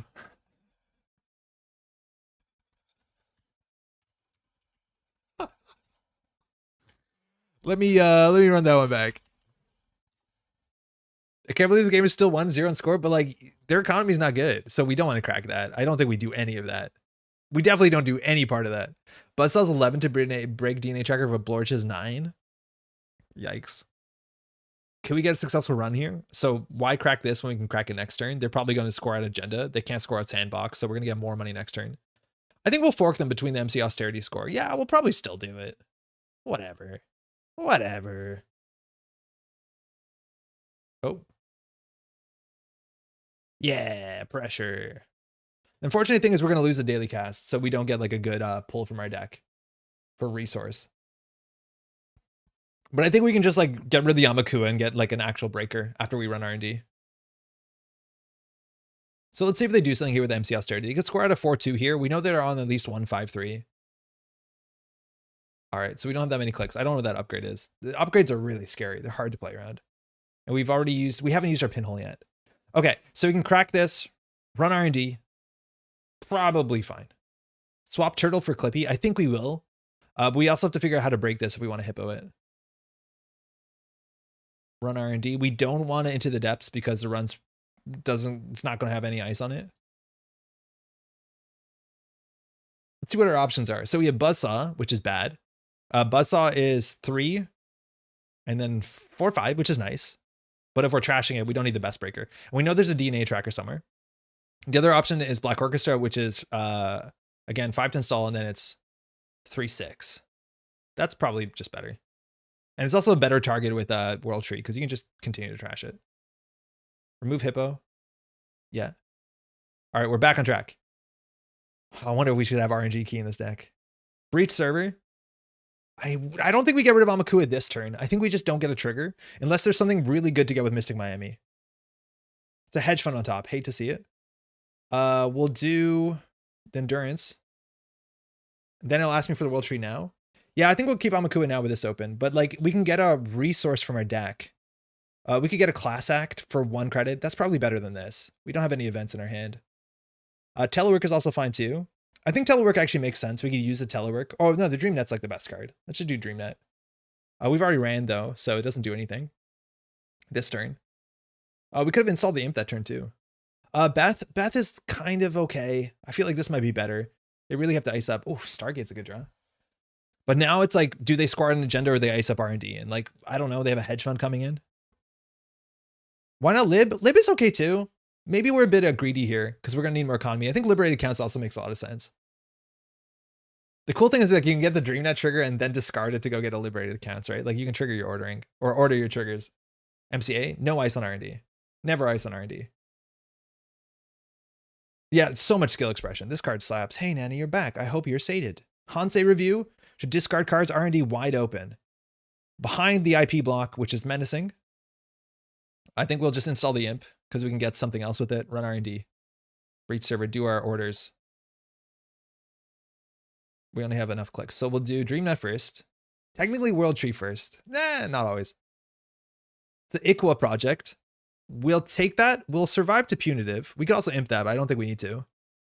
We'll do endurance. I guess the order here is just not good. We'll steal it. We're on game point. Choose a target for World Tree. I think we trash the Black Orchestra.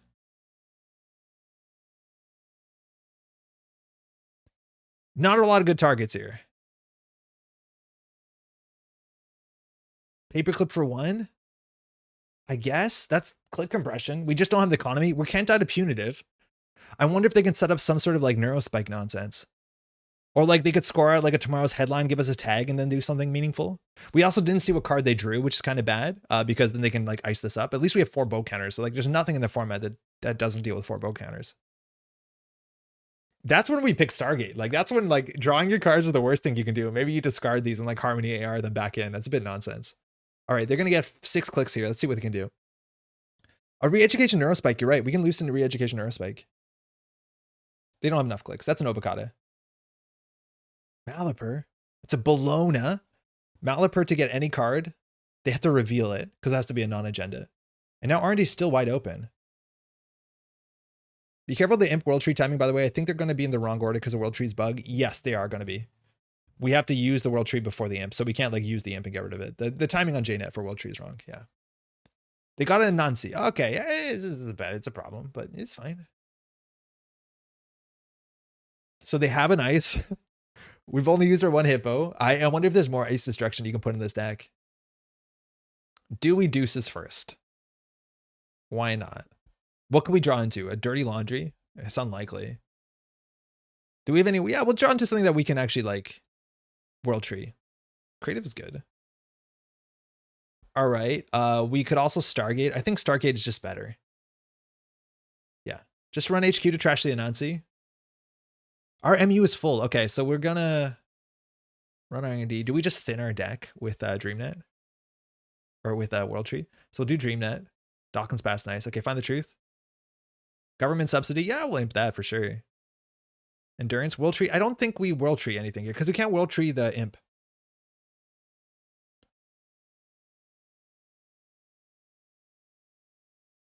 So we can install Stargate, hit Stargate. We can also just like Creative Commission. We know the Nancy's coming down. I think we have to do the damage this turn.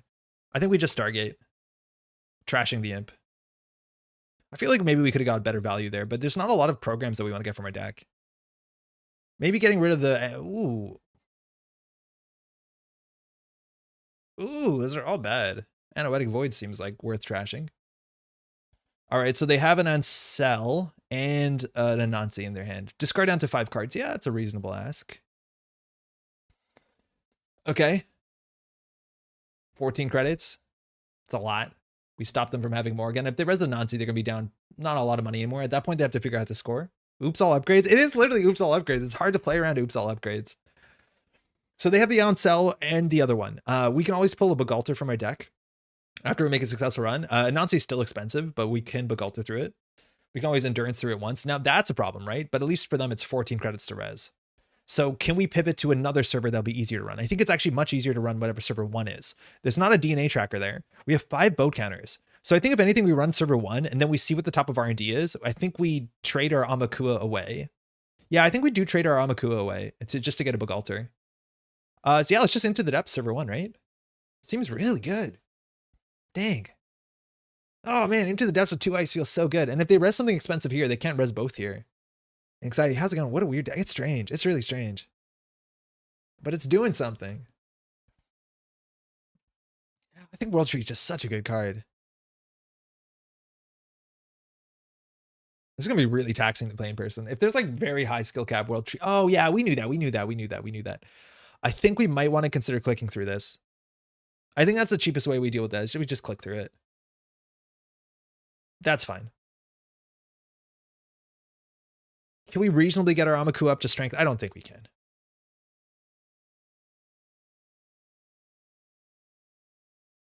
We can charge our boat. Oh my God, this is disgusting. So we definitely want to do World Tree first here because we don't want to draw into our Begalter. That would be like worst case. We'll do World Tree. We'll trash. Apparently not. Hopefully it doesn't work. Which is definitely my favorite card of the set so far. Yeah, me too. Don't draw the Begalter. Thank you. We'll do Endurance. Find the Truth to see the top of the deck. It's a sprint. We knew that. So I'm going to gain 4, and we'll charge the boat. Then, insufficient MU. I apparently trashed the boat. I clicked on the boat at the wrong time. I guess that's on me. Well, that's great. That's interesting. Sunk the boat, huh? Tried to charge it. Charged a hole in it. Okay. So apparently I should have 6 counters. So I'm just gonna fix that manually. No, we're not gonna trash that. So I'm chill. Oh my god. There's literally no hardware in the deck. That's really funny. Okay, so we have 1. 6 should be on 14.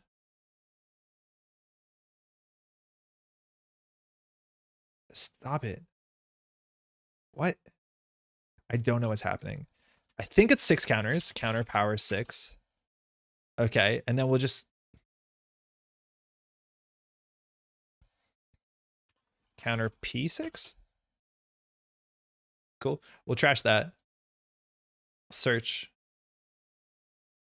Get a Buck Galter, which is not great because they stacked on R&D. We can also get a, what's it called? It's 7. Okay. Counter P7. Click. 1, 2, 3. Cool. All right, seems good. So they have a sprint here. At that point, we can either close the game off with a Stargate. Ideally, we can also now at this point just run archives for hopefully cheap. I think a Chesva is a one of it actually probably really good in this deck. The command didn't work. Oh yeah, that's actually a big point.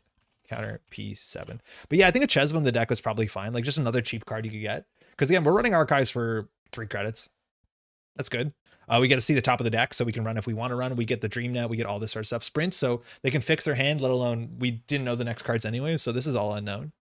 They still have to score at like 2 points. I'm assuming they might be on all the 1-pointers and then just, oops, all 3-pointers. We saw the Obokata, I think, was shuffled back. We want to make sure we have enough cards in hand. Yeah, it's still going okay.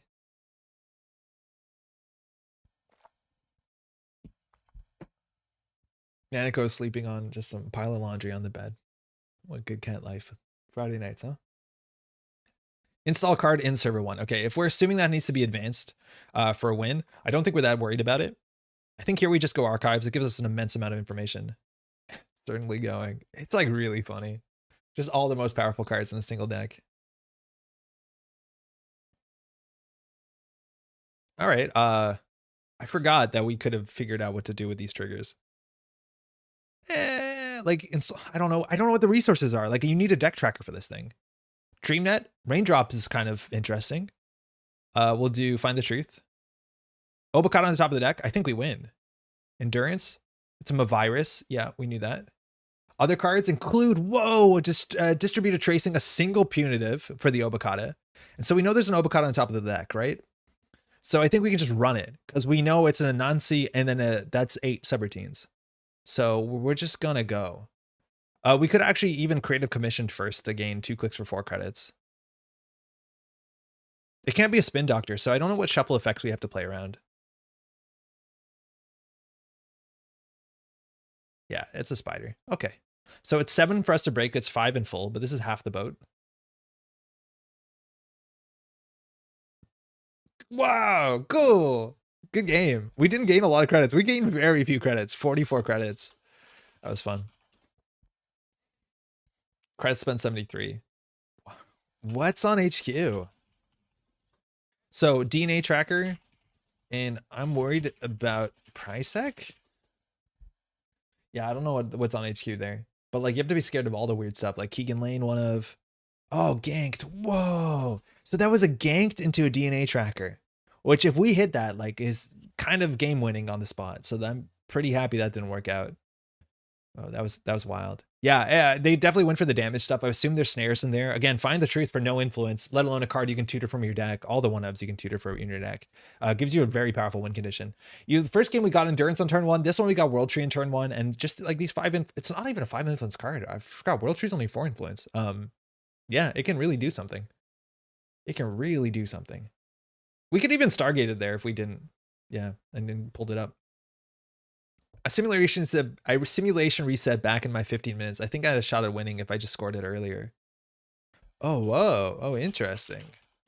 Whoa. So they had a big deal in HQ, which is, again, you know, they had enough economy. They might have been able to score out because there were some weird turns where like clearly economy mattered a lot to them. And I think that made sense because we saw some big ice, but there were the turns there like on HQ, they didn't res a pretty valuable Chrysium. So that kind of tracks. Yeah. Ganked into DNA. That'd be good. I suspect with World Tree Nova, you want fewer events. I would say yes and no. I feel like the more cards you have it installable, the like I think you still want to just play the best cards. I feel like you can't either rely that you have World Tree. I still think you need to play cards that you go through your deck to get value from.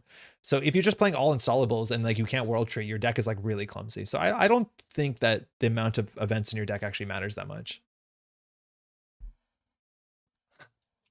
Yeah. It's a nonsense. Hard to play though. Would love a deck tracker. Like I don't know what's left in the deck with so many 1-ofs. Yeah. I don't know. And again, we were playing like way over consistent, like not way over deck size. So our deck should be less consistent than this. You obviously see as soon as you put down a World Tree, consistency isn't really a problem anymore. But like maybe you also play, like, I don't know how bad this deck could or should swing into a World Tree. Like, do you play revolvers? Just because once the revolver's empty, you can get something else. Like, yeah, 2023. Let's go. Yeah, I don't know. I don't know. It's strange too. Like maybe Nova is good if you can play all the like most busted cards. I could be honestly good enough. Hey, cheers you too.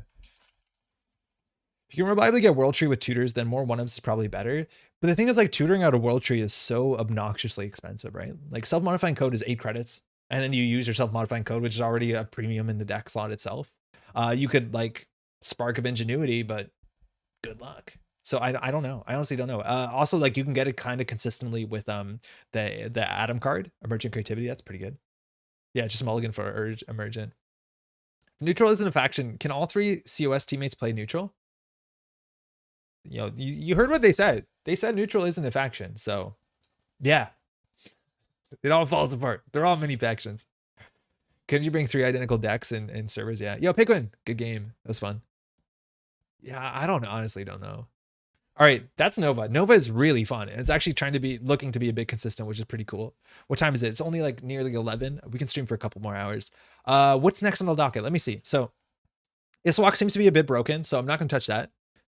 We've done a Thule, we've done Bloop. How do we play Matryoshka? Brian and Ryan Aiton both asked for Matryoshka. I don't know how to play Matryoshka. Matryoshka is the new 6-of card, the like pseudo consumer grade card. And it's an AI breaker that on its own is not amazing. But when you have a lot of them, they start to do something really cool. The thing is like, they're not better than anything else. It's just, you have to pull them from your deck. Woo, I don't know if you want to do Woo with that. I think like Woo, you just want to build another World Tree deck. I think we're going to try and avoid playing more World Tree tonight because it clearly isn't working perfectly and it'll look a lot better once it is. Yeah, I think you're right, Sengren. I think if anything, we have to play like a Tag Me Zahya deck because that's a deck that draws a lot and only needs to make 1 or 2 big runs a turn. Esser Sable would be cool. Also Startup. Actually, Ryan, yeah, you've been asking about Startup. Let's see what Startup looks like. You could all play Ampère. You have only 1 copy of card across the whole team. Yeah, that's true. You can bring 1 playset. Like that's a cool thing. You can bring 1 person's card pool and then actually like everyone at COS can play Ampère and what's it called? Nova. And I think people will. I think people will do that if that counts as not a faction. All right. You want to try some Startup deck building? Let's try Startup Essa. I think Startup Essa will be really fun. So that does 2 things with 1 stone. New runner deck. Okay, so we're going to go to Startup. We're going to see what new Startup looks like, which I think is going to be pretty wild because you're going to hit this like see cards button and it's going to have like nothing in it. Yeah, okay. Goodbye, Ashes. Goodbye. Which of these 6 events do you want to play? All right, we're going to play some of these events. A lot of them are new events, so we're going to start there, but that is absolutely hilarious to see the size of the card pool here. Okay, so Chastushka, we're going to play 1 or 2 of these. It's a win condition. En passant, no thank you. Finality, really good. You can only play so many of these before you like just lose to core damage. Let's hopefully not play against Thule. Katorga Breakout, I think this is a good enough card. The thing is like the cards we have to recur, we want to see what they are. Ideally, we're playing like Mystic Miami and we're playing also Ghost Tongue. So this becomes a 1 credit card or a 0 credit card. And then the event that we also draw is a 0 credit card or 1 credit card. That's a really big thing here. Like Katorga Breakout, imagine it says just make a run, draw a card. Except the card that you're drawing is ideally going to be one of the best cards because it's the best card you pick out of your heap. That's a good enough card if you ask me. We'll see how it works. No companions, yeah. Oh yeah, no Mystic Miami. I see what you mean, no companions. That immediate issue here. Also, if you notice here, there's a time bomb in hand, which is great. Try 2. We'll see how it goes. Gonna make a non-Thule startup deck. Okay, we'll play. No companions in the twinning and faction is so sad. Yeah, you're really right. The twinning without companions is really hard. Raindrops cut stone. Yeah, I guess so. Hey, Fenris, glad to finally catch your stream. Been watching all your streams ever since I got into Netrunner with System Gateway. Your videos have been great inspiration for me to play better. That's really good to hear. It's really nice to hear. Thank you for those kind words. Welcome to stream. Parhelion just came out. Hopefully you're enjoying it. Pull up a chair. We're going to be streaming for a while tonight. Running Hot seems to be like the best thing we can do in this deck. I think we're going to play more hand size cards. Scrubber's the only faction card that works with the twinning, I think. Yeah, it's like Scrubber and Chesva. Is there literally nothing else? Steelskin is amazing, and Wildcat Strike because I think we don't have economy. We're already at 16 cards. We're getting somewhere here. Okay, otherwise we're going to play Ghost Tongue for sure. I think we can play 2 of, maybe 3 of. We're going to play Marrow, and then I think we are going to play Time Bomb. It's unique. It counts up, not down, which is kind of fun, but it is just like more... We're going to do as much sabotage as we can. Feels like 20 instantly went from the best startup win con to the worst. Yeah, we don't have Stargate. We don't have twinning. I don't know what we do. We have Abacy. What's our breaker suite? Like, it's probably not that different. While we have access here to Abacy and we have access to stay on page. We have access to I think it's Numb. I'm not sure if we need these. Yeah, the twinning is definitely good in Crib. Yeah, the twinning is still good there. What else are we going to play? Hush is also like an interesting card. We can try it out. I'm like kind of dubious on this card. It seems really slow. It seems very, very slow, but I'm wondering how much of the ice that we're going to be running into actually has things that we want to cancel. I'm not sure. Friendship ended with Anarch multi-axis. Crit multi-axis is my best friend now. Yeah, I think you just play Wake. Like, I think Wake is the like multi-axis.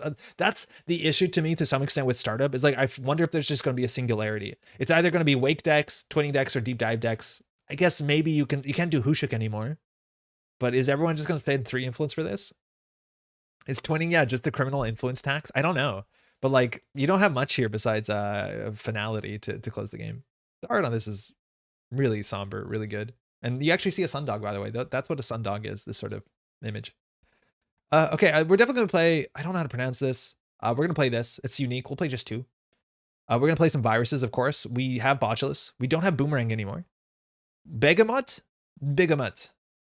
I felt like there was another Fractor I was more excited to play. What was the other Fractor I was more excited to play when it was revealed? Oh, what's it called? Tremolo. Thank you. No, not you. Tremolo. So we can play Tremolo. It's 1 influence. We're going to make sure we're playing enough Cybernetics. Criminal on. How's it going? New core damage card from Crim seems good for Essa. Yeah, it is. It's quite good. We're going to be playing a fair bit of core damage. We're also going to have to play the Shaper stuff too. We're gonna get 2 of each breaker, Buzzsaw, Cleaver. I guess Numb. I get nah. We can't play Bagalter anymore. What's like a good killer? Are we just playing Mimic? Tony Stark decks coming to Netrunner. I see. What do you play for a Fractor or for a killer? Excuse me. Do we play Numb? It's real expensive. You need to be able to deal with Bloop. Yeah, you want to play Boop for 6 credits? Carmen? Yeah, it's probably Carmen. How much does Carmen cost to not get blooped? It doesn't bloop well. This is 5 credits. This is pretty good. Mimic Leech is like probably what I would do. I'd also do Ice Carver first, but like it's a hard thing to count on. Like it's just more moving parts and something that's inherently not very consistent. Okay, Avagostina, we're not running enough viruses. I'd want to do that. We'll do an Ice Carver for sure. We're not running enough viruses at all. We're running very few viruses. Oh, Turbine. Turbine's good. We should probably just play the boat. What's the Shaper one that gives you hand size? We need that. Twinning is bad now. No excellent recurring credits. Yeah, in Anarch at least, right? What is it? Not Flux. It's a hardware. Yes, of course. Hippocampic mechanocytes. All right. We have to figure out how to charge this. Is it worth playing a card to get +2 hand size? Is it better than just T400? This is +2 hand size for 2 influence, while we also just have access to our friend T400 Memorand Diamond. Orca, I can't afford that. The new Trojan. Dag. How weird is startup that we're gonna do Dag and Mechanocytes? We do play Basilar, right? It's unfortunately Essa says anytime you take any amount of core damage, not for each core damage. Yeah, so like Basilar doesn't work. This costs 0. It costs a meat damage. We'll start here. We'll do that. Okay, what else we got? Yeah, I guess we're playing Dag. I don't know. Yeah, Dag charges this thing. That's fine. Oh man, the money is not here. What are we doing? Okay, we're playing Sure Gamble. We want to make sure we're playing enough events. Bravado's gone. Skeet is not a startup. What's Skeet? I value 2 cards, credits over 1 card in grip. I think I do too. What about the program that charges stuff on breaking subs? It's a bit cute and our MU is kind of bloated. Dirty laundry for sure. We'll look at the neutral stuff. I just want to figure this out too. Light the fire. I don't know how much core damage can we take. Can we just take enough core damage that we can win? Bankar, we got to try it, right? Yeah, MU is like messed up. It's really not good right now. Oh man, what is startup? What is what is startup? What has startup become? I don't know what's good anymore. 2x turbine? Yeah, man, honestly, maybe. Time to return to liberated accounts and vendor. Did we ever leave liberated accounts in startup? They can charge time bomb. Yeah, it can charge a couple things. And this thing, it can charge hippocampic. It can charge time bomb. It's just speed. Asmund grabs cool stuff. Asmund is cool as heck. A virus or weapons means a bomb. A virus is like Botulus. It's just 2 influence, right? How do you pronounce that? I don't know. I really don't know. Somebody knows. You have 3 fractors? Yeah, we don't need that. We're going to cull. We're going to get to what we want and we're going to cull. So how bad is this? How bad is this? We have 2 KC, 2 CPs and an Ice Carver. We're going to obviously fix that. Don't need that. That's a fixed. Our Ice Suite is 2 Buzzsaws, a single Carmen. That's probably not enough. Unga, like a cave person. Great. Okay, we'll play 1 numb because it's new and then like it's a panic button. I just think it's kind of ridiculous because this thing is going to be at like 10 strength. Enga, I believe. Enga. I can say that. I think Hush gets cut, right? Like our MU is massively overstrapped. 3 Marrow is probably too much, but what do I know? So let's see what this draw's like. Mimic, our old friend. I don't think we need Mimic. Like we have Carmen, and Carmen at 4 strength is great. And then we have a Tremolo. Sorry, not a Tremolo. Like Numb for Panic. You're right, though. I think we should just do Mimic for Panic. There's a big chance that the Mimic with the Turbine is going to be like just good enough. Now, compare this to like having 2 credits a turn from like Rizeki or our companions. Like we just literally do not have money. We just do not have money in this deck. We don't have any multi-axis besides the 2 finalities. I looked at the pronunciation and it's just nah. 90% sure it's just been nah. Play smartware. You can't make me do that. You can't make me play smartware. I'll consider it. But like, what's economy? Smartware distributor is more click efficient than Mopus. Well, yeah, over infinite time. I think Raindrops gets cut. No, we probably play it. Katorga, probably a 1 of. Running Hot, Steelskin Scarring, Sure Gamble, Wildcat Strike, Ghost Tank. Let's see what his draw is. Economy is clicking for credits. I think economy is clicking for credits. I think we probably cut the Light the Fire. Just so that people can play. No, we're going to take a core damage. It's kind of what we want to do. 2 Nas, a case 2 CP, 3 Botchali. Yeah, it seems fine. Economy is endurance. That's the thing, is like I kind of just want to play endurance. Like if you don't have a format with economy, just play endurance, right? Heads up, Banker doesn't work on JNat. Faceless, how's it going? Okay. That sorts that out. Thank you. Cut a turbine for 2 creative commission. I think we can't tutor turbine, so it's really important. But I think playing more run events that cost money might be correct. I cut Light the Fire since you can't use it with run events. That's a good point. Yeah, that's nice. I do think we should like make influence for like what's it called? Pinhole threading. Like that's probably more important than Dag. Yeah, let's cut Dag. We don't need Dag. So we'll just do like a pinhole threading, and then we can do what's the 1 influence card people like?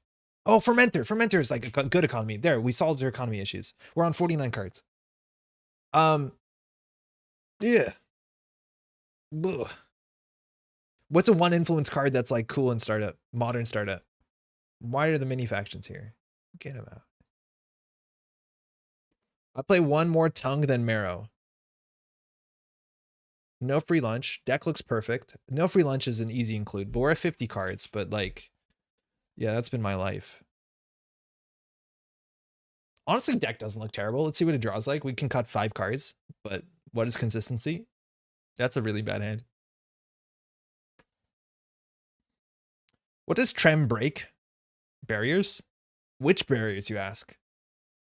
Any of them? Wait, how many actually? Whoa, how many cybernetics do we have? 1, 2, 3, 3. Nailed it. Brawn? Yeah, it breaks Brawn really well. Like it breaks Brawn 4. 4 credits. Phenomenal. We'll get all there installed. Don't worry. Opening hand. We Wildcat Strike. Maybe they give us money. Probably. Then we can do Fermenter. I think we drop a Chistushka. It's just not a thing we want that early in the game. Hopefully we have enough other stuff. Maybe that's wrong. I think we cut Raindrops probably. Now let's just face check. 49 is good, right? Should we try and squeeze Zenith in here so we can draw run events? Oh, I forgot about Zenith. Zenith says core damage on it, right? Oh, Zenith's so good because we have no card draw. Oh yeah, that's perfect. Okay, so that's gonna solve the Carmen issue. Then we just play a Mimic and a Numb. Something like that, right? So now with the K2CP turbine, we can break 1 sentry. We might get blooped. And honestly, if we get blooped, that's like just content. So here we Ghost Tongue.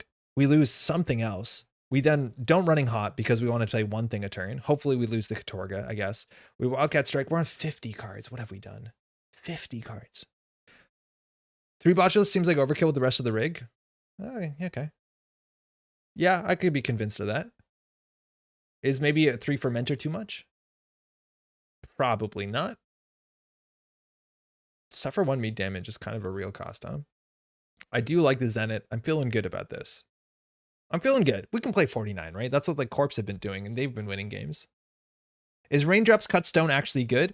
My knee jerk says no. It'll probably be a fair bit better if you're also running the Bankar, which we can't because it's not working. But it's the sort of thing where we're going to prioritize playing the new cards over playing what we think is good, just to see what they play like, just so that we can give us the situation of being incorrect. So that, like, that's why we have 1 Katorga. That's why we're playing Finality, which I think is worth playing because like we have no multi-access. So yeah, we new startup with more multi-access. Like I'm not good at names. Sabotage is multi-access. Yeah, that's the best we have. The multi-access is like super pseudo sabotage. Yeah, let's call it that. Your multi-access is fishing 10 cards out of the bin. Yeah. Oh, that's not right. Your runner deck. Sabotage startup. Essa. Make sure to change to startup. Paste golden. Let's go.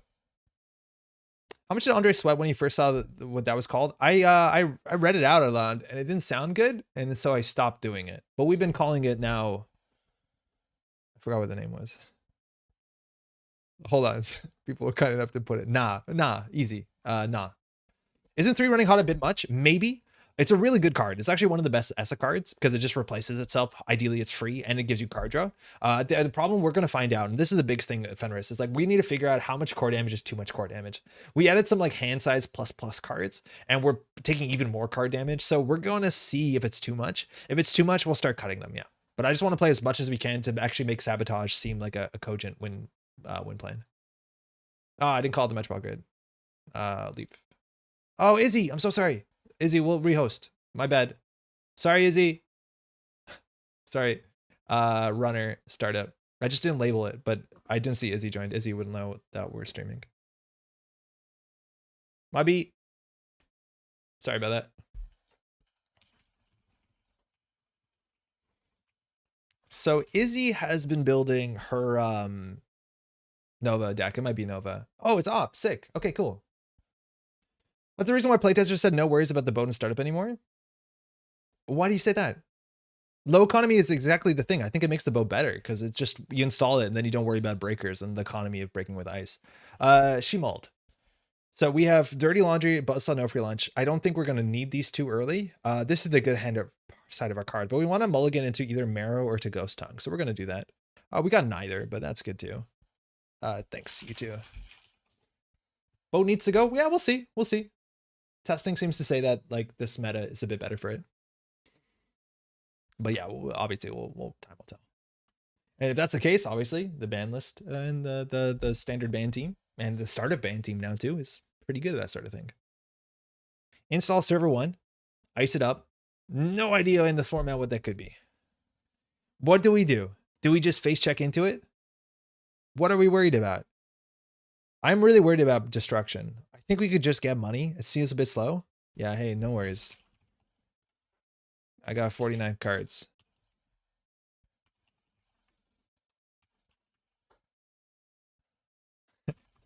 All right, Izzy doesn't know whether it's going to do anything. Credit liberated accounts, hit it. It's like slow, but okay. If we get Azieft, like we have a steel skin in hand. Yeah, I think we're just going to do a liberated start. Like our money's not. Oh, wow. Let's see how good this is. Now, this technically works with Ob. There's no -1 cost cards, but it's kind of cool.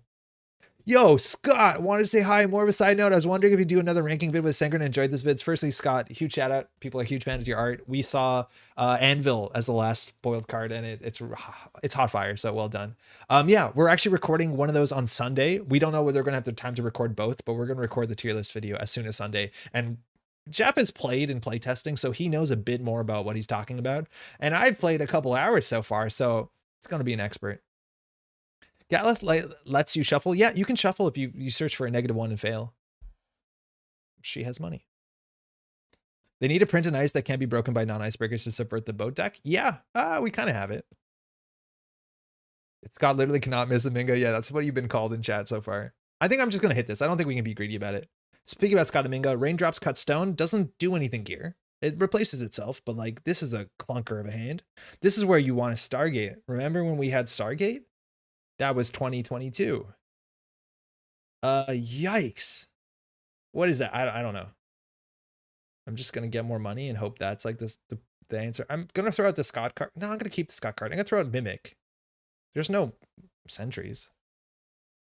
I made a non-Thule Corp deck for you. Okay, we'll play it next actually. Half run? Stavka? Yeah, Stavka is real, but like Mimic is not gonna deal with Stavka. Yeah, Stavka is really real. Ballista is also legal too. You do not score an agenda there, is he? Come on. Single advance? Didn't discard the buzzsaw dupe? I didn't because I'm worried about program destruction. I'm also worried about this. I don't know what that is. I'm gonna go find out. I don't know what this is. It's a Project Atlas. I feel like now we can get retribution. Izzy allowed that to happen, which means I don't want to install a buzzsaw and get it retributed. So this is why I'm holding these a bit. That was strange, and now I'm suspicious.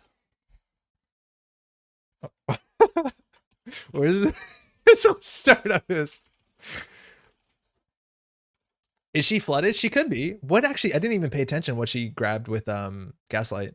Oh, it's probably the public trail. Oh, okay. Yeah, it was public trail. So I'm just going to hit these buttons until public trail is a thing. I don't think anyone knows what startup is right now. Yeah, no one knows what startup is. Yeah, I don't know. She grabbed the public trail. So like money really mattered. We could get hit here by the, well, what's it called? The HB one. The HB, if you stole agenda, take a tag. But like we had the money answer. I think if you're printing silver bullets to counter single card, then you're fine making the issue worse. I'm not sure about that. It's just, like that would be a reasonable card. Distributed tracing, thank you. Any of those names that are like just kind of technical jargon to me kind of get lost in my head, for better or for worse. I still don't know what the NBN 3-cost fast advance tool is. I probably won't ever. We need to deal with Spin Doctor very quickly because we have sabotage, and then we can just go and throw the Aminga into HQ. See what the raindrops do.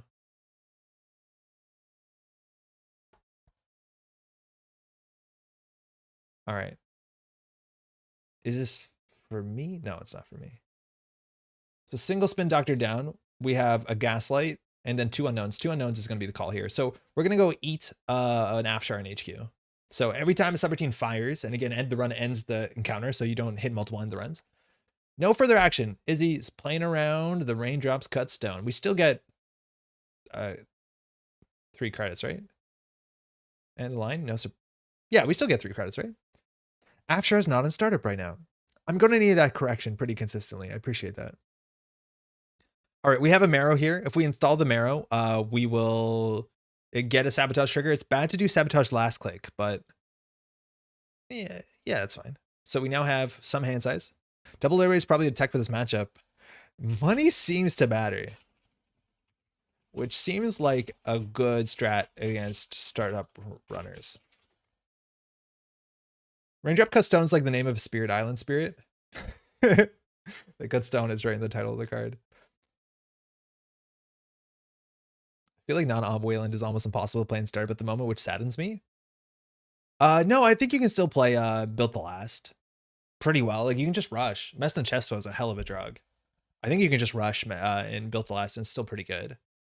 I don't think any of the other Waylands. Actually, you know what is a really good winner? I'm pretty sure Zato is like kind of fire in Earth Station, right? Because they have to pay the 6 credit and then use Zato end the run, and they have to run back and pay 6 credits. Half-run's gonna rush. Half-run seems okay in rush, right? It's like still kind of inconsistent because there's like multiple ways you can get through it, and it doesn't protect itself for a turn. It protects itself for the run. So like very, very Earth Station rotated. Like I know a lot of people are excited about startup, but like just now for the next week, startup is just gonna be a constant reminder of like, oh yeah, how we were good friends, and now you're gone. We'll find out what this is. Yeah, I'm not gonna know what it's a regolith. She cannot have that. We could have dirty laundry that, but I wasn't exactly sure what that's gonna be. I think we're just gonna dirty laundry archives. Like she's not pushing for the table. We only have a bus on hand. Okay, we have an off-world office. So in theory, she could give us a tag. So like if we install a fermenter and she distributed trace at the fermenter, it's like okay. She in theory also, if like money was really, oh no, you can't really do distributed tracing and then do like end of line punitive. So I'm just gonna get more money.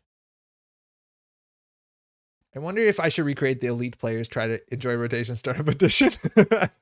I think there's a lot of like Jeff, a lot of people want more startup content because like rotation is such a big question mark. And the problem is like I think a lot of the elite players don't play that much startup. And so like the question of what's happening for rotation, like it's so big. It's such a big rotation in the history of Netrunner that like I can't comprehend it. It's weird.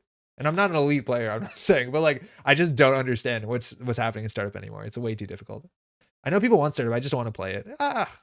I enjoyed startup a fair bit this year. Admittedly playing runner mostly. Extract to gain 6. Okay, Ice is gone. 18 credits she has. We're at 20. What can you do with that? It looks pretty typical to be a startup corp just getting smashed by runners. She's not getting smashed. This last click seems like we can just take the tag and that's a bit cheaper. Like if she had another click left there, like clearing the tag is a bit cheaper than 8 credits. Okay, could this be a problem? If there's a snare there, I think it can get ugly. I think we're just gonna draw. We have a tremolo, that's nice. Oh yeah, she could big deal, but she did just spend 4. We also haven't seen any 5-3s yet. There's actually very few 5-3s in startup. There's only one 5-3 in startup. I think big deal doesn't make sense in startup anyway. Unless you're like big dealing out 4-2s, which seems like a terrible use of money. I would love to get a finality. A finality. We have to check if that's a gaslight. Oh yeah, we install that. Hold on. No. We do not take core damage until we check the table for spin doctors. Andre, be reasonable. This is the first time you make a successful run on central server, so this doesn't even eat the trigger. Big deal for 2 Alice tokens? Yeah, it's okay. That seems not bad. It's a rude. Okay, draw a card. Very good. We now have a Zenit chip. Hitboxes on this game are absolutely absurd. Getting headshot around damn corners. Now I understand why. Sabotage 2. We did not pay any attention to where she's been sabotaging from. We could dirty laundry R&D, but if we hit a snare, we have no cards in hand, and then well, no matter what, if we hit a snare, we die to, what's it called? I'm just gonna check archives. Like, if we hit a snare, we die to end a line, so we're just gonna check this, and we get an atlas, so that's good. We have 6 hand size. We can get tagged here. Punitive 3 times off a 2-pointer? Yeah, potentially. The credit differential doesn't add up, and we have a finality, so trash spin doctor finality. Rerolling the Zenit damage, for real, I did not look what the damage was, but you're totally right. Rerolling the Zenit damage there is like not correct. All right, deal with that, and then hopefully with finality to win. Not that meta punitive is gone. I did not enjoy playing against punitive in startup. Every faction played it, and it's so hard to play around. I don't know. You just died to it. So many of my losses in startup, I think the majority of my losses in startup are against punitive, and that's kind of my problem. So as an additional cost to play this, you take the core damage, draw the card up front. This honestly, like, so not much is happening on the corpse side, but this feels good. This does feel like a good runner. I want to start with being only one cycle. It does constrain NSG cycle creation because they have to make sure each cycle actually plays well internally. Yeah, and for what it's worth, oh, there's the anvil. Technically, started back in the day was not tested as a cromulent. Okay, well, there you go. GG. Yeah, it seemed rough. What you doing with all that money? Punitive and a Chem Tau. Yeah, it was really hard to play punitive after not only lat on 6 card size, not only stone shit chart room, but like everything else too. You kept trashing it. Yeah. Give it a bit in standard will be NSG only. I think that's going to be really exciting for a lot of folks, and it's going to take a while, for better for worse. But I do think that's just going to be a matter of time, maybe one more cycle from now, where there's going to be just like an NSG only format. Okay, oh, that's true. Yeah, we didn't install breakers. There, we got our numb though. But we sabotaged, I think, 6 cards, which is actually like a fair bit. And we still had 5 hand size, so we were doing reasonable. Ice is pretty bad. No big tag punishment, no anything. Punitive was kind of the only thing. Yeah, punitive wasn't one of the only other like win conditions that they had access to in the format, but it was actually really difficult into like lat and everything else. Ooh. Deal with that too well. Nice. Yeah, Drago end of the line. It's still hard. Like once we take enough core damage, it's actually like a pretty big threat. I definitely want to play this one again. This one seems fun. Crush, did you make a deck? Public trail to be able to install AA Drago trail at end the line, end the line. Oh, rude, rude. Deck's ready. It's not a good idea. Okay. Highly doubtful. Well, we'll try it. Yeah, I have no idea what Corp looks like. There's still some root in there. That's for sure. A bunch more added. Well, thanks again. I'd be down to play against your Nova at some point. Hey, cheers. Yeah, Izzy built I think a pretty good Nova. It's definitely thinner than the one that I put together, so it's probably for the best. Okay, cool. Let's do another one. Mad end of the line is better. It is definitely good, but they have a turn. So like you have to set up. You actually have to like build a board state. And I agree. I think mutually assured destruction was like one of the unfair things you could do in startup because no one can clear tags on mass. Like literally no one can do it. So we'll see. And yeah, it does beat no free lunch. There's nothing it doesn't beat. There's just like no blanket protection. All right, let's do it. Sabotage started. Double biotic, double end of line. Yeah, you Sangren. Can you do actually an end the line biotic combo in startup? Oh, sick. It's Ampère. Okay, cool. Any amount of sabotage is like an annoying amount of sabotage to Ampère, that's for sure. I'm gonna keep this hand. Like we just do Naga. Shit. We do liberated accounts. We do, what is this thing called? Nah? Gosh, take some all. I'll keep it. Wait, is this like every corp card in startup? It almost is. So I think we ran the numbers. The biggest Ampère deck you can build is 59 cards. So 44 cards is like, well, that's not every card. It's just like the literally biggest you can build. Yeah, this is not every corp card. Okay, so what do we do with this hand? I think we do credit liberated and then we just set up with Marrow and nah. We'll keep it. We could mulligan this hand. I just don't think Ampère is going to be very fast. Let's go. Best of luck. Have fun. Yeah. Yeah, you're limited. And that's a big thing too with the Ampère decks is that in this format, you do not have access to 5/3s from any of the mini factions. I'm calling the mini factions as if neutral's the big faction, but none of the factions have 5/3 agendas anymore. So you know the deck is going to be on 4/2s, 3/2s, and 2/1s. Holding on to someone to break Ampy? Oh, this is Ampy. Yeah, maybe. I don't know. I do not know. I doubt it. I really doubt that this is anywhere near as powerful as Nova, but I do think you can just jam enough fast advance in there. Not in startup as much. Startup, this is probably a heck of a lot worse. Crusher's old school. I haven't seen them in a minute. That's, oh, I thought I clicked draw. I didn't want to click draw there. That's an old school icon. We could Marrow here. I don't like sabotaging last click. I think ideally we do Nah and then Marrow so that we have a chance of hitting the second Marrow. So we'll just get money. We're not drawing, so like we don't have access to charge the remote server. It's also, again, really hard to call what's in the remote server here, or like to call the ice.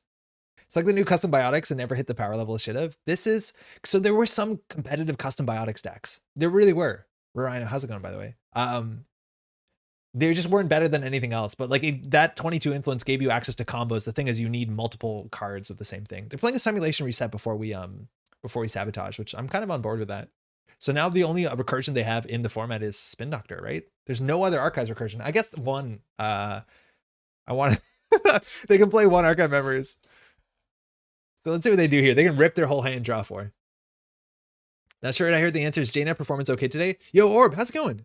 Huge shout out, by the way, to the release. JNet, like, maintaining itself, fantastic. The problems with JNet we found is Iswak is a bit messed up, but the JNet nevs know, and they're going to push the thing as soon as they can push the thing. And DreamNet, or not DreamNet, the tree, the world tree, Earth tree, messes up when you access servers with more than one card in them. But JNet on its own seems fine. All right, we'll do that. We'll hit hopefully the Marrow. We didn't. That's fine. I would like to draw a card. All right.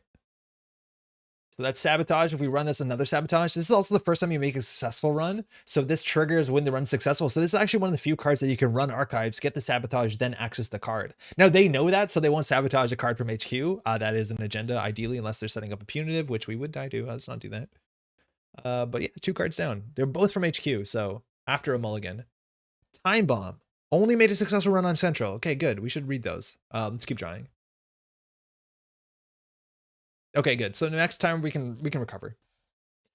Yeah, Jane seems good. I need to get a haircut. Wanted to see, we're still probably going to do a tournament instance for CBI. Also, thanks for that shout out. Happy release day. Yo, what's the like on the inside today? What is this piece of hair? What is it looking like at the folks of NSG? Like, how do y'all celebrate? What do you do? Is morale high? How long have people been working on this? Like, what's that like? What's server 1 like? I also don't know. All right, I think we're gonna, it's probably install the liberated accounts because I think we need every money we can get to. Everyone is freaking out and morale is high as AF. Okay, very good. That's what I'd hope it would be. I think we do probably run once here and then we can do the rest of our turn. I heard Jaina was on some non-rack server in someone's spare room. Pretty damn cyberpunk. There's a chance that that's correct. Here the Na is gonna fire. So now they have to go ahead and sabotage 1. This is pretty good. You may remove. We will. But we will. I wonder if that's the 1 Spin Doctor. Well deserved. The set is awesome. The set looks like fire. As a content creator, I'm even more biased because it's just more stuff. But yeah, just as a player, it's also pretty fire. We have ashes, bashes, now crashes. Yeah, massive props. Yeah, huge shout out to the team. A lot of people work on this, that's for sure. All good? Ah, he's a Spin Doctor. Whoa.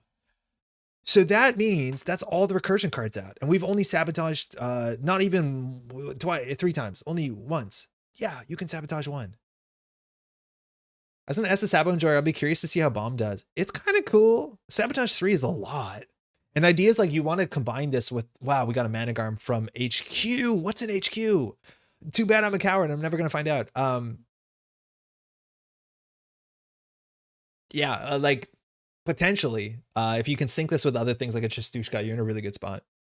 Archive Memories is startup legal. Startup has no bans, and it's from the like the system core or whatever it's called. System update. What is the core set called? System update, right? Subliminal. Okay, that's something that's actually a card you want to keep in your hand because it's one of the easiest things you can sabotage. I think getting a free sabotage is better than credits. So I think subliminal messaging is an interesting card.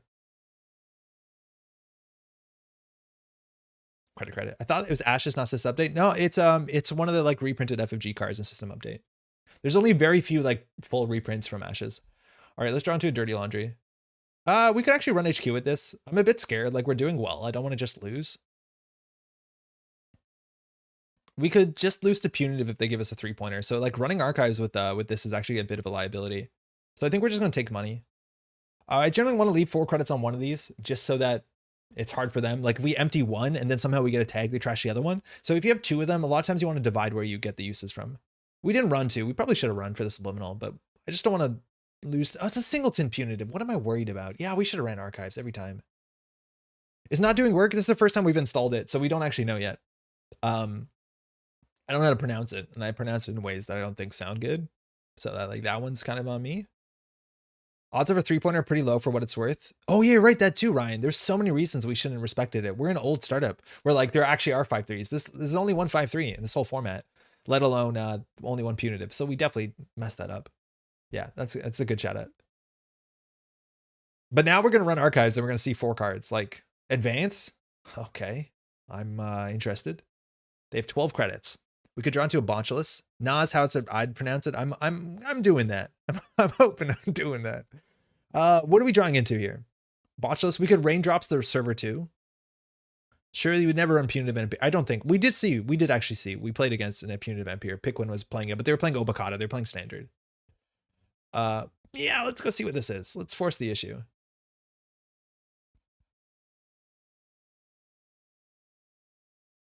Longevity Serum could be the other recursion card. Shouldn't Time Bomb have been blown up? No, because it's when they're 3 or more, trash it. Otherwise it gains 3. So it actually will exist. All right, that's one subroutine. So I think it exists for another turn. I think I was wrong. It says when your turn begins, if there are 3 or more, then it blows up. If not, put a third on it. So it just got 3. So Magnet, we have very few ways to deal with that. It's only 2 buzzsaws, so we're gonna have to go find them. Yeah, I think a lot of people are gonna mess that up. It's a good thing to point out. Let's do sabotage 1 this turn, 3 next turn. We turn off the subliminal. We've already ran, but we just need to draw into breakers. There's a longevity serum that came off of the top of R&D. Okay, that's the last recursion card. Don't have to worry about that. And do we take this for more hand size? We do not need more hand size. I think we can empty if we install this card, no free lunch, and then we hit the hippocampic. It has a big chance of hitting the steel skin. And then we'll have literally 9 hand size. We'll be absolutely the biggest hand size. We'll take every single core damage we can. I got some beer and whiskey to celebrate. Nick Offerman made a Lagavulin. Is it good? Is a Lagavulin as like a brand or is it a type of whiskey? Also, hey Orb, you might be able to help me out. I need to pick up a present for my father. And I'm thinking of a good old, I don't know if you know Quebecois whiskey, but other Canadian whiskey. I found a really good one that we already got for his birthday. Many moons ago. Ooh, that's recursion. Okay, that's the last recursion card. From a mechanic standpoint, I like that you can synergize the bomb with charge effects. From a flavor standpoint, the bomb ticking up feels so wrong. Yeah, it's weird. You wouldn't think this ticks up, but it does. All right, time bomb. Sabo 3. This is another card that trashes itself when it's empty. Hate to see it, but World Tree seems good enough. I wonder if World Tree is just good enough in startup. If you're running Borealis Imp, maybe. Okay, so I'm going to do this, and I'm going to play this to hopefully hit the Steel Skin Scarring, kind of the best. They have only 6 credits. We could bravely Chestushka where no Chestushka has gone before, and then we could run Archives. Let's just do Go the Fork. This is only 1 Chestushka here. We died to Sisen's Dawn. We died to, actually, the other one too. We shouldn't do this. We also died to Pathonimus. This is probably a mistake. Do we die to the new Jinteki one? That's 7. Now they have the cut. Is any card to trash itself when it goes off? It's a bomb. Now they have the cut. Kevin. It's a ping. Okay. Sisenton rotated. Oh, it did rotate. Is Canada Dry and Canadian Club popular in Canada? Loot. Yeah. Canada Dry is like the ginger ale here. Not that ginger ale is like more popular than any other soft drink. Canadian Club is like, okay. I think we just remove the tag with no free lunch.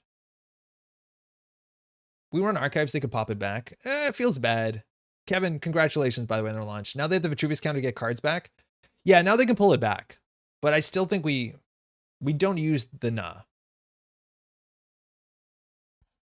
Lot 40 in Canadian Rye. Is that a particular one? World Tree seems best for Crim when they can cheat themselves into servers that tutor their breakers. Shame about the influence cost. I think it's fairly cost. Criminal has Revolver, which is quite nice. Miss Bones doesn't make sense in the format. It's not in the format. We're playing Startup, by the way.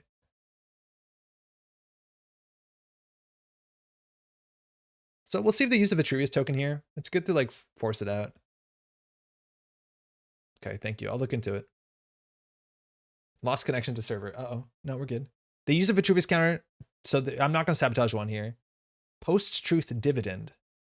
Okay. And I'm just going to clear the tag here. We could die. No, they don't have enough money, but they could have played the tracing into the end of the line, but there are short credits.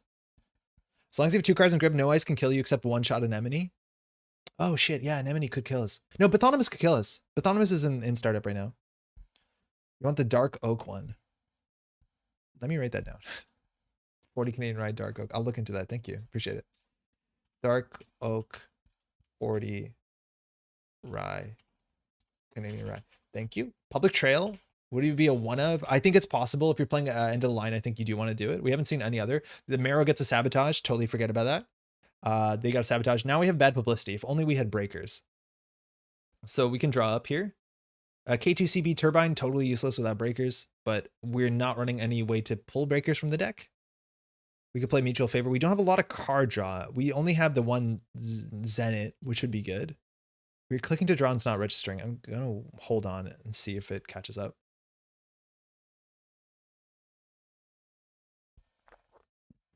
We had enough money to deal with public trail. Yeah, drawing's not working. The idea behind public trail is that you're just playing a bunch of random ways to tag the runner, and public trail happens to be one of them. I think public trail is really good. I think in startup, like, the problem is like no free lunch is common, but people cannot pay 8 credits for public trail, and there is legitimate tag punishment on the format. F5 fixes some things. Generally, being patient has been good enough for me, but I'll hit that if it doesn't catch up in a second. This is the first time this has happened tonight. Bathonimus kills from 2 in hand. Yeah, Bathonimus is 3 net damage. And I think there's more reasons in this format to play Bathonimus now with like Nanocivic Grid. Yeah, or even like in theory Zato. Yeah, it's not great. So we're gonna need 2 more accesses. We're gonna need a bit more sabotage there. They still have 31 cards. They've used, again, we found 2 of the recursion pieces. These 2 are out. I think they literally have no more recursion. And they need to score up behind a magnet. We just need to find our buzzsaw. Unfortunately, Bathonimus doesn't deal here. All right, I'm going to reset. I have to control F5. I'm controlling F5 right now. I'm just hoping it doesn't lose the page. Seems good. Okay, hold on. Hey. Seems good. So we drew twice. Okay, so we hit a running hot. I will hit the running hot for sure here because we just wanted to get the card draw. We have a ghost tongue as well. Yeah, we should have reformatted or done that early. That's sabotage 2. We get the card draw, which is nice. We have a ghost tongue, which we don't want to install this turn. We still have 4 clicks, which is always like so impressive whenever you ghost tongue an Asa, and then you realize like I still have a whole turn. Tremolo here, we have 2 cybernetics, so it deals with the ping, which is kind of nice. Really nice, actually, for 1 credit. Kind of great. And we have another cybernetic here. We're gonna have to install this one first. We're set. We're just kind of set here. We just kind of have all the breakers. We can't deal with sentries, but like sentries are not real. Yeah, okay. You running Chestushka? I think we're only running 1 orb. We're on 49 cards, so we already have to cut some stuff, and we just like blind Chestushka, unfortunately, into a ping. But we have, I think, 1 Katorga, so we can get it back. Katorga breakout can recur itself, can't it? If you chain them, you can make unlimited runs. A Katorga, it's pretty much cheating. Katorga breakout doesn't RFG, which is weird for a recursion card, but you cannot Katorga the Katorga you're playing. So yeah, you need 2 Katorgas. Because when you play an event, it's technically on the table. It's not, it doesn't go into archives until it's actually finished. Oh, we didn't run, so they got subliminal. Whatever. We'll definitely run next turn. So next turn we'll install these 2, and then we'll like probably Ghost Tongue. Run archives, see Sabotage 3. We have a bad pub, actually. We run HQ for free. We run this for free. Pretty good. It just occurred to me I can use subliminal. Yeah. It's a great use. Yeah, we talked about that earlier. I think playing subliminal is for 1 credit. It's probably worse than dodging a sabotage. All right, we definitely check that. We'll see if they ice it up again. Upgrade in archives. I don't know what that is. Nanocivic is actually kind of likely, right? Like that's the easy way to make it work. But they could Nanocivic us here in server 2 as well. It's kind of scary. It's a 2-card combo for unlimited runs. Is there any way in the game to do that? It's not like a basic action or anything. If you have the infinite economy, you can run forever. You just keep reinstalling your Swift with the world tree. You just trash your Swift, install another Swift, make more runs. We definitely check this, but that's probably, that like reeks of Banana Civic Grid, right? The beach shark. There has to be a face down. Oh, they're playing Archer too, right? Like there can be some really mean ice here, and that makes sense with Zato or Nana Civic. You can kill the runner with 3 cards in hand instantly during a run with Ob. Saverna, Karuna, and Anemone with Zato. There's some really cool Ob triggers, I think, in the format now. Probably more in standard, but the idea that you can pull the NBN, Sysop, and then you can pull on top of that. You can pull like the Reaper function, excuse me. So this is bad pub. That's good. Katorga Chistushka spam seems like it'll be a deck at some point. It's kind of hard. Like you don't want too many of those. Remove 1 power counter, sabotage 1. I guess so. Like we might not check anytime soon, but at least it gets the subliminal. It's an above the law. Okay. That seemed good. So I think we install the Tremolo. They have 2 cards on HQ. Like sabotage is also HQ pressure very relevantly.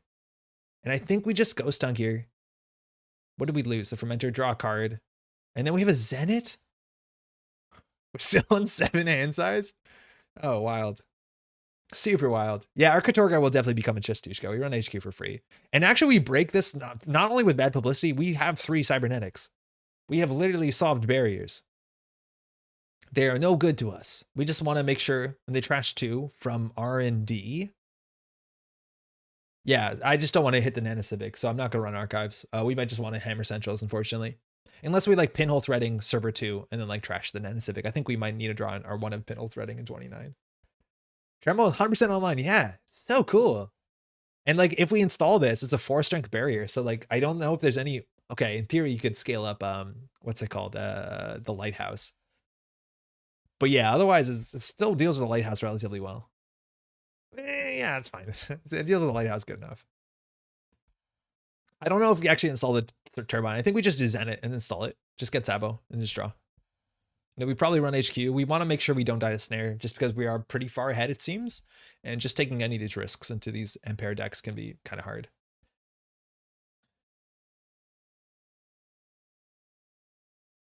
They're drawing. Okay. Ampère hasn't won on this channel so far, and I've played some Ampère decks. I don't know. Ampère seems like a fair bit worse than Nova. And I don't think that's surprising. Again, it's early in the meta, and startup Ampère is probably a heck of a lot worse than standard. Where in startup, it's already hard to get a cogent win condition, and you have way fewer here. All right, let's go. Draw a card. What do we got? Mimic. Okay, so that technically doesn't deal with either a big old Stavka, let alone an Archer. And we've seen the Archer.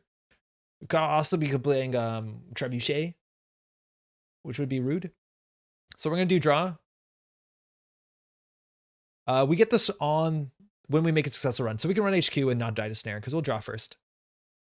Continue encounter. Break for -1 credits. Wait, I'm going to hit that. What does that do? We do not gain a credit. I thought we figured out a way for infinite economy. Unfortunately not. It literally does not show up. 2 unknown cards. One's a Brawn. Okay, we deal with that one pretty well. And so here we could either get all the cards or the credits. Treb is rotated in the Borealis. Oh, I don't mean Trebuchet. Sorry, I mean the other one. Ballista. Tremolo breaks is pretty easy. -1 credits. Prince money. I think we're just going to go here with the Wildcat. I think no matter what, we're okay what they pick. It's also 1 credit cheaper, so it's either gain 5 or draw 4. I think Ampère can only be good if there's an incredibly crazy combo that requires 2 agendas from different factions and Corp get better tutors. Even if there's a wild combo with 2 agendas from 2 different factions, you still need to draw those, and that seems impossible. We're on 14 credits. Now the problem is like our Mimic is a weak spot here. I think we have 1 Numb in the list, if I'm not mistaken, which like is totally reasonable here. Do we actually have 1? I haven't refreshed. I guess we could check on JNet.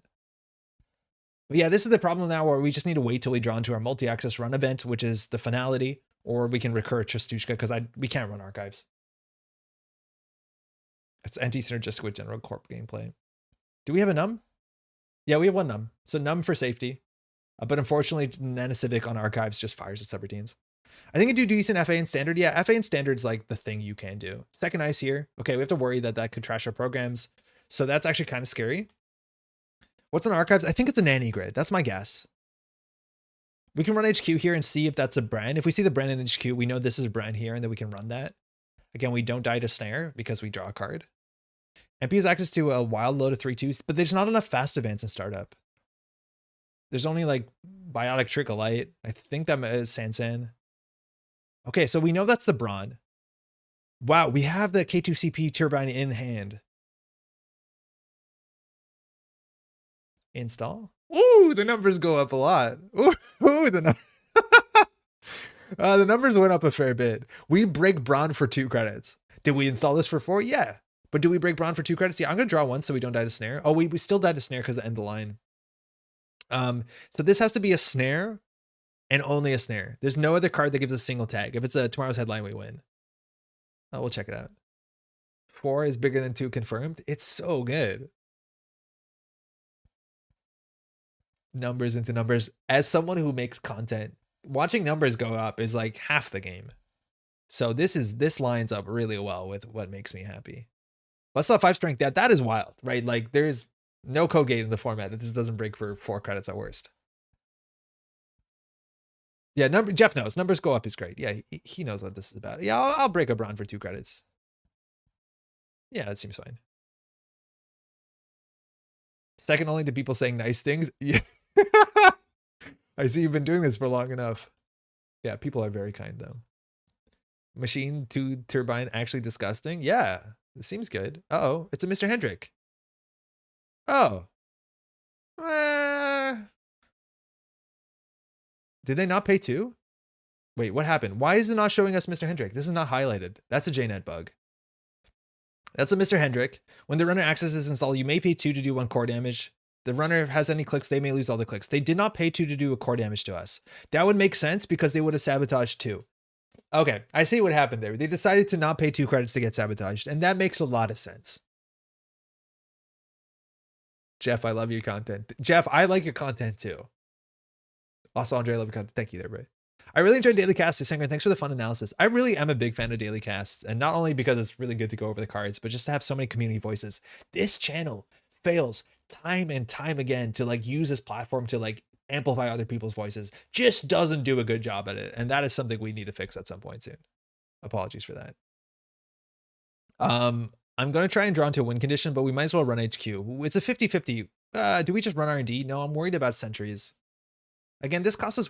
I hit the draw button. I did not mean to do that. But I think we can live with that. I think we can just sure gamble for 5. We want to run We'll run HQ once. No, hold on. We'll just start here. Jeff and Andre S2, thank you, Orb. Worried about sentries? Yeah, I'm worried about sentries. The problem is Stavka, Thoth. Like Stavka is 7 strength if that's on R&D. And that we just can't deal with. We can deal with every other sentry but Stavka. We can deal with Ballista. That's the only one. Why does it say 0 match strength to fully break Bran? And then it says 2 match strength. This is also another bug on JNet because it's saying this because it thinks that the cost to break is negative credits. So that's actually worth pointing out that it believes that this is negative credits. I'll write down some bugs actually. Let me write this down so we can tell the JNet team. Tremolo break costs going negative and Mr. Hendrick not highlighting. Okay, continue move. We'll pass this notes on to some extent. I don't know who exactly I should message. Orbital spinning back. Continue approach. Continue encounter. We found a cheaper way to break it. We just didn't take it. Is there a bug command? I think bugs. I'm not actually sure. I think it submits something to. Oh, okay, cool. It submits something to GitHub. Yeah, you might be right. I'll run HQ here. Again, this is free, and we get a card draw. Die to snare. Actually, straight up die to snare. So not a good idea. Mr. Hendrick highlighted on your spectator view. Okay, cool. The /bug command is broken. It's a bad campaign. That's totally fine. We got another nah, which is fantastic. We have no MU problems. Typos is the whiskey. Andre, never beat yourself up. You're an absolute bastion for never community. I appreciate it, but like, that's very kind. I thank you. But like, could we do better? Yeah, it's worth pointing out. It's worth pointing out when we can do better. I'll take that. That's constructive criticism is like reasonable. The best thing you can do is make an issue on GitHub. So I went to school and I have a comp sci degree and I don't understand how GitHub works. And like that monkey's been on my back for many years. That is a pad campaign. Unless it's not, and then like, well done. Okay, I'm gonna install the nah, and then we're gonna run. Oh, we're not gonna run R&D. We're absolute cowards. I guess we run HQ. Like, they just don't have an economy, unfortunately. And like, this server costs us, again, 3 credits to check, which is some money. The fact that this is a free card draw and access, like, there's no way this deck has Stopka. It definitely does. Order, I guess, Zenit first. Sabotage one, sure. I have a feeling PD is the still best startup corp. Yo, not only do I think it has Stopka, it has Nana Civic, it has Archer, like it almost definitely has ways to hurt us. So end the line. Oh, we knew that because they sabotaged the other cards. So they sabotaged the new card, and I wonder if that's actually okay. That is huge because now we can check archives next turn. So we'll wait for next turn. I will install the fermenter, and next turn we'll pinhole threading the Nana Civic and check archives for 10 cards. I'm an IT manager for 5 years and I need a tech to sit me down and explain GitHub to me like I'm a 5-year-old. Oh, awesome. There's 2 of us out there. Okay. No, that's great to hear. To be fair, it takes a few months to really get used to most of GitHub. Just think like of a forum for complaining with a bunch of other stuff you can ignore. All right, let's deal with the Nana Civic. We'll run server 3. We'll breach and check archives. We might have been frightened the whole time by some nonsense. Nah, fires first. Can't you pinhole the archive upgrade? It's exactly what we're doing. I just don't want to do a last click because then they could ice up. It's an Amaze Amusements. Okay, so the Hendrick problem is my problem because now nothing's highlighting. So I think that had to do something with the refresh. And then we can't sabotage. We'll just check archives, I guess. I haven't been paying attention to where the sabotages come from, but apparently it's from everywhere. Wow, that's 10 agenda points out. Oof. Good, Jane. I was super worried about a Nana Civic grid. Yeah, nothing's highlighting, but I might have also spelled that wrong. So what do they have? They had some really interesting stuff. They had the Maze Amusements, which is, again, an not additional cost, so they just get tags. They have Hypoxia, which they really cared about the core damage. It looks like they lost an Anoic Void. We didn't see the half run. And then there's an Ancel as well, and then Retribution, and then the Klevetnik, which it's a weird card. Noise is back. It's not that bad. Like, we had to run and interact. Our economy is like actually doesn't feel bad. Like, liberated counts are kind of holding up the whole tent. Decide to go in on tag punishment. Yeah, I'm scared of that. I'm scared of tagged. There's real punishment now.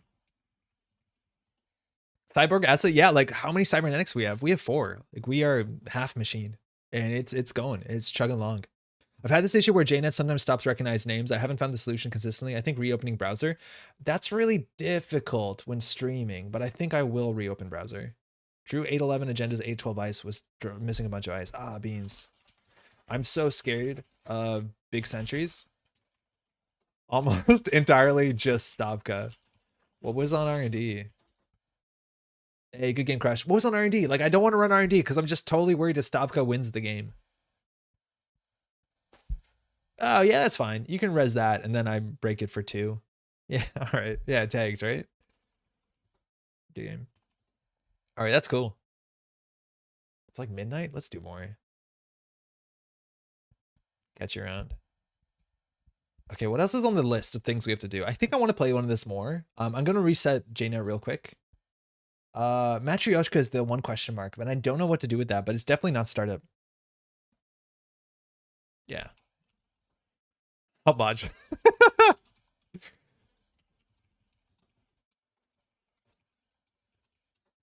All right. It's a fair amount of extra room for taking Thule hits and taking more sabotage.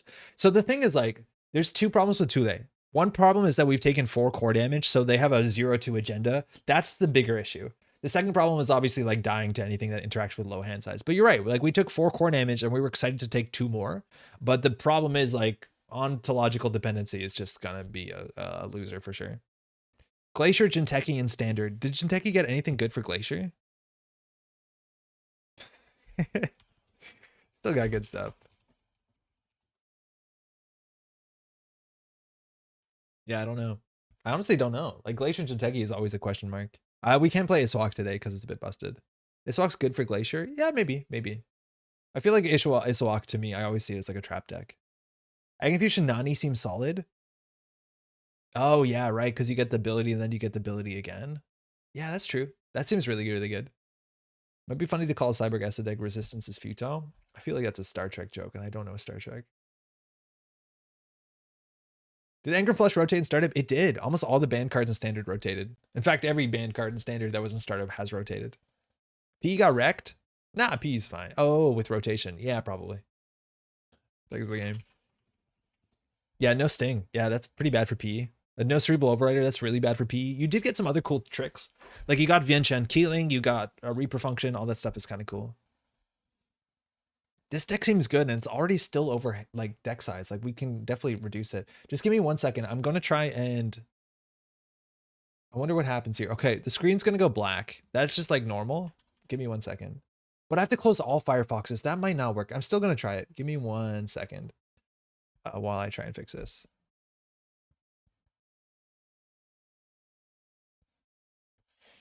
Whoa, there's a lot of people watching. How y'all doing? How's Parhelion been? I've been having good fun. This has been up for like a minute. It's been up for a couple hours. We were trying to stream a bit earlier. This is the soonest we could get to it. But it seems good so far. It seems really good so far. Okay, we're still back in it. If you're on Urtica Ronin, Reaper doesn't really fit. Yeah, you can't even play Ronin, right? Oh no, Ronin is an update. No, you can't play Ronin. Okay, we're good. Excited to see the jank. Yeah, maybe we'll do an Ampère and startup, but that feels a bit rough. We'll do another one. This has been actually quite fun. Runner. And then we'll do Matryoshka standard after this. All right, Nate Bomb. Let's play some. This is startup, right? Yeah.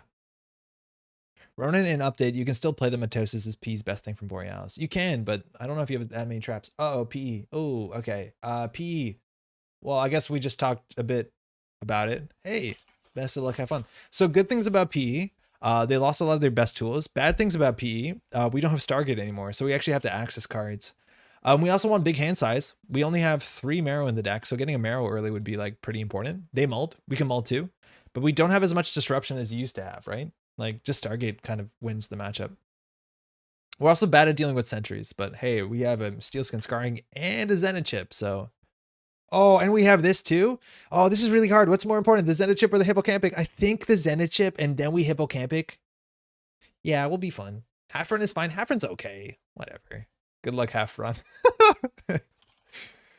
Yeah, they don't have Sting anymore, which is good because I still don't know what the text on that one is. And I never had to learn. Eventually, you just get old enough that your problems aren't problems anymore. Anyways, I gotta clean the fridge. All right. Let's see what they can do. The 2-1 seems pretty good in PvE. It seems okay. It's definitely not bad. It's like Neurospike. Sting was so good for Prana. I never liked Prana. Probably on end of the line. Could be. Really could be. Okay, we got to get lucky here. I think it's more important for the Zenith chip. Nailed it. Core damage. Now, ideally, we hit the Hippocampic and hits the Steelskin Scarring. I think we do the Wildcat Strike first because they probably give us credits. Because cards are like the opposite of what PE wants. And then we hit this and we hit the Steelskin Scarring every day of the week. Damn, we're good at Netrunner. 6 hand size. Now we run, we can. That's a start. That's a start. Hey, you too. All right, I think we can just keep this hand. We want to draw into a Marrow sooner than later. If we run, we can maybe check archives. Where did they sabo from? One from HQ, one from RD. The problem is it's personal evolution. So if we take like running archives with a lot of stuff in it can be a liability. Like they still have blood in the water. So we'll just drop. This matchup is just 2 players punching each other in the face while grinning maniacally. Oh, Vientiane Keeling. What are you doing over there? Our hand size is reduced. Okay, we're at 4 hand size, reasonable. We're on a clock. We're like straight up on a clock. We have to be able to deal with this sooner than later. If we run into Saisentan doesn't exist anymore. What's a Jinteki face check? Is half run a face check? Because if half run's a face check, we just install Buzzsaw, go back. What is she? She's 4 to trash? What the heck? It's just ETR, right? So we have to deal with this. Anemone's probably fine. Pathonymous is fine. This is weird. Karuna can't really hurt you. It hurts you as bad as you want it to hurt you. Running archives with a couple face downs in it, it's safer than a bunch of face downs though. And you really, really incentivize not to leave face downs. We don't want to leave face downs, but on this board state, it doesn't matter as much. Let's go. Show me a half run. Palisade. Okay, yeah, that's a legitimate ice. Botulus or bust. I don't feel like we can running hot this board state. We're really dirty laundry our R&D to draw a card? Yeah, probably. We hit a snare here. It's like disastrous. Hedge fund. Okay. We need to deal with this. We have pinhole. We have 2 Botulis, 2 cleaver, and a pinhole. Sorry, 1 tremolo. Welcome back. Oh, man. How do we do? I'm scared. I am literally worried. We have 3 hands. Wait, why did that get a charge?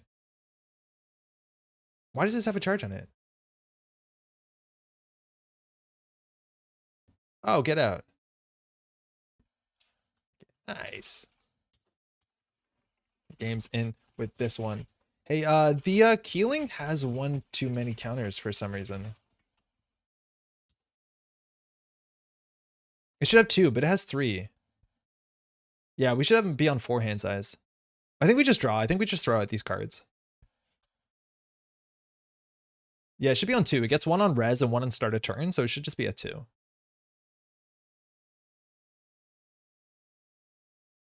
I wonder if it's hitting on every start a turn, like not just corpse start a turn. Thank you. It has to do counter P. Oh, that worked. I think we're just going to draw and discard. Like we have to deal with this or we lose. So we're going to try and not lose. Finalities are like win condition, but like whatever. Yeah, I think so. Anytime any card is rezzed. Wait, what up? It gets a counter anytime a card is rezzed. All right. A bit pushed on power level, huh? Like, are we just going to lose to Keeling? The story with Keeling is really good too. Credit hedge fund. Okay. Okay. So it's on 3. Safe. Botulis? No, Botulis. We can just run R&D, draw a card.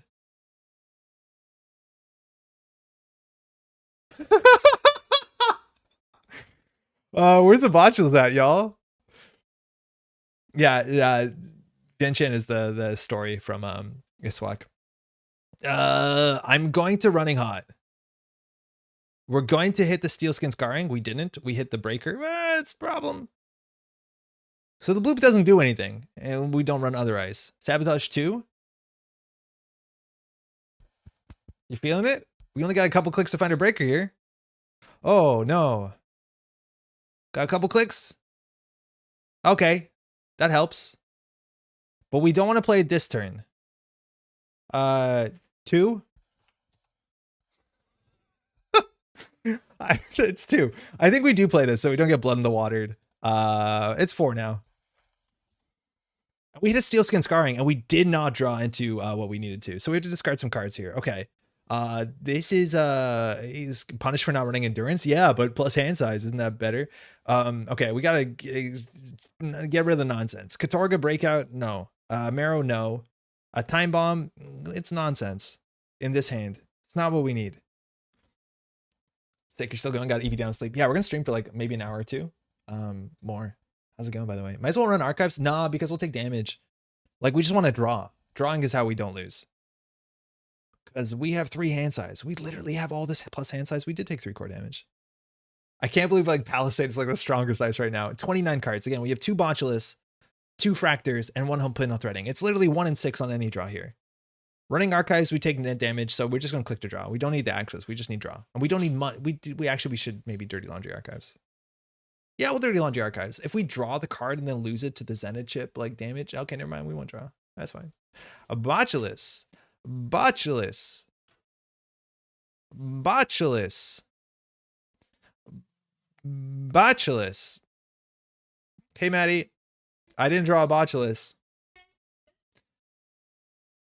It's real bad. Yeah, it's bad out here. Oh, no. 3 hand size. Okay. Going to just throw some of these cards out. I'm going to keep that. Going to keep... Doesn't it suck when the corp forces a gear check and you don't have the right breaker in hand? Yeah, but if that was a half run, we would have been able to deal with it, right? Like, we'd be happy if that was a half run. The fact that they haven't double iced this, that's like the wildest thing. Like, I don't know why they iced up archives. They could ice that up and then we have no chance. Like, we're literally going to get negative hand sized out. I know. I didn't think this would happen. It also plays around pinhole threading, kind of. Time to find out this deck loses the Borehole behind Palisade. Borehole, would it have won by now? Okay, so we have 4 and 25 on the draw. And once that happens, we're going to have a game of Netrunner on our hand. Ah, they have Subliminal. That's cool. Borehole 6 turns? Okay. We'd have enough bad publicity, though, that it would have been a bigger problem than this. Oh, they're undrawing.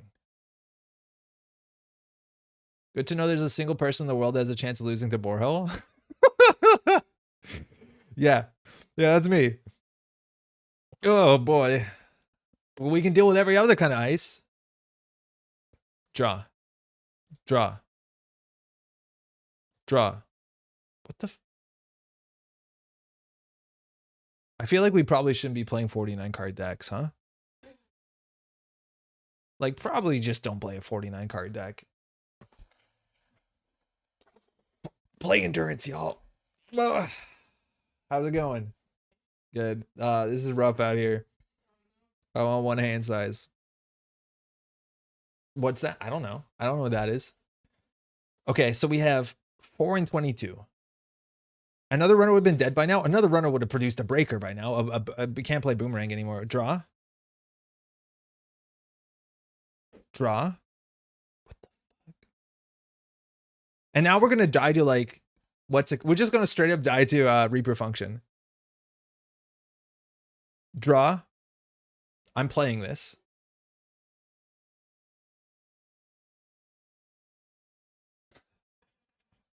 There's so many things. We died to Blood in the Water. We died to everything and we can't deal with this. Draw. What is this?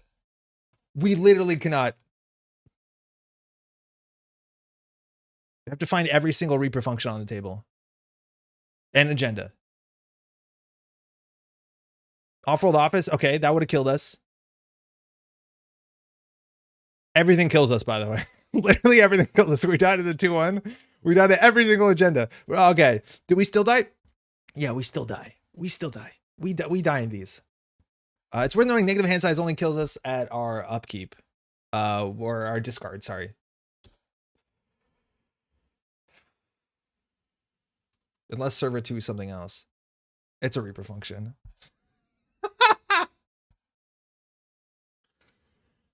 Okay, all right, good stuff, y'all. All right. Palisade. Palisade's pretty good, huh? Borehole would have beaten you? Yeah, we would have lost to Borehole. Oh, man. So let's look at our deck. Next card, not doing it. How much more did we have to draw? We had to draw 2 more to get to a cleaver, install the cleaver, pay 7. I struggle to choose ice for the deck. Yeah, we don't know anything about their deck. We had to trash every single card on the table, and still then we would die to Blood in the Water. So we were trying to draw into the Cleaver, the Tremolo, and the 2 Botulists, and they're all in the bottom, like, 15 or whatever. Yeah. Oh. Okay, we're going to cut some cards out of this deck. We needed to be a bit more consistent. That was wild. We had 4.5 draws to deal with that thing. Got none of them. Ban Palisade. That was fun. Thanks for the game. All right. Corp startups have win conditions. You see them? You too. They choose. Don't mess with Dr. Keeling. I can't believe we saw that. Like legitimate Dr. Keeling. At that point too, it's like really hard. It's not like we can kind of pivot to central servers and try to close the game off. Even if we deal with the Dr. Keeling, like at this point we have no decoders anymore. We have no sentry breakers. Like we still lose the game regardless if we can deal with Keeling. So yeah, WinCon is a runner not to deal with one subroutine. Yeah. P at next startup worlds. All right, so I'm gonna take some cards out of this deck just to make sure that doesn't happen again. Okay, so we have too many cards. I think that's true. What are we cutting? I think Raindrops Cut Stone, honestly, probably gets cut. It just doesn't do enough. Not that we drew any of them, but you know how it works. This seems fine. No free lunches seems good. The game was over a couple turns ago. Yeah, the game was over regardless, even if we couldn't deal with it. Maybe we should have just hit centrals, but like it's still really hard. Mimic, Fermenter, Buzzsaw. I feel like maybe playing a third Botchless isn't wrong. People say Bagar is broken on JNet though. Yeah, we're not playing Bankar, which is why we cut also the other ones. So what else we cut? Finality, like, is actually really good. We haven't really played it. Katorga Breakout, we can just cut it. I don't think we're going to play it. Cut the Numb? None! No, Num is good. Like, we can't actually face check into a lot of things. There's a chance that we trust the Mimic and play another Num. Because, like, real talk, we cannot face check into Sentries without Mimic and the Turbine, right? I'm not sure. Like, we just can't do it. Num versus Bloop, it's like not great, but it's the best we have. Like, we just lose otherwise with Turbine. Like, well, no, we don't lose. Okay, we can try it, but like, it's kind of our safety valve. It's only Bloop, Archer, and like Stavka though, so it's pretty. I had a wave and Bloop on Centrals. Oh, Nano, is that your game? We saw the Bloop, and like, that wasn't the issue. We're not gonna run Centrals for a while. Once we see the wave run, then we have to respect it. Even with a Turbine, you lose to Archer. Not with Num though. With Num, we're fine. We have to cut one more card so we don't feel silly. Yeah, it's me. Good game. That was really funny. We were just drawn for it. I feel like that's probably better. We'll go from there. And Keeling wanted death. She woke up this morning and she chose violence. And she studied so hard at her table. Getting to good work on crab people. Start up, let's go. Hey, Croy. All right, Op. Started Bob. We've seen this once. Let's see it again. Opening hand. We have 2 steel skin, but no way to take damage. This is the one matchup where actually I do kind of like Raindrops Cut Stone. I'm going to mull this. That's really good. We installed the Zenith really early. We might actually take a turn off. Let's see how aggressive they are to get the Liberated down. Again, money is kind of at a premium in this format. So just doing our econ is good enough. That's okay. Yeah, let's. I bet this op is better than mine. Crore doesn't have that sort of confidence, so we don't know. While you were drawing, Keeling studied the blade. She's just out there slowly working at your hand size. Man. 3 counters. Counter anytime a card is res. That's kind of a bit powerful, y'all. All right, Crore's pushing. We're not good at dealing with ice. If Crore saw anything, just a Palisade there, and this is a Fort Knox.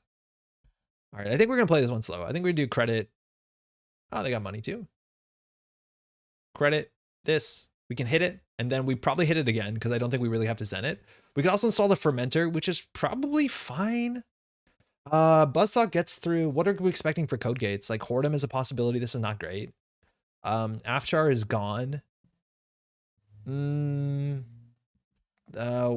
is 3 strength, right? It's a 3 strength one. This deals with Anvil relatively well. Again, they could trash a card. Oh, I'm gonna play around above the law. I don't know if they above the law turn 1. Yeah, I think it's mostly Anvil. Probably got Zato Glacier. Yeah, it could be Zato. And if we're like really worried about Zato, we just play more pinholes, right? The ice in our game was Stavka, so with no breakers walk through the whole game. Oh, that's true too. We could just face check with no breakers. Yeah, Stavka's really mean against this deck though. Maybe that's also a reason not to play the Fermenter. Let's say that. They didn't res or do anything here. I wonder if that's like a Yakov. But I think we're just going to do Zenith, run Centrals. Get the Sabotage card draw. This is definitely a Zato. And like Zato is you want to pressure Zatos early. I think we can Zato run here into the Zato, right? We're not likely to take damage. We'll just charge this, I think. I really don't have a good read on what the ice pool is. But probably just an ice wall here if this is a Zato deck, right? Maybe a Maskarovka would be okay for them. Yeah, there you go. Ice Scout. So that makes sense. That's probably I think we want to go back here. I think we just do botchless and run it back. If they Stavka us, like, that's fine. We get it done now. They advanced it. This card, yeah. So now if they want to res the Stavka, that's, you know, kind of all their money. Yeah, that's fine. That's totally fine. We get the Stavka out of the way. Now our Mimic deals with it. So they can trash our botchless, but now they spend 5 credits and they probably can't score this out. So that fires. But that's good enough. We have to deal with this somehow. So we're going to force the issue. Now we have to watch out eventually if there is. Now, obviously that's advanced, so it can't be a Zato. Jack out. All right. I think we do a Zenith. We don't want to do a last click. I'm just going to take the card draw probably. Yeah, that's fine. Could be Drago EOL. Yeah, you're right. It could be. They don't have the money for that. You're right. We have to watch out. They can do advance end of line. That's actually kind of scary. We only have 1 no free lunch. But yeah, we'll Zen it and we'll just start hitting centrals. We just have to make sure we don't go down to 3 hand size before we, you know, get our hand size out. Yeah, Nana was like pushing all the presents around when she wanted dinner. Well, she got you. That's second dinner. Yeah, that's dinner number 2. She understands what she can get away with. All right, Crore. 2 credits. Card and remote server. Above the law, they can deal with our liberated accounts if they want to score it out. In theory, also, they don't have the credits, but we have to watch out for Kimberlite Field. If that takes on the Zenit, it's actually really easy to take on the Zenit. They can trash their Ice Wall to take on the Zenit. I think that's a fair trade. They probably don't want to extract. They could extract the Ice Wall. But they might slow roll it. I worry that this is a Kimberlite and they're just going to take down whatever we install. Oh, there you go. Extract the face down card. So no op value. I wonder if, I don't know. You get op value otherwise. Draw a card. Dirty Laundry. We'll hit Centrals. There's no SDS too, so you no longer have to play around that the way they used to in startup. We'll go HQ, kind of see what's in here. We don't send a message. Okay, 6 steal here. Punitive is unlikely, 1 card in hand. And they couldn't get anything res with this, so feels okay. I think we can just take the liberated account because I think that's a Kimberlite, right? If it's a Kimberlite, we're gonna lose the Zenit. So I think we can draw 1. We did sabotage. Where did they sabo from? 1-1. They need Ice Wall for Zato. I think so, yeah. It could be an off-world too. If they score an off-world, it's like fine. They have enough money. Draw once. It's enough. Liberated. I don't know. Punitive is super unlikely. It needs to be the 1 card in the hand and 1 card they top deck, and now the credits don't really make sense. So maybe it's a Kimberlite, maybe it's just an office. Above the law. Maybe we have to deal with this. Atlas of the counter. Okay, obviously really good. All right, let's just get some pressure in. We'll get down the Na. We'll run HQ. This gets us a card draw and a sabotage. This feels good. This actually feels really cool. For a 2 influence card, is this good enough in criminal? The startup, maybe. We'll do the Zenit first, I guess. Sabotage 1. Parhelion isn't actually live on NPC. No, it shouldn't be until Monday. And also, if you're in America, which I know you're not, but you can get that, from directly from them. So they trashed the other card from HQ. That's really weird. Do we check archives? We could consider doing that. And then we could draw once they're liberated. We'll run archives. Yeah, it won't be till Monday. Print and play files. There's an Azyef in there. Ooh, we also see a Zato, the Anvil, and a second extract. So, hey, that's some points. We're on game point already. So this is where you want the, I think we still have 2 copies of Finality. I think we're just going to draw. All right. Oh, hand size. Shit. Obviously shouldn't have drawn there. Well, we have the Cleaver. We need the Mimic too. This deals with a lot of, I'm going to get rid of the Fermenter, but we definitely shouldn't have drawn. I forgot our hand size was bad. We definitely should have hit the Liberated there instead. So 1 unknown card off the top of R&D. We didn't run R&D this turn, did we? No, we ran HQ. Bless you. Maybe Ob is hard in startup. I think that's hard in startup. That's unknown card. Now they drew, so ordering a bit off. And card and remote server, okay. So we can run archives to draw a card. We can also just force R&D run. I think we're fine forcing R&D. If they trash our, nah, it's totally fine. We just want to force credits out. On average, this is going to be like a 3 cost res. I'm assuming. Maybe it's another Ice Wall. White space here would be rough. Oh, cool. What does this do? So give the runner a tag, do 2 net damage, you may draw 2 cards. That's good. Mimic deals with that, but that's actually a real face check. Cleaver, we lost it. That's our 1 of Fractor. We have just the Tremolo now. They drew 2 cards into an empty HQ, so we can always pivot there. We can clear the tag for no free lunch if we want to. Gotta find Mad and a line? Yeah, they could Mad us, actually. Zenit. Sabotage.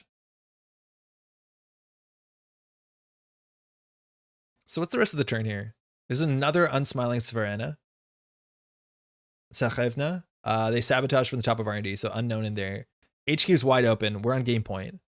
We could Wildcat Strike. See what they choose. Then probably clear the tag. We have to watch out. Like, they don't have the money to do install advance. The problem is, like, the Atlas token is, like, really scary. Because in theory, now they can always pull Public Trail. If they have 7 credits, they can do Public Trail into end of line, as long as they have 1 of those pieces. So we'll start here and see what they do. If they do card draw, it's, like, really easy for us to, I guess we discard some cards, but that's fine. But we probably liberate accounts, clear the tag. I think we want to keep the no free lunch for shenanigans, so we can afford to clear the tag. Yeah, we can afford to clear the tag. So we'll just, I think, run HQ once, remove tag. Draw, remove tag is fine. Okay. We've barely got Ghost Tongues down. I do think we could put 3 Ghost Tongues in this deck. It is a very good economy card. And I still think we have like 17 operations. Okay, 4 unknown cards in from hand. Server 1 hasn't gone anywhere, so it might be an agenda with on 2 credits. Maybe they're just looking for a hostile. We need to draw into our mimics. We have no other good way to deal with this. All right, well, we can run HQ to start. They didn't really do much besides pull unknown cards into an open HQ. There's a Spin Doctor. We know there's a Serebna in there. We're not going to sabotage while there's a Spin Doctor there. It's a Zato. We're going to deal with that. We definitely put down a Time Bomb. Putting a Marrow into a Spin Doctor feels really bad, but I don't think we can deal with it any other way. So we'll just do this. And then hopefully they overinstall the Spin Doctor soon enough. Maybe they camp out the Time Bomb, but at least Time Bomb technically overwhelms the Spin Doctor. So ice on HQ. We can still check archives, which is great. Hedge fund. All right, we're going to start by running archives. We could draw once into a dirty laundry. Yeah, we could draw once. Oh yeah, that's the thing. So next turn, we're going to try and Marrow, then run archives. Hopefully they pop the Spin Doctor, and then the Time Bomb does something. Xenochip, we're not going to do the Na. So it looks like I got an Extract and a Hedge. No, they played the Hedge. Extract. This is a bit risky. Is that our last decoder? It is. Whatever, hand size is cool. We lost the Marrow. Feels bad. All right, we'll draw. Oh, we have a Tremolo. Okay, cool. So we still need the Mimic or the Numb before we can run server 1. It's still going to be a bit expensive. And we need to pressure out archives. We are petering out. We are kind of petering out. And just keeping a Spin Doctor installed like stops all this pressure. Because we have a lot of like incidental pressure. We have the Na, we have the card draw, we have the Time Bomb in 2 turns. Hostile? What is that? Oh, I don't know what that is. I think we can go check that. That looks like a Zato. Huh. Hostile architecture? It could be. For hostile architecture, they have to be installed cards, so we don't care about sabotage. If they res a hostile architecture, like we're totally fine. No. Gaslight, yeah. Server 3, probably Gaslight. Yeah, that makes sense. So we're on 6 hand size, so we can draw once and just hit the Liberated. There's another Marrow. So next turn we can overwhelm them. This will do 3 sabotage. We have to install the Tremolo first, and then we'll do 2 more sabotage and then 1 more sabotage. So that's a 6 sabotage turn, which is obviously like nonsense. We have to make sure also we're keeping over 9 credits. We probably should take just a click to install the no free lunch, because then we don't have to deal with Public Trail. Because Public Trail can drop them to 5 and us to 1. And that's probably not worth letting them do that. I think we also know they have a Serebna in hand. She does not smile. This art's quite good. Oh, it's balance sheet. Yeah, that tracks. Beans. Okay. So now we have to watch out again. They are playing, what's it called? Zato. So there's a lot of mean ice that they have. So we might just sit back and kind of mill a bit. Again, this is the first Spin Doctor. Forgot to say I had Nightmare Archive sitting in Archives too. Oh, cool. Yeah. I don't know. That one doesn't really matter that much to me, right? Like Jinteki, I guess points matter. But you definitely don't take the core damage. So is it worth 2 influence? Yeah, maybe it is. But like in that matchup, it definitely didn't matter. We had bigger issues. Literal nightmare. No, Keeling is a real nightmare. Okay. So now it's Sabotage 3. They decide from where it is. We've seen all of archives here. They have a card in front of it. It's definitely a problem for us. Spin Doctor is going to protect it pretty well. The more they also sabotage from HQ, the more likely an HQ run like converts into something. And we actually probably can just run HQ here. This is likely the Serebna. It's 2 from HQ, 1 from the top of R&D. So there's definitely better stuff in HQ they don't want to discard. So I think it's actually pretty likely we can just run it. I don't want to install the Tremolo first. Now, if we take net damage and lose the Tremolo, we just don't have a Fractor anymore and we have to win off Botulus. Yeah, that could be it. Oh, it was there. Okay. So this is a sentry. Oops, all sentries. We kept our breakers, which is good. We lost our second Marrow. We have a tag. And we're going to draw a card here. That's fine. That's acceptable. But we just don't have no card draw. We just need to get into our stuff. We'll do the Zenit. We're not going to sabotage one. Mutually assured destruction. Ooh. Can we win if they mad? That's a good question. It's like, if they mad this turn, can we win before they end us? With 6 hand size, no. So we have to draw into like a finality sooner than later. They don't have the money, that's for sure. But it'd be nice to be able to like, to be able to try and close the game off. And like, do they have the money? I don't know. They can get a 3-coster on the table. So they could get like a regolith maybe. We'd have to empty it. But then it's like the fork between everything else. So it seems like they kept 2 cards. So it's probably, you know, that and then another important thing. Okay, can we Bonchel's Archives, run Archives? I'm back playing some Scarlet Keys with Daryl. Fun times. I'm playing Daryl and Scarlet, not in Scarlet Keys. I'm playing Daryl on Edge of the Earth. Really fun. Nah, this is clumsy. I'll start with this. I think they give us the money. Spin Doctor, I hate it. Wildcat, cards of credits. We just want to mimic because eventually we do get through this. If we not be able to remove 3 tags, well, they can do more than 3 tags. They can do 6 tags. We have to install this first. But now installing this is really bad because now we're like not respecting Stavka. So I actually don't know if installing this is first. Maybe we just like running hot and hope. What do we trash? The other running hot? Acceptable.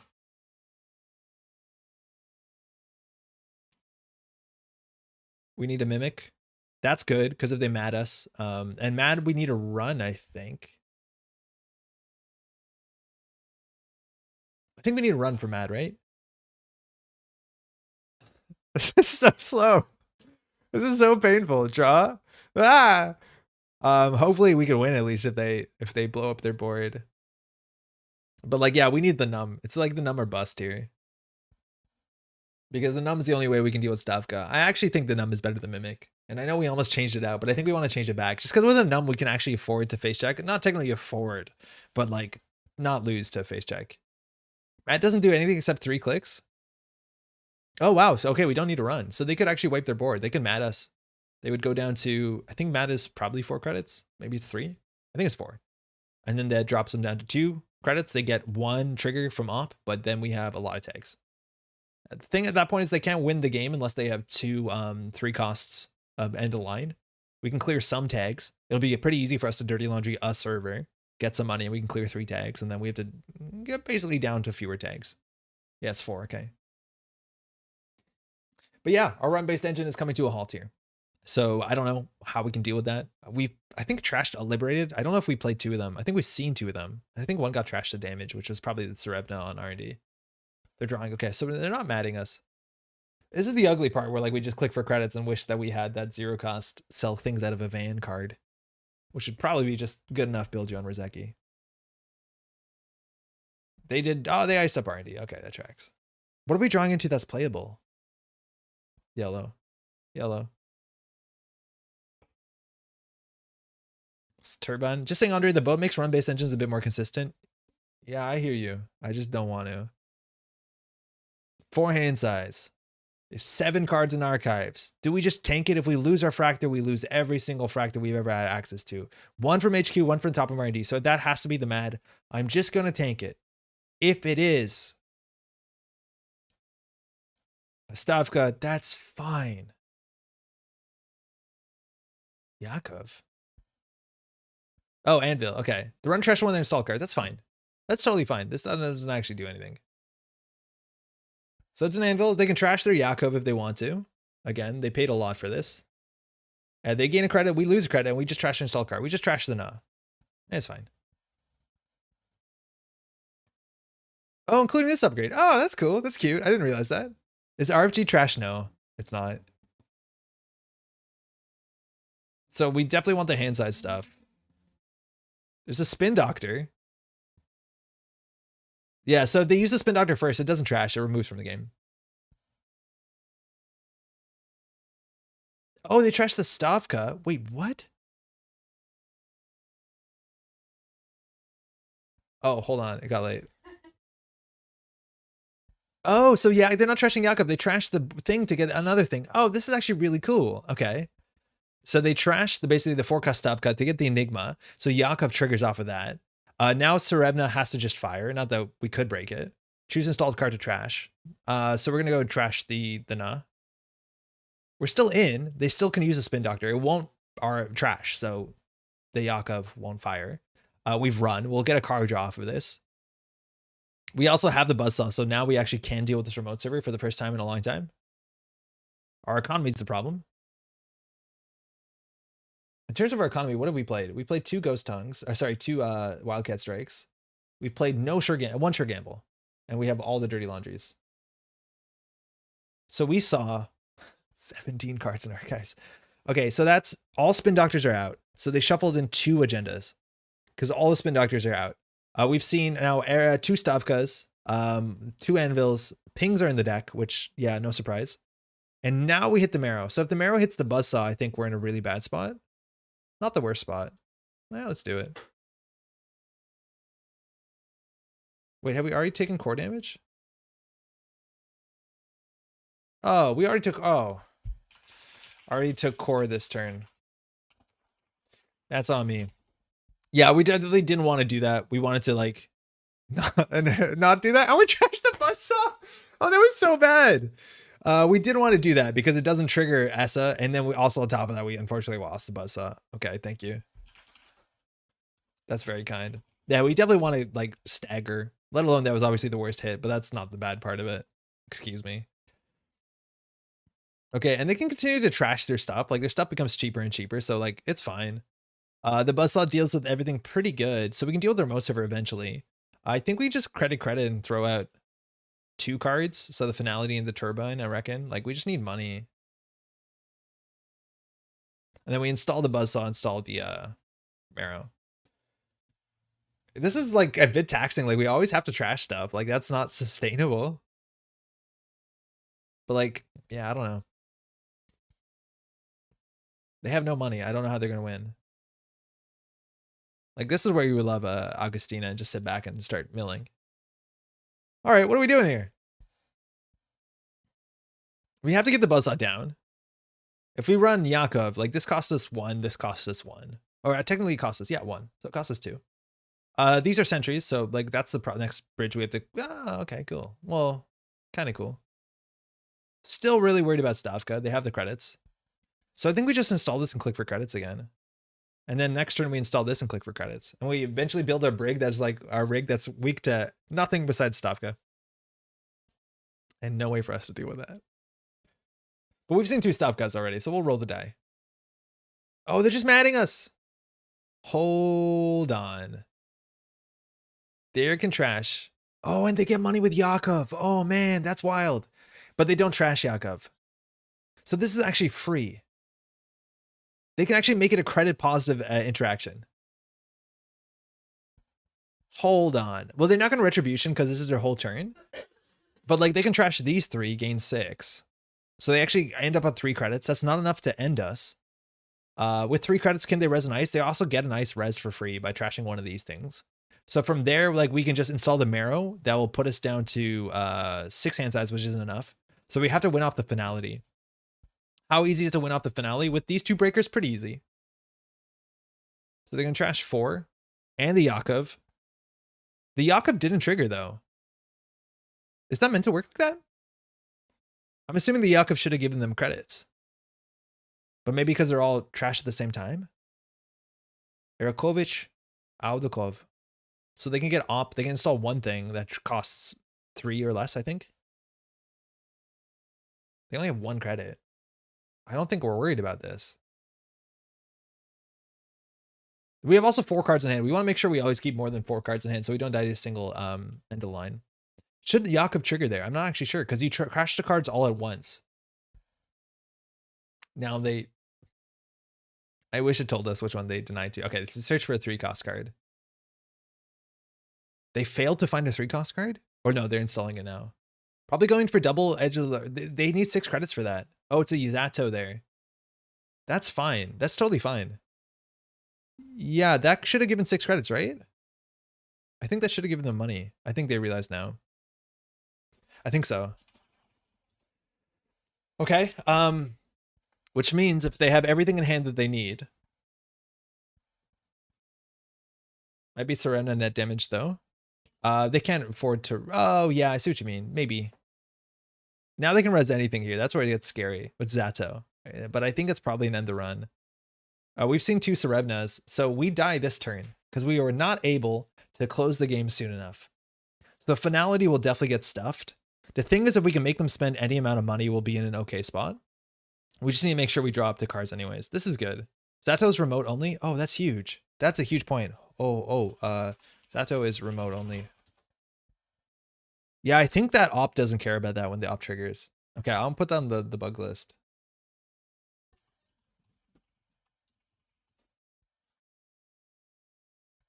Do you want to do it different? Okay, you can opt for something different. Yeah, that's huge. That you can't Zato centrals. But yeah, I think op inherently, like this was a known issue, does not distinguish when you can and can't, where you can and can't install cards. So they still can get an ice for R&D. 3-cost ice, I think we can deal with everyone. But like that's a really big deal now because we can finality and maybe win. This also does core damage, which doesn't matter. It replaces itself, which is good. But we cannot get ourselves up to 8 hand size. We can get ourselves up to 6. Res. It's an Enigma. That's fine. I think we just finality here. Cool. Yeah, let's just finality. Draw a card. Got a buzzsaw.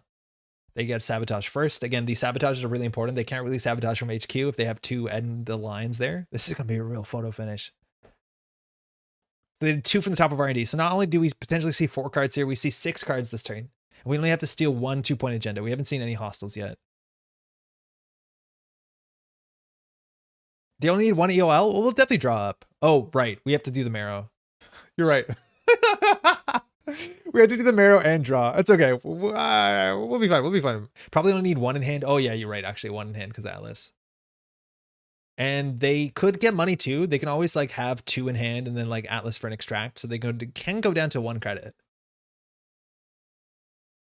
Okay, never mind. Oh, man. Oh, I got close there. Wow. Yo, Cerebno is actually kind of taxing. 4 Subroutine Ice, or sorry, 3 Subroutine Ice is good enough against Endurance. 3 agendas in HQ. Get out. I thought you definitely had the end of the line by now. Yeah, Mad Yakov is actually kind of interesting. It helps a lot. And like it does make you afford for all the other sort of nonsense. Nice. I had a marrow. I think I had the clicks to get back up to 4 hand size, but couldn't survive 2. Yeah. Seeing 4 cards at the top of R&D is really powerful. Now the core damage is a real cost, so like I don't know if you're gonna see this outside of ESA that much, but like yeah, that's really good. That's kind of the best multi-axis Anarch has, because the twinning is really hard to play in Anarch modernly. There are 14 points and 18 cards before the sabotage, or 13 points. Yeah, that's actually a really good thing to count, and it shouldn't be surprising that they had 6 points in hand or 3 agendas in hand, because looking at the board before, we're on 3, 4, 5, 6, 7 agenda points, and there's only 11, 12, 13, 14 cards left in the game, 16 cards in the game, right? So that's 3, 4, 5, 6, 7. That's a huge density of agendas. So if that didn't work out, we can always poke HQ, but we probably would have just installed Marrow and drawn. Yeah, good game. Thanks for the game. Yeah. We didn't focus on that a lot. We were a bit too worried about like doing cool ESA stuff. Man, ESA is fun. Startup ESA actually seems pretty fun. Besides the keeling thing, we have to get that polished out. Just give me 1 second.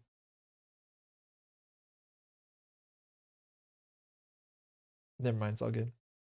All right, how's everyone doing? What time is it? It's like midnight. I think we can probably play 1 or 2 more games. Do y'all want to just do an Ampère in standard? I think that's probably the thing we can do, because we basically have an Ampère list. We just got a couple new cards that we can add to it, and I think that might be good. Oh, hold on 1 second.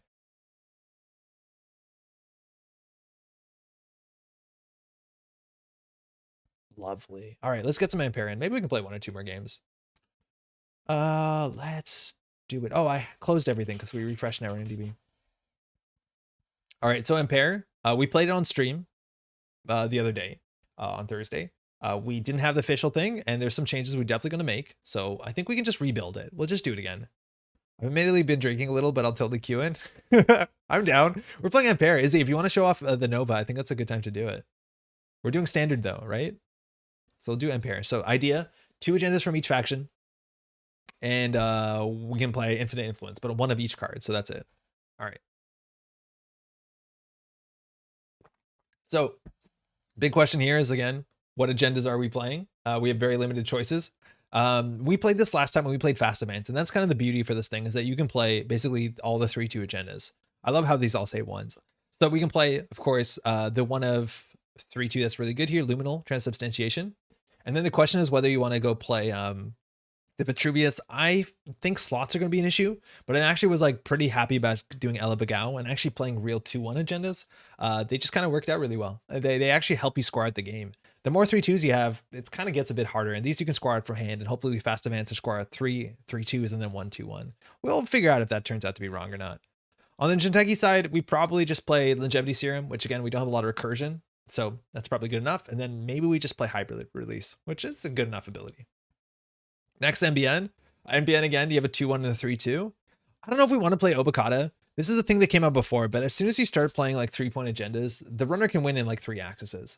The idea here is if we only play 2-pointers, 1-pointers, and then Global Food Initiative, they at least need a minimum of 4 axes before we can lose the game. So if you're committing to 3-pointers, there has to be a really good reason to do it. Maybe you have a lower agenda density, but if we're playing a lot of 1-2s, 3-2s, and 5-3s, it's not even like we're going to have a low agenda density. Like maybe you play only 5-3s and then they need to steal half the agendas in your deck or something like that. But like we're trying to do the best of both worlds, which turns out to be the worst of both worlds in some way. I still think there's arguments maybe Obokata is just good enough, but I don't think we're going to have a lot of other ice and upgrades that support the Obokata play. So we'll see if that turns out. You can do all the 1-point deck agendas, but also Beal, Atlas, Vitruvius, and Yu-Gi-Oh! I think that's what we tried before, but it turns out it's really hard to score out that many 3-2s. So we're going to be a bit like, we're going to make some decisions on which ones. I think tomorrow's headline is fantastic. 15 minutes is also quite good. The NBN other 2-1 post-truth dividends is fine too. I think we really did value Beal in this deck too. Not that Blown is not good either, because we can make Beal into a 5-3, like a pseudo global food initiative if we get this into remote server. And that actually does help if we're running 2s and 1s. Again, we might be wrong about this. There's a lot of agenda points. Wayland is pretty good. We have Atlas if we want consistency. We also have Hostile Takeover. We'll see how bad publicity is for us, and then an Above the Law. We're just going to do, again, as many 2-1s as we can get away with. And then Neutral. So we're going to play a Global Food Initiative. Yeah, well, we're going to play the GFI, which helps with our agenda suite. And then we still have to play 2 3-2s or 4-2s. So we're going to play an Off-World Office, and then this gets a bit ugly. People are calling Yu-Gi-Oh! Inspired me to Google, and apparently a Yagi Uda is a kind of antenna array developed in the 1920s. I did know that, because I looked that up a long time ago when we did the video review. I totally forgot by this point in time. I don't know what we play here. Like, this is where it gets awkward, where we can drop 2 of the 2-1s and then play another 3-2, because I don't want to play any of these agendas. I really just don't want to play any of these agendas. I'm going to leave that question for later, Andre. All right, and now we just hit every single button and we play every single good card. So the idea here is we're going to be playing Fast Advance, and we're going to have all the best dice in the format, all the best economy in the format. We have to make sure we have more economy than last time. Last time we built this, we just didn't have enough economy, which obviously kind of catches up with you. And then we're going to play all the Fast Advance tricks we can. That makes sense. So that's the idea. Best Chiraboga, Fast Advance trick. Really good economy. Okay, let's see. Let's go through the order. Do we consider La Costa? I don't think we do, because we cannot protect a remote server. The good thing is we are good at jamming into remote server every turn. It's kind of nice, but the La Costa doesn't really interact well with 3-2s, right? Like, it saves you a credit, but yeah, and a click, but it's not that important. I guess it helps you jam the next turn. Other things that we want. How about Acid Spam like NEH? It would be a totally different deck if we wanted to do that, but I think that's an interesting thing. That's like the next thing worth doing. I would consider Daily Quest, probably gets cut. Gaslight's really good for consistency. I don't know whether they're going to run like hard-hitting news or anything like that. Funny enough, the Art on Yagi is a deep dream version of the James Webb Telescope. Oh, I didn't know that. Lady Liberty is technically a win condition. I honestly would consider it. I don't know if we have the money for it. And Launch Campaign is good enough to put in the remote server. Maryland Campaign is good enough. MC Austerity is a win condition. We'll play them. NGO Front is great. Nico Campaign is good. We just need to put things in a remote server. Our Nightmare Archives is on the list that will be eventually cut, but we'll put that there for the sake of the argument. Rashida Yahim is fantastic. We don't care about like net damage. We're not going to have that as a win condition. Regolith is amazing. Roughneck is honestly nearly good enough. We have one card with bad publicity, but like we can do it. Spin Doctor, I want to play a snare. We'll probably cut it. We probably don't have the money for it. Shout out anything that comes up that seems like good that we're missing. I think that's largely it. I think that's all the upgrades. Andre, can you shift your camera so it's not covering the list of cards? Yeah, that seems like a good idea. The problem here is now we're covering the deck list, but okay. Best card's also generally most expensive, so definitely need that econ. I wouldn't exactly say it's the most expensive, but I don't even know if that's always the case. Thank you. Yeah, of course. The problem is like the deck, I'm going to be right here the whole time with you. I will die to snare. Good. Yeah. I feel like that's kind of a rite of passage into the Ampère deck. Now we'll play all the best dice that we can afford. Afshar, fantastic. I think Aket's on the chopping block. We generally have too many ice after we do this. Anansi is really expensive. We can't afford it. And Cell is probably not as good as Brawn, but it is actually taxing. We'll do it. I like Archangel. It'll get cut. We can play Battlement finally, not having to play for influence. Sick. Bloom and Bloop. That's really funny. Border Control, of course. We'll play Drafter. Eli. Probably play Wave. I don't know if we'll play. We'll play Eula. Hopefully we can afford it. Enigma, good enough. Fairchild 3, yeah. Gatekeeper, yeah. Hagen, yeah. Half Run. I'm not a Half Run fan. Ice Wall, IP Block. We'll do the IP Block. You see that actually is pretty important. Klavetnik. No, I don't think so. No, I'm not paying them credits. Macrophage Magnet, yeah, we'll play Magnet. It's good enough. IP Block, yeah, we'll play IP Block for sure. Miraju, Malinzi, Nunza, Newshound, Nex Opal, Night Dancer, Adaroshi, Owl, Palisade, Peeping Tom. Palisade's OP, but we're in standard. It'll be less powerful. Ping is like fine. Pop-up window's okay. No mouseless. Oh, huge mouseless. Yes, mouseless. Thank you. I missed that one. Pop-up window is fine. Resistors, okay, but we're not doing tags. It's not the worst card. And honestly, it's not the worst card. If you're playing into Amakua, it's pretty bad, but otherwise it's fine. Rototurret is fine. Sandstone, Sapper, Satyr. We're not playing Glacier exactly. Stavka, Surveyor, Swordsman, Symbolbrig, Thoth, Tithonium, Teal. I'm just reading all of them. Turnpike for sure. I feel like I definitely have glanced over one or two that's pretty good. Ice Wall, Best Wall. You're going to love Firewall. Vampirionosa is a bit too expensive. Unsmiling Surrender, it's like actually pretty well costed for what it does. We'll play that. All right, we have way too much ice. We'll cut that down. Thimble's good. Thimble is okay. I just don't know if Thimble's necessary because we don't really have positional ice. So it's like, we don't need it, but it's not bad. I have no ice and no plan equals mid range. Yeah, I see you've played this game before. All right, we already have 43 cards, kind of the issue here. So we're gonna play all the fast events we can. Audacity, and all the like recursion. What else do we want? Big Deal is too expensive. Biotic Labor for sure. Celebrity Gift is kind of gets cut. Complete Image, DRM, Distract the Masses. Divert Power, Eavesdrop, End of the Line. No, we're not going to have that win condition. Extract is just good enough. It's a 3 credit, sometimes a 6. You missed Audacity, click 0. Oh, huge. Thank you. That's good. Good focus. Speaking of focus, fully operational. That got cut. That was in one of the original decks. Subsidy is like kind of ugly. Hansei Review is definitely playable. Hedge Fund seems good. Honestly, things like this, like Precog Manifold is a win condition. I think Precog is worth playing. We did not play that yesterday. Liquidation, Load Testing, no. Market Forces, MCA, Informant, Mitosis, Mad. Cordon's like on the edge of being good. I don't think it's good enough. Neurospike. Because I don't think we can tax out credits that well. We'll do non-equivalent. It's probably good enough. O2 Shortage, Observe and Destroy. Planogram's great. Psychokinesis was our other card that we played for it. RLC is like good, but it will get cut. For sure. It's just like we have way too many slots. We need to play the best of the best. What else are we missing? Sacrifice, Escape Net. Seamless Launch is like, it's honestly, you could consider cutting it. We only have 142, but it does help you like install, score, and jam. It's also technically an economy card. So like, okay. Simulation Reset. That's really good. I don't know whether we need to play the other Jinteki one. Sprint is good. Attitude Adjustment is actually worth considering. Too Big to Fail is good. We have another bad pub card anyways. Trickle Light we don't have. It was pretty good twinning tech too. Yeah, it was. And then we can just look for upgrades, which again, we're gonna have to cut a lot of cards, but it should be easy. Most of the ice. So Anoetic is unfair. Kind of expensive, but unfair. Calibration Testing is fast events. We'll end up cutting it. Corporate Troubleshooter is kind of interesting, actually, as a win condition on the last turn. Crisium Grid is probably worth playing. Let's be honest. What else we have? Roughneck? Yeah, we have Roughneck. Jackson, you might be on the delay on YouTube. So if you hear this way later than when you suggested that idea, that's why. What else is good? Jinja, Keegan, Condi, Lacosta, Lethea, Malapert. Malapert's honestly good enough. Arella is like kind of hard. I don't love Arella. Like, it's good click compression. The advance is okay, but it's kind of like win more, right? It's like totally win more. Managarm is good. Virus is on the edge of being good. We don't care about damage. Nana, Civic, Grid, and like Zato are actually worth considering because there's some of the few unfair things we can do in the deck. So I'll consider it. Pricek, Reduced Service, Rutherford, Sansan, yeah. Traffic Analyst, Tranquility, Vlad, yeah. Warroid, Yato, Zato. Okay, here we go. So we are currently at 65 cards. So we want to cut at least almost 20. Did play against a good Arella Sports Metal deck at ECC. Arella Sports Metal has been alive and well for a long time. I believe in that pretty heavily. In this deck, it's not the best win con. 10 agendas is a lot. All right, Sentries, 4 is enough. 7 Code Gates is too much, so we'll cut the Archangel. Fairchild, Gatekeeper, Magnet, Mouseless. That's actually a good list of Code Gates. The Enigma's probably the weakest one here. Yeah, actually, I like the Enigma a fair bit. We have way too many barriers. A Cat, Border Control, Eli can get cut. Hagen, IP block, Ping can get cut. We're at how much ice? We're at 15 ice. That's about okay. So then obviously 15 assets is too much. So we'll start cutting things. Snare, probably, we'll keep it. Roughneck, Rashida, Nightmare Archive, that's gone. Nico, NGA, Maryland, Launch is gone. Lady Liberty's probably gone. Daily Quest is probably gone because we need a remote server to constantly jam in. Seems better when your ID isn't blank. 14 operations is too much. So we'll clear red level clearance. We'll get rid of the...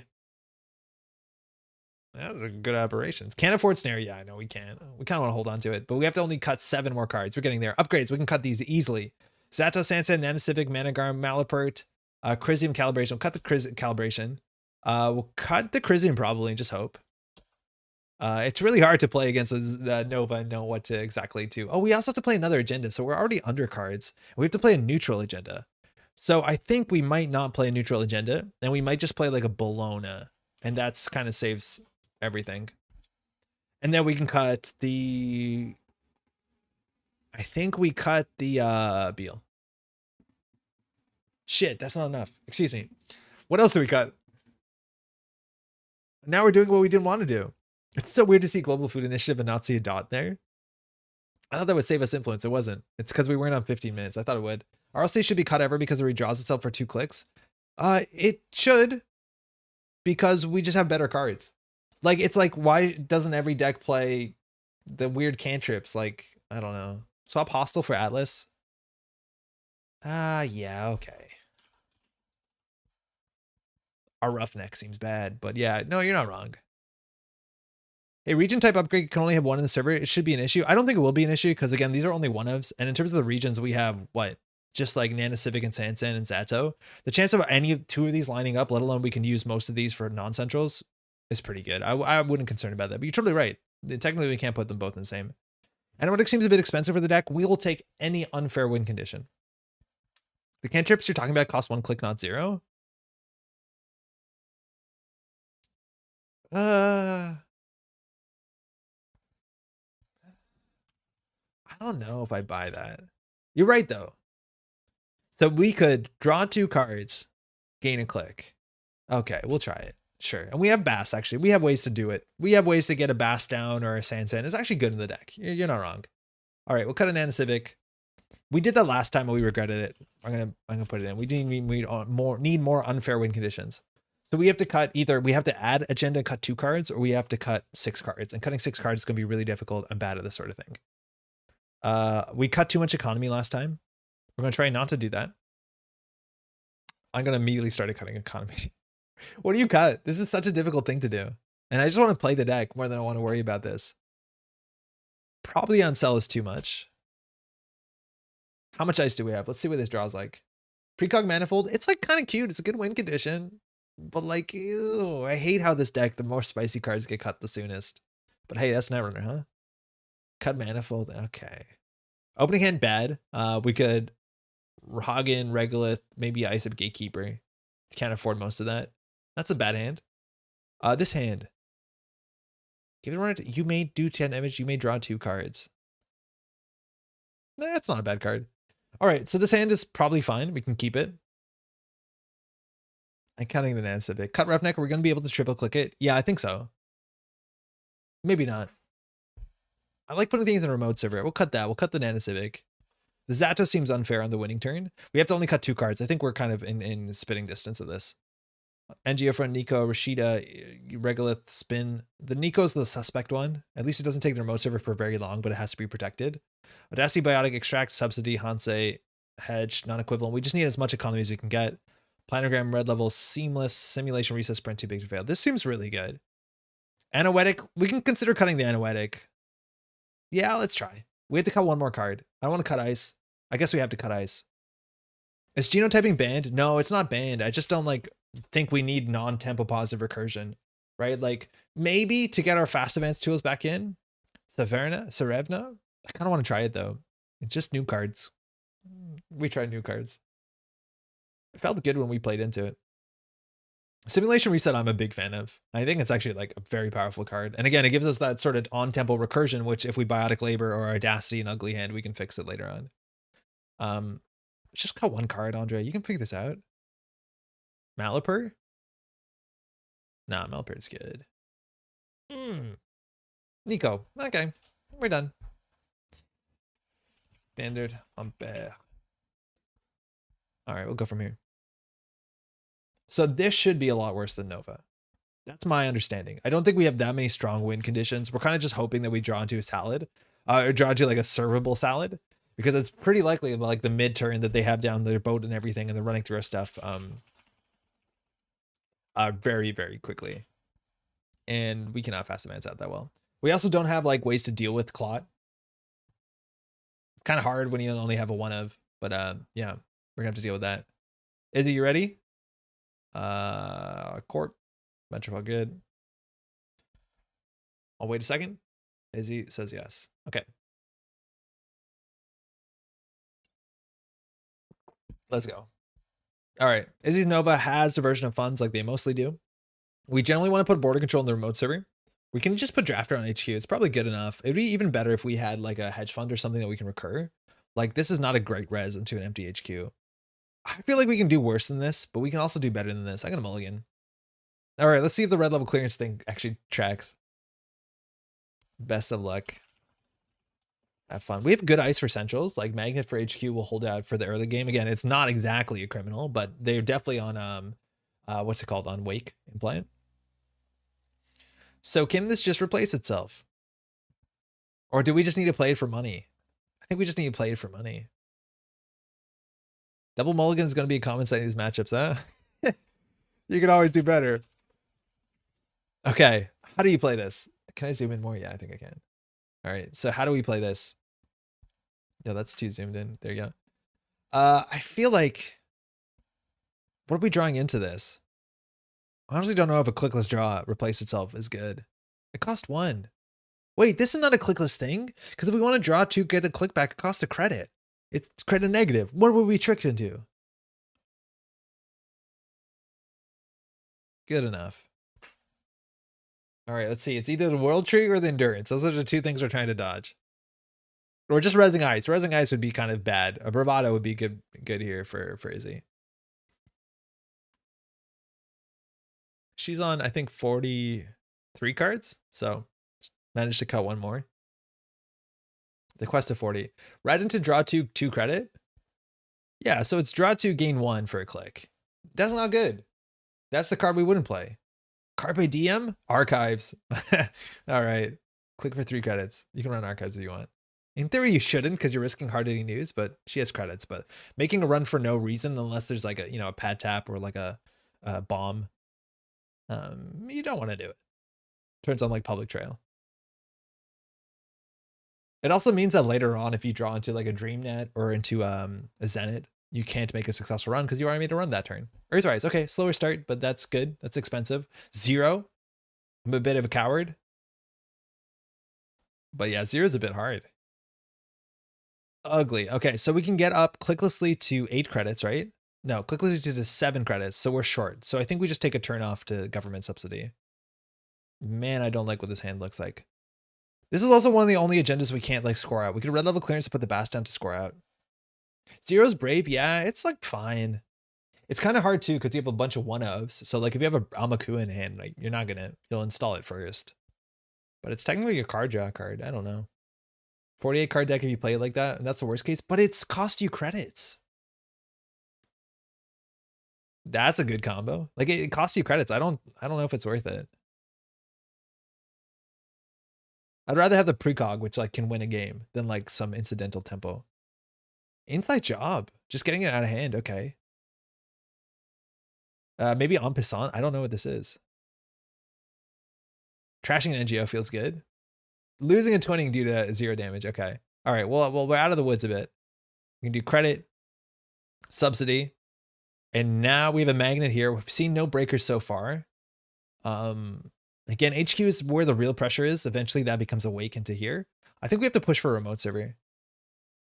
It costs 1 credit and 0 clicks to draw 2. Drawing 2 normally costs 2 clicks. Yeah, but there's better ways in the game to do that though, right? Like, I don't think everyone wants to do that. Like, not every HB deck plays this. Generally, if this sees plays, it's because of the rest of its text, like the install and all that sort of stuff, right? Gachapon, that's good. That trashes itself. We have to res the magnet here, unfortunately. We'll see if she can get the buzzsaw or something like that. I don't actually know. I think she's on Ngolo. So we see Spark, Find the Truth, of Bagalter, Miss Bones, Emergent Creativity, and Penny Shaver. So there's only one legal option here. Actually, there's two. Find the Truth and Spark. Sorry, Find the Truth and Bagalter. So it's just Find the Truth. That's going to come down. 2 cards can be RFG'd here, or they have to be. Miss Bones doesn't seem amazing all the time. Spark is like just good fun, especially with no breakers out. 1 credit, 0 clicks, and 1 card versus 2 cards and 0 credit. 2 clicks and 0 card. 1 credit, 0 clicks, and 1 card versus 2 clicks and 0 cards. Yeah, the thing is, like, you could have drawn another card with this too. Like, I don't know. I don't buy it. I do think that we have good ways to use this in the deck though, with like things like Bass and so forth. Now, Bass can give you a 4-click turn. We can't score at an off-world. Oh, lost a Pinhole Threading. Love it. Paladin Puemo. They have Paladin Puemo, so that can come down and that... Oh, the 20 is gone. Never mind, but... There's the Puemo. It's a good install. Hansei Review. Ugly. Okay, I guess we're drawing with this. Oh, we have to score agendas? I think we can push out a Bologna. I think we just push out a Bologna here. We've seen already one inside job. We haven't seen Logic Bomb. We haven't seen Endurance. We haven't seen Boomerang. I think those are all the tricks. Now, still has to deal with Aket. If Aket fires, we get an advancement of the Bologna, which helps it actually like be credit positive. I'll say Review is kind of hard to play. They have a Paperclip. Smashing Bravado. That's good. Have enough money. Paperclip is drawn. So we got to see everything that's drawn. So that's going to fire. So we'll just advance that once, I guess. Kind of makes it look a bit sus. 0.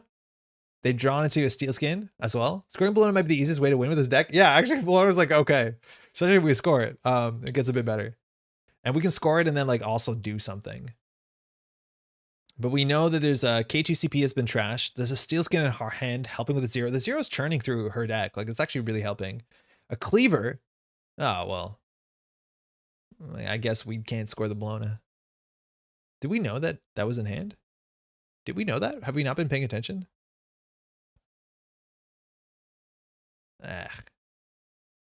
All right. Let's say we have a scoring window after this.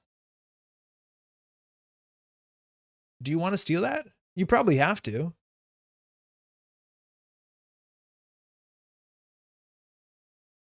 Yeah, you kind of have to. Throwing out the Paperclip, that tracks. Wow. Okay. How do we deal with this? Fairchild on the remote server is pretty good. We'll have to Hansei though. Oh, this is so rough. Like, we're just trying to figure out how to like claw together some amount of economy. Like, we just have to play every economy card we draw, and unfortunately that's just not good. So we can install Fairchild here. We'll have to, so I think we draw once. Quick drop in, have work intent. What's the verdict of neutral IDs? Nova's good. This seems a lot worse. That is actually a win condition. Can she afford to get through this and break this for 1? I think we have to set up for next turn. So we could Hansei here, and instead of discarding the board, it's like kind of perverse, but we're getting rid of the border control. Probably the Bass, actually, whatever. And if it's face down, we can maybe get the Jinteki card. Kind of where Maryland campaign is good for Ampère. Econ that comes back. I think Econ that comes back doesn't exactly make sense. I feel like by the time you redraw Maryland that's empty, you've already either won or lost the game, and probably the second part. So like infinite economy is not exactly what Maryland offers. It's a 1-of that you have to draw, then you have to shuffle and then draw back the 1-of. Like, it's infinite in the same way that, I don't know, that like the 1 spin doctor makes your hedge fund infinite. Maybe.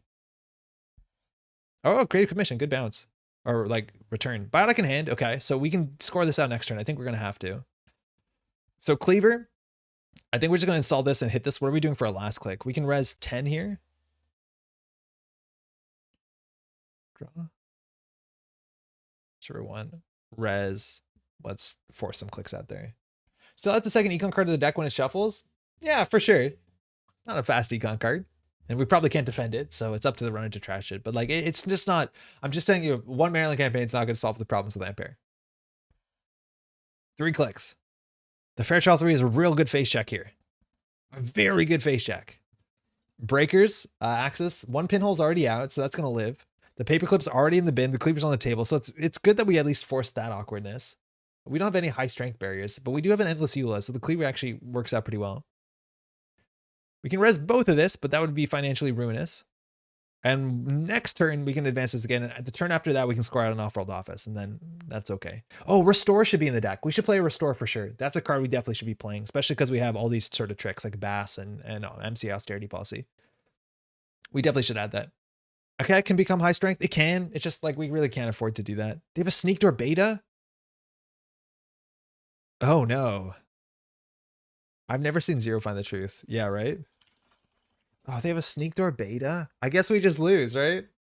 Like, you can't beat that. You just can't beat the Sneak Door Beta. Let alone the Boomerang, too. Like, what is this? Where's that going? Oh, whoa, wait. Wait, well, that's not what I thought was going to happen. So we rest the Fairchild. They have to either gain... They have to trash or pay 3. I feel like that's a fair trade.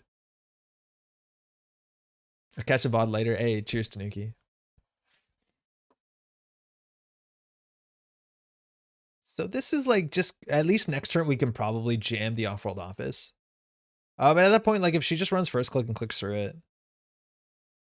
Yeah, I don't know. So it's pay 3, trash a card. You can consider trashing the Reaver. This actually draws from the Reaver itself, which is pretty great. And so there's 11 credits. So it's 1 to break this and then 3 more on that. So extra money to spare. This overclock might be overkill. No, you're assuming to spend 4. Yeah, it's fine. It's definitely fine.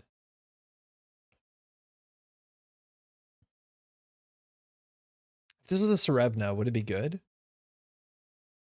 If it's the Serevna, I think she's tagged. I'm not actually sure what the text is on Smiling Serevna.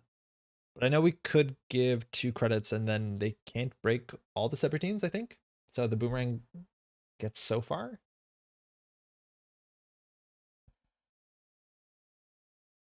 All right, paying 3 here. Okay, so there's still enough money. That makes sense, right? You have a bit of extra money there. So this is 1 to break and then you actually dip into your real coffers. It's awkward we want FA out of agenda but no teeth.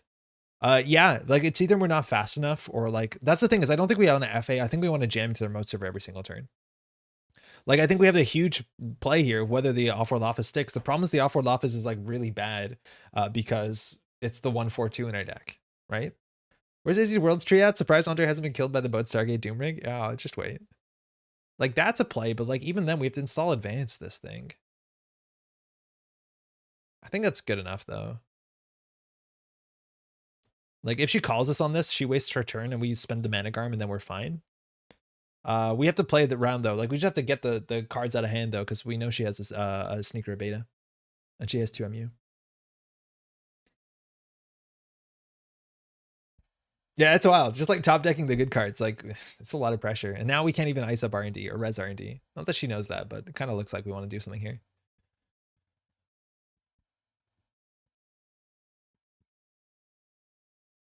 So she got 4 clicks again. So you can always click through the Fairchild 3. Oh, wait, she can steal this. I totally forgot. At least she can steal the mana garm, but how does she get 2 credits? Daily cast, of course. So she can run through this.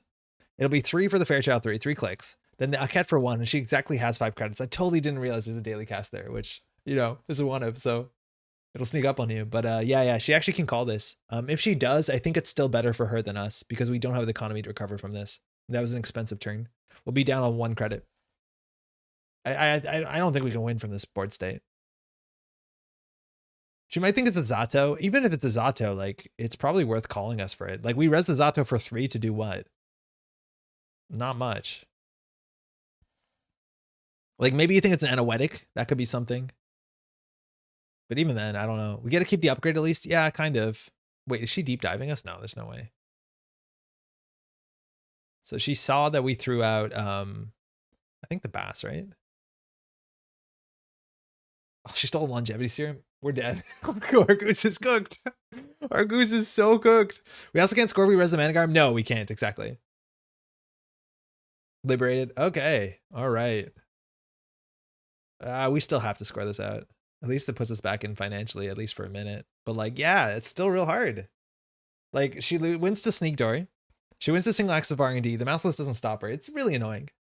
But like, that's the big problem with these 3-pointers, right? Like, obviously we almost scored it out, but now she wins in 3 axes. And like, yeah, that's Netrunner though. I believe in you, Andre Copium. I appreciate it. We still on this channel have not seen Ampère win a single game, and that might be the case for a long time. We can do it. Wondering, like, so right now we're trying to do like really middle of the road, like just something that might be consistent, something that has like enough win conditions, and hoping we're jamming enough. And it doesn't feel like we just have enough economy to support any part of it, especially because fast events is inherently very expensive. So I wonder if we do have to do something more like build into tags and then just play enough, like basically half an NBN deck with also all the Wayland stuff, and then like some damage from Jinteki. Like maybe we have to do something that's a bit more specialized. Maybe Glacier. I'd be really surprised. Like maybe you play as few agendas as possible and then do a real Doom Glacier, but like that classically hasn't been a winning strategy in Standard, at least for unless you have something really unfair. I guess you could do Trieste Loki combo. It's just going to take you a bit. Dawkins pass. Oh god. Oh, okay. At least it'll be over soon. Sneak Door Beta going to C2. At least the first run and turn. Spin Doctor. Oh. Oh no. Ah, that's it. GG. Oh my god. Oh my. That doesn't even feel close. Maybe think seeing everything that she drew made it feel worse. Admittedly, she got a bit lucky in her accesses. I don't think she hit that many centros and stole points on just about everything. But yeah, the Bologna play was probably a bridge too far. But yeah, that's hard. When all your cards are good, trading 1 good card for 2 good cards and some money with 0's A+. Yeah, you might be onto something. And the Cleaver was really clutch. I think we got a bit unlucky there. If we score the Bologna, it's a different game, but at least then she has money. We're going to try this one again. But yeah, that doesn't feel good. I think we definitely do play a Restore in here somewhere. You don't need that. I was the one who felt bad about the turbine because it was good, but because it's new. I get it. Yeah, I get that. New is good. Yeah, she lost the twinning, which doesn't really matter. There's no way to charge it before the game was over. And then everything else was just kind of gas, right? The Carpe Diem was like the one sus card where it's like, is that the best thing you can do for the slot? But yeah, maybe it's just good enough. I think Find the Truth is so good. Yeah, by a mile. I think we might need to do more specialized builds than just generic value because the value isn't good. It's like good stuff crim, but with all the good random mana Atom cards. Yeah, it kind of feels like it. I'm wondering if there'll be explicit Singleton support in the future. Like, can only put in your deck of Singleton to make Ampère better. I don't know if you need to do that. Like, just the thing is, like, every card now ever printed is going to be support for Ampère. So it's just a matter of time. I don't know if you have to go out of the way to print a card that only Ampère can use, because that's a really niche case. Especially for players who like don't pick up Parhelion. It's totally useless for them, especially with like startup rotation as well. Thanks to the game. Man, how do you get unfair money? Like maybe Daily Quest is right. Maybe you just have to jam that. But then it eats your server. I don't know what to do. Singleton do 100 meat damage. Give the runner 2 tags. Let's play Restore. That does feel like it's not going to fix our problems, but it feels like a good enough card. I wonder also if we were just playing 2 big ice. Like maybe we do have to play like Pop Up Window and Tithe and just kind of fly closer to the ground. If anything, we have to cut a card though. I'm cutting the red level. That's going to fix none of our problems. Let's go. All right. And what are people doing with Isowak? That's the one thing that I have no idea what to do besides traps, but I think people are very convinced there's Glacier in there. And I'm not exactly sure I know what it is yet. Like, there's no way La Costa is just good enough to be a deck. Like, never advance La Costa. Like, you play like a Reality Plus deck. You just leave a thing in the remote server and wait till the 419 catches up with you or whatever. Where's my world tree indeed? Yeah, right? What do you do with the world tree? Like you peel out the cleaver, that becomes something. Did you have, I guess you had a daily cast taking down, that would be good. Iswag looks low-key busted from what I've seen on JNet. They went with literally 1 agenda score. But if they work on that one, right? I think that they get a face down. Lakosa plus seamless rush. The thing is like, yeah, you have to install it, leave it, then seamless it. That's probably good enough.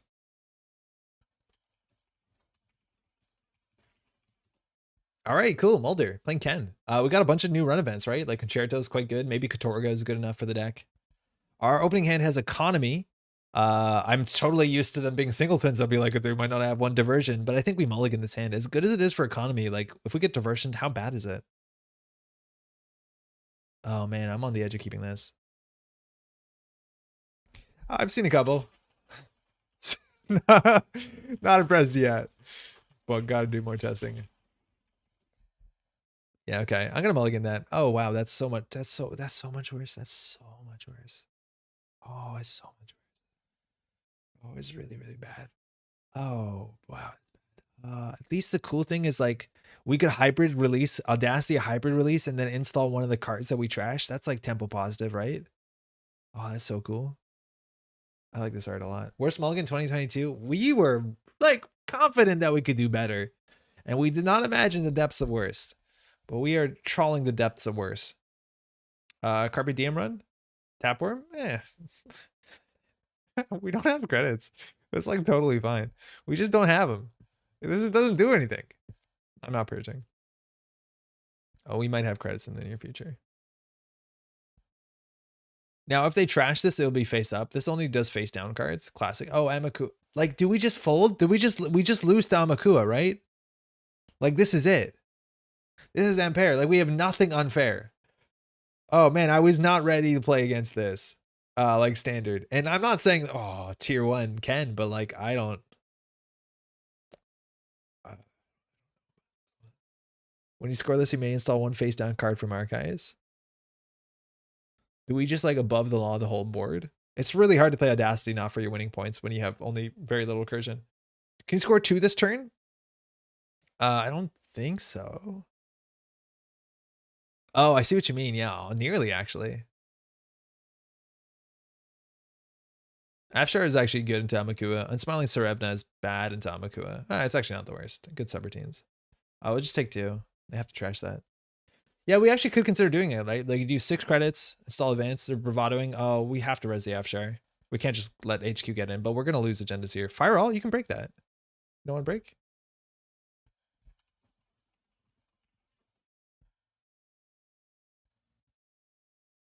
Like it costs 1 to get a credit from bravado.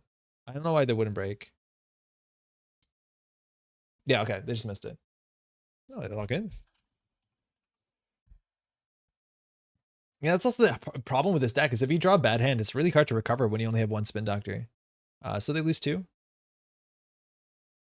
Tomorrow's headline. Okay, they got a tag here. They still have 7 credits, but that will slow them down like a wee bit. Now they have to bring this down. Yeah, okay, cool. Oh god. No, this is bad. Please. Make a stop. Clear the tag, go down to 1. Would you? Oh, you would. Okay, very good. Too big to fail. Do you want to give Ken Tenma bad publicity? We just purged. This is awful.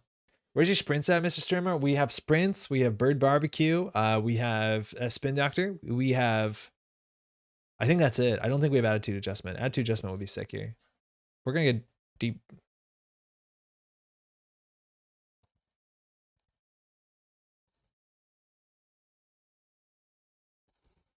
Two strength and run. Okay. Enjoy your bad pub, Ken. Oh boy. Oh boy. Oh, 1 deuce is wild. They get into HQ. They find all their agendas. We probably do score at the hybrid release. Let's be honest. Ideally, we discard a card. Swift, HQ, after. Yeah, that's fine. Bologna. Cool. Okay. Oh, I couldn't steal it. You have another option, distract the masses? Yeah, I don't want to play that one. It gives them money. It's not great. Oh, this is not good either. If we install advanced events, at least we duck under Beth, which is cool, but this is just a good old 2-1. Amakua back up to... Oh, face down card. Oh, it's weird that it offers when there's no options. Distract the masses is like not even great. Oh wait, you can trash cards from HQ. Maybe you have to play it. I don't know. I feel like I'd rather play it attitude adjustment, maybe even dredge work sooner than that. Giving them 2 credits seems kind of rough.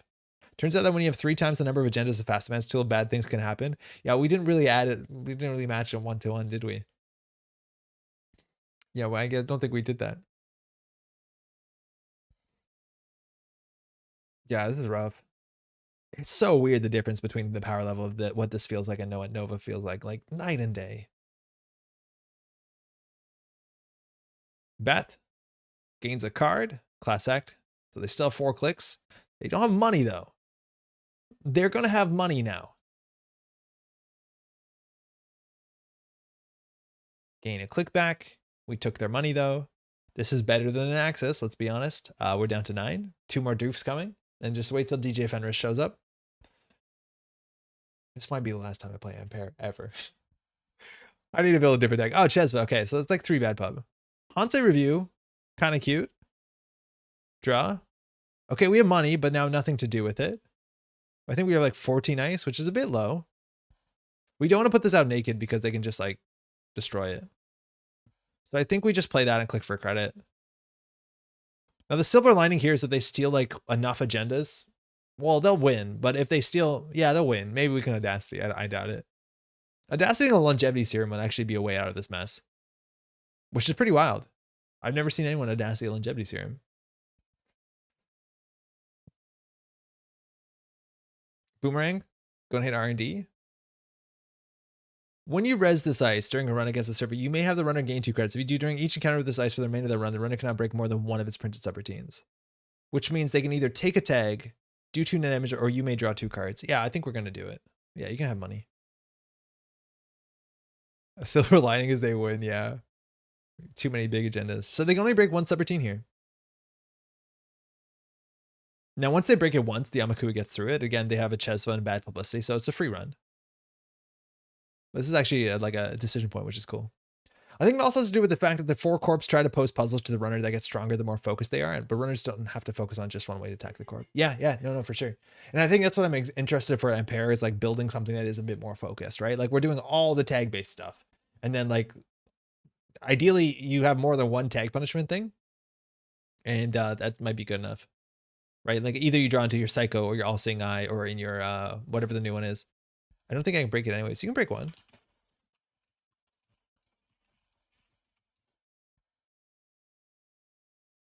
I think they forgot they boomerang this.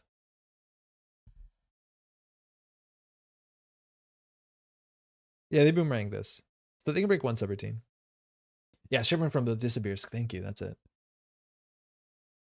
Yeah, they forgot that it's sometimes shocking when you see a new card. But yeah, I think they forgot they boomeranged it. So we're going to fire 2 subroutines here. I think all of them are pretty good. They likely have a deep dive in hand against 17 influence. We've seen 3 influence is actually a lot for a singleton card. It means they're not on 3 of them. So they're not taking the net damage. So we'll draw 2 cards. Doesn't solve our problems. And we'll give them a tag. Oh, did you see that cat? So fast. All right, they didn't steal. Bravado gives them 7 credits. They clear tag, they're on 9. Okay. IP block's really good, actually. But that's the only thing we have that's really good here.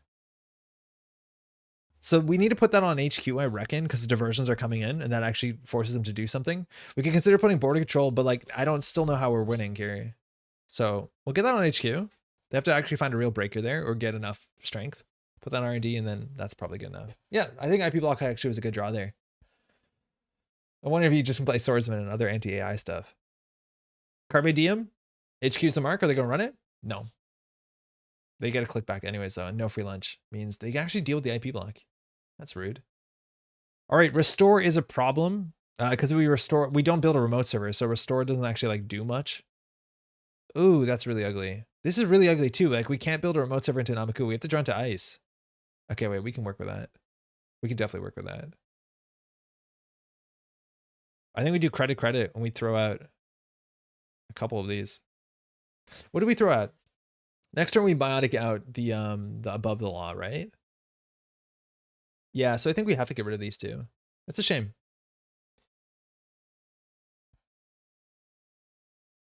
All right, they're drawing 1. Oh, she's playing. It's the hour that she's playing. Nanako. You can't see Nanako. She's on the bottom running around. All right, they're drawing around. That's a boomerang. Gonna hit R&D. Oh, just the third bravado. I think we might see like things like what's it called, Maker's Eye, but I'm pretty sure at this point in the time, people are playing fewer of those and they're playing more what's it called? Like deep dives, right? We're not gonna res that. The boomerang can stay there until we're gonna trash it. This is 3 credits. Again, it's free. Bad pub button 2 off Chezva. So single axis here. Again, we have most of the agendas in our hand, so we don't think it's gonna commit. They trash the Bass for 4. There's a smartware distributors. All right. Oh wow. Okay. So here we have a spin doctor, which we can use to sort out our problems. We can also score out the above the law. What do we trash with the above the law? I'm not actually sure. But we're getting closer and closer. We're inching towards game point. We can trash something. The Beth is probably the one that's really interesting. They loaded their smartware distributor, so whatever. I think we do the Beth. The class like they definitely had more than the Beth is like the one value over time thing. And like 5 clicks really matter. They can get a 6-click turn really easy with Swift with Beth as well. But our money is a bit busted here. We might get a diversion into HQ. We don't res that. This saves them nothing. So they get a single access here. They can steal. If they hit the audacity, anything else, we're in a really bad spot. Bologna's really bad. Spin Doctor's really bad. Bologna's pretty bad. All right, they're in game point and we're doing nothing. Tap Orb comes down. That's fine. Okay. New remote. Let's go. Res. Simulation reset. Do we want to just get a new hand? I don't actually think so. Barring this off-world office, this hand's like not terrible.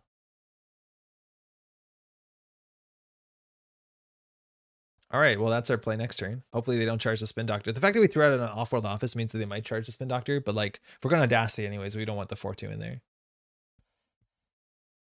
The problem here too is that we only can recur 1 fast advance piece.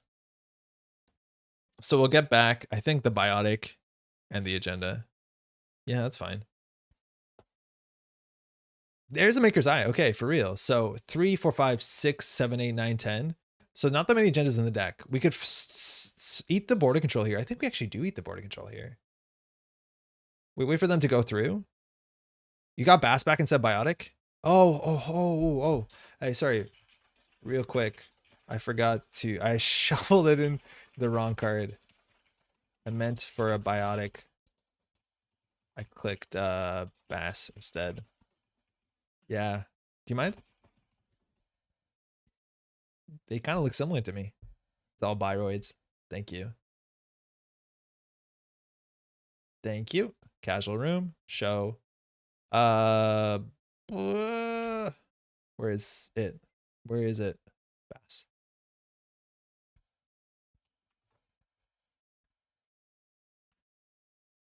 Okay. So we're going to eat the border control here. And then that's going to make R&D open. But this also means their boomerang doesn't come back. Not that it's amazing.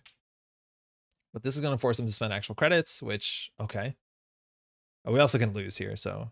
Oh, excuse me, that's on me.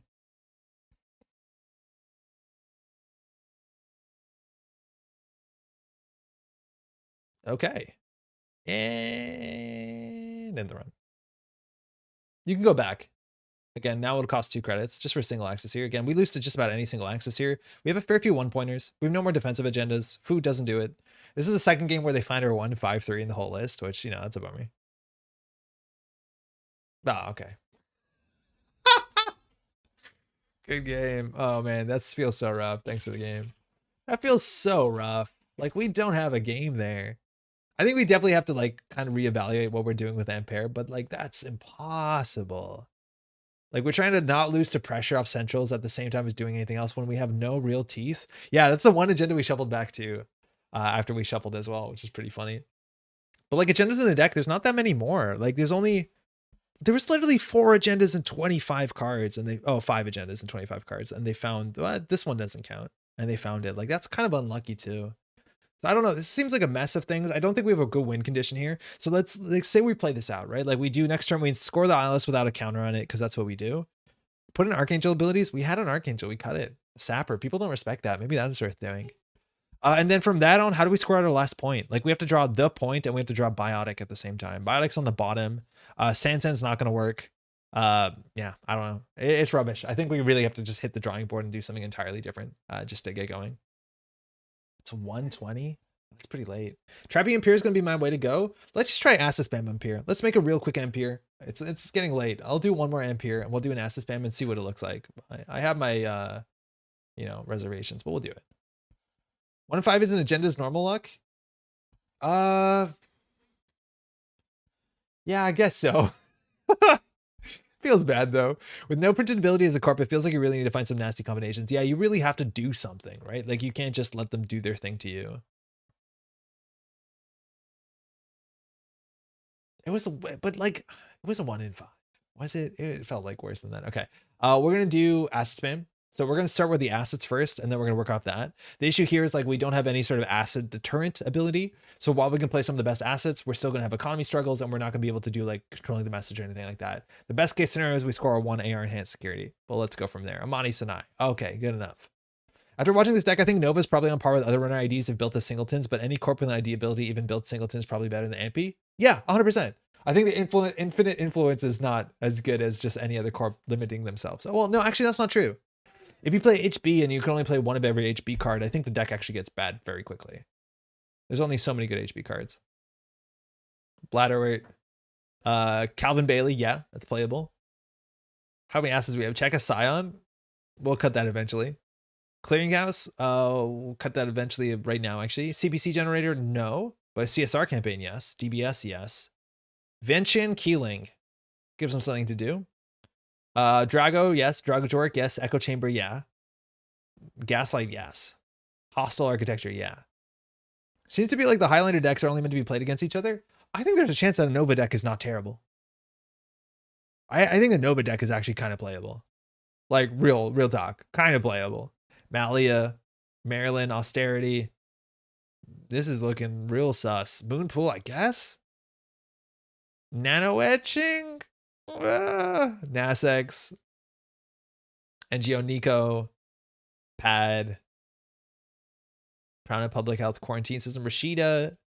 Reality 3T is the bad pub one, right? Yeah, we can't do that. Reaper Function? Yeah, okay.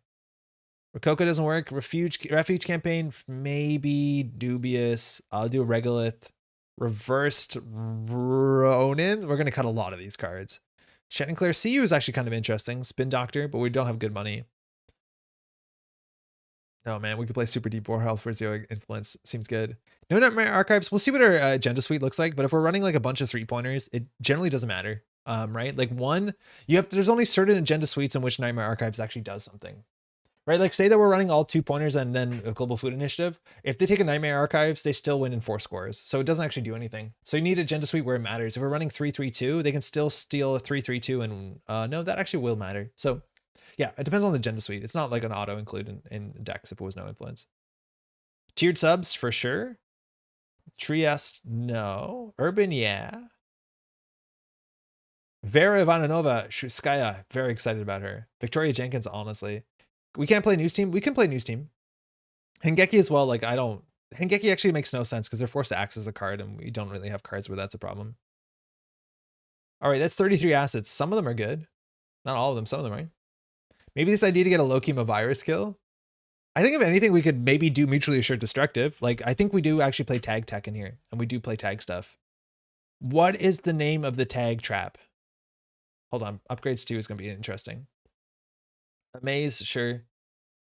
Just spitballing negative points to justify Nightmare Archives? Yeah. Checklist. Yeah, we don't have checklist. Oh, we do have checklist. Okay, we're good. We're good.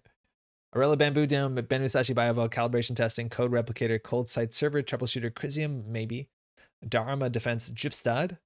No. Drone Screen, Embolus, Force Connection. Honestly, maybe. Fractal Threat Matrix, Georgia, Giordano. There's a card that Georgia works well in this set. Henry Phillips. Calibration might help you score. I think calibration's right. It depends on our agenda suite, but yeah, we could definitely play it. Henry Phillips, Hokusai, increased drop rate, and take Jinteki, Keegan Condi, Lacosta, Lethea, Malapare. Not looking good so far. We can play Manigar. We can play Manta Grid.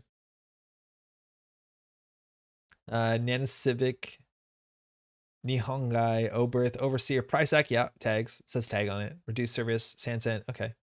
Tempest Analyzer, Tranquility Home Grid, yes. Vlad City Grid, maybe. And that's it. False Flag, it's really difficult. It's a very, very, very, very, very expensive card. All right, let's see what tag punishment we can put in the deck, right? Attitude Adjustment, yeah, it's good enough, I guess. Audacity, honestly, is a win condition. If we're running 3-2s, it's probably worth playing one of, but we'll see again. It's kind of hard. Backroom, maybe. Best Defense, I don't know. Biotic Labor, boom, yeah, definitely. You know, I'm kind of surprised I've never seen Georgia and Anoetic Void together in a deck. Yeah, it's kind of hard. It's kind of hard to get it to line up. And Georgia was like a real niche tech card for a minute when people were beating some of the Jateki prison decks by just bouncing off of like Kakugo and building turning wheel counters. That was the only time it's seen a lot of play. But I love the way that you can move her around. I think it's a really cool card. What else are we doing? Distributed Tracing for sure. Divert Power is actually kind of interesting, but we need certain things that deal with it well. Economic Warfare, sure. End line, definitely. All right, what else do we got? Extract, yeah, we can definitely deal with that. Oh, we should play a Sphegator. Maybe we should play a Sphegator. Okay, I just jumped to the bottom. We'll go up now. Okay, Trust Operation. Yeah. No, we're gonna have such a bad deck. I already think this is gonna be terrible. Threat level alpha, threat assessment. Threat assessment's good. All Seeing Eye is good. We just need enough tag punishment for this to like hit mass. Sync rerouting is probably playable. Stock buyback, standard procedure. Choose a card type. Sprint, yeah. Oh, Special Report is actually a card we should be playing in most decks. Simulation Reset as well. Vlad, Shipment From, definitely good enough. Self-Growth, okay, maybe. I doubt it. Oh, this is going to be bad. That's good enough. Sacrifice Rover, Riot, Reverse. Riot Suppression is the Run and Trash to card. Oh, this is an interesting card if you want to play it in what's it called as well. This is actually better than what's it called? The other one that produces cards. The Are You Breathing Air Now? Like, we have a lot of trashables in our Thule deck, and this is actually something you can win off of. This is a really good card, right? Because if they go down to one click, they can't interact with the Thule ability, let alone all your other nonsense, and they don't want to take core damage. Yeah, we should definitely play this in Thule. This is really, really good. Reverse Retribution, Restore. We'll play Retribution. We'll play Restore. Hypoxia, thank you. Yeah, Riot Suppression Thule confirmed. I mean, Hypoxia, yeah. It's better than that for sure. Punitive Public. Public will play. Psychonesis, Psychographics. Party Construction, Predictive Planogram for sure. Observe and Destroy, no. O2, Non-Equivalent Exchange, probably. Next. We don't have to play that many operations if we have enough things on the table to give us money. Did we skip Hard Hitting News? Yeah, I think we did. But I think we skipped a huge line here, so hold on. MC Informant, no. Market Forces, yeah, maybe, but maybe not. Liquidation, Kakarenbo, Hypoxia. Kakarenbo is like probably not the worst card if we're playing NGO front and other advanceable stuff. Like, yeah, okay, maybe. Hyobu Precog, Helion Beta, Hedge Fund, Hatchet Job, Hasty Relocation. Weird card. Hansei Hengeki, Subtype, Game Over, Fully Op, Focus Group. Okay, I think we're there. 72 cards. Oh, you hate to see it. You hate to see it. We haven't even played agendas. Okay, we're gonna tune this really quick. Best cards for Acid Spam. Not Vianchan. We don't have Palisade. Dredgework, Echo Chamber. Probably not Echo Chamber. Hostile Lady, Launch, Malia, Maryland, MCA, Moonpool, probably not. Nasex, NGO, probably not NGO front, honestly. Maybe we need it. Nico Pad, Rashida, Reaper, probably don't care about the damage. Refuge is probably too slow. Reverse, no. Ronin, no. Sphegator, no. Tiered Sub, Urban Renewal, maybe. How do we get card draw? Riot Suppression does have the weakness and the runners can have 5 clicks, but it's pretty nasty. Yeah, I don't think they do. What is Malia blanking? Literally anything. Malia is just good enough. Like Miss Bones, Liberated Accounts, Daily Cast, it's just good enough, I think. 25 assets, that's not, oh my god, 29 operations? Okay, we have to build this like a focus deck. Like imagine we are playing a Controlling the Message deck. We do not play 29 operations. Now, we're playing some of these because we don't have consistency. Okay, let's do the Agenda Suite real quick. So Agenda Suite NBN, we're playing Bologna, and we're playing an AR Enhanced. Done. Okay, what are we playing for HB? What are the best HB acid spam agendas? What's the best acid spam agendas? Luminal, probably. Is there anything that's like really disgusting with acid spam? A Singleton Mega Boost, the funniest to include. What's the install a card one? I'm not actually sure if that exists anymore. Oh, like ADT? Yeah, I'd rather just play a blank 3-2, I think. So I think I just play Vitruvius so we don't have to like, we can just install it naked. Yeah, ADT actually works though. For Jadeki, this is more asset spam if we play hybrid release. Otherwise, like I don't honestly know. Like this is really awkward too. It's like finding a coherent agenda suite that supports your strategy is pretty bad. I guess we play a what's it called? Longevity. Oh, I don't like this already. I'm losing faith very quickly. Wayland. So we can't play hostile, that's for sure. Are there any agenda-based asset spam agendas? Not really. AZF seems decent. It could be okay. We'll play it, and then we'll play Above the Law. I honestly think there's a chance that the other one's good. You have stuff to feed it. We can only hope. Armed Intimidation is actually interesting as well. But we have to be able to score this with extra clicks, which can be difficult for our list. And then finally, we have neutral, so we have to play a couple of these. So we're going to play an off-world office and global food, and that's 20 points. Okay, great. Regenesis might actually be worth considering. It bluffs itself as an asset. I just don't know how we're going to support it by putting thrust in the bin. Yeah, Kat, it's still going, but we're at the Ampère section, so like it's not going well, but it's going. Oh boy, ice, 73 cards. What are we doing? Okay, so we have to cut out the worst stuff. So Vera Urban Renewal tiered. What is like the least impactful thing here? I think Nico campaign is going to get trashed on site. Launch campaign is going to get trashed on site. This is too expensive, but that's a different problem. Drago's worth keeping. CSR campaign is going to get trashed on site. Check a Scion's probably good enough. Oh, we have a lot of upgrades. Okay, upgrades, we have too many. Calibration testing. Crisium Grid, no. Manta Grid, I'm keeping. Sansan is probably too much money, but it is a win condition. Vlad Grid is too expensive. 68 cards with no ice. Let's play some ice. How long are you going to be streaming tonight? Probably only like another half hour. We're just going to do a game with this and see how bad it is. But not that much longer. My throat's going, actually. Okay. We can play. White Space is good enough. Tithe is good enough. NBN cards will be probably the best stuff because they have the word tag all over them. We can play. What do you play in these sort of acid decks? MP block, sure. Clavetnik's probably not it. A ping is fantastic. I think a pop-up window is considerable. Pad campaign is too slow and expensive to get going. You might be right, but it kind of is just one of those cards that they don't trash, and we kind of need operation. We just need economy. I think we can see quickly how that turns out. Resistor is probably good enough for the economy we have. Toll booth, a turnpike is good enough. Vasilza just gives a tag. We can play on Serevna. It's cute, but we don't want to give them credits. So that's 3, 6, 7. Wayland cards that give tags, mouseless. We would play that if we could. I think that's the end of it. Is there any other things that give tags that we really care about? Is there any like HB ice that would be good in acid spam? Drafter, actually. Drafter is really good. 4, 5, 6, 7, 8, 9. 9 ice. Okay, so we have to cut a lot of cards. It's going to be mostly operations and then some of these. So we'll cut the maze amusement, of course. We'll cut the calibration testing. We want to get a credit differential. Did you want Funhouse? Probably too expensive. Probably too expensive. So we're at 32 already here, plus this. So we have to, oh man, we have to cut 70. We're at 75 cards. We have to cut 26 cards. 26. Okay, we're just going to start. We're just going to start. Threat assessment, all seeing eye, sync rerouting. Okay, not sync rerouting. So we're going to try and get a win condition off of assets, not Kakarimba. What were you thinking? Extract end of line. Okay, attitude adjustment, fine. Audacity, no. Win condition from tags. What are all the tag punishment cards? Is one enough of each of them good enough? Attitudes, backroom, boom. Distributed tracing, that's a tag punishment. Econ warfare, end of line, extract. Okay, we haven't missed the script yet. Mad, non-equivalent exchange, planogram, psychographics, public trail, restore. Honestly, not bad. Retribution. I don't think we win off retribution, but it's definitely good. Trust operation, you're gone. You don't win the game. What of these win the game? Is this standard? Yeah, it's standard. Watch a man lose his mind. It got so many cards. Seamless launch. Oh, self-growth. Probably not going to win us the game. We need things that win the game. So Vladislav wins the game. Tranquility Grid's good.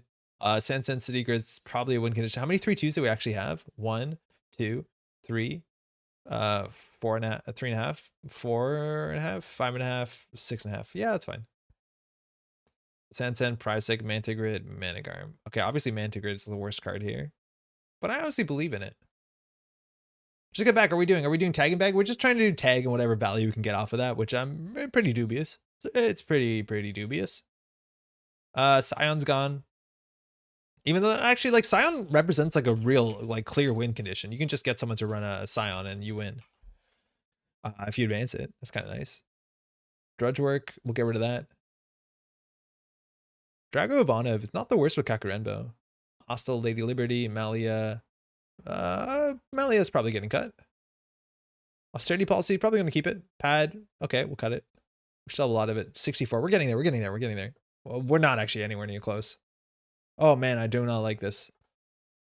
Okay, we'll just play all the most important cards. Backroom is not important. Boom is important. Distributed tracing is important. Economic warfare, not important. End of the line important. Extract, not important. Actually, kind of important. Yeah, we have the shipment from Low Disappears. That's a good one. Hard-hitting news, important. Hedge fund. I think we need it because we're not consistent. Market forces, not what we need to win. A mad win, non-equivalent. We are going to play this for 3 credits. We're never going to give them 2 credits. I wonder if we just don't have enough economy on the table. We'll see. We're going to find out really quickly how bad this is. Threat assessment doesn't win the game. All-seeing eye is good enough. Sprint is not good enough. Simulation reset. Not sure. Seamless launch. Good enough. Restore public trade. What are we at? 57 cards. Does anyone have any ideas? I think we have to cut some ice, right? Sim is kind of necessary in Ampère. I do think simulation reset is like just kind of necessary. We just don't have 3 spin doctors, right? We can draw ugly hands. IP block, ping, resistor, good. Mouseless, white space, whatever. Drafter, tithe, turnpike, and smiling. We can get rid of the tithe. We have no high end. That's a problem. But I just don't know whether we can put in like 1 toll booth and that'll be good enough. Do we have forced connection? I can't see that. We do not. But the biggest issue is that we cannot afford a forced connection. Like we cannot do any trace on it.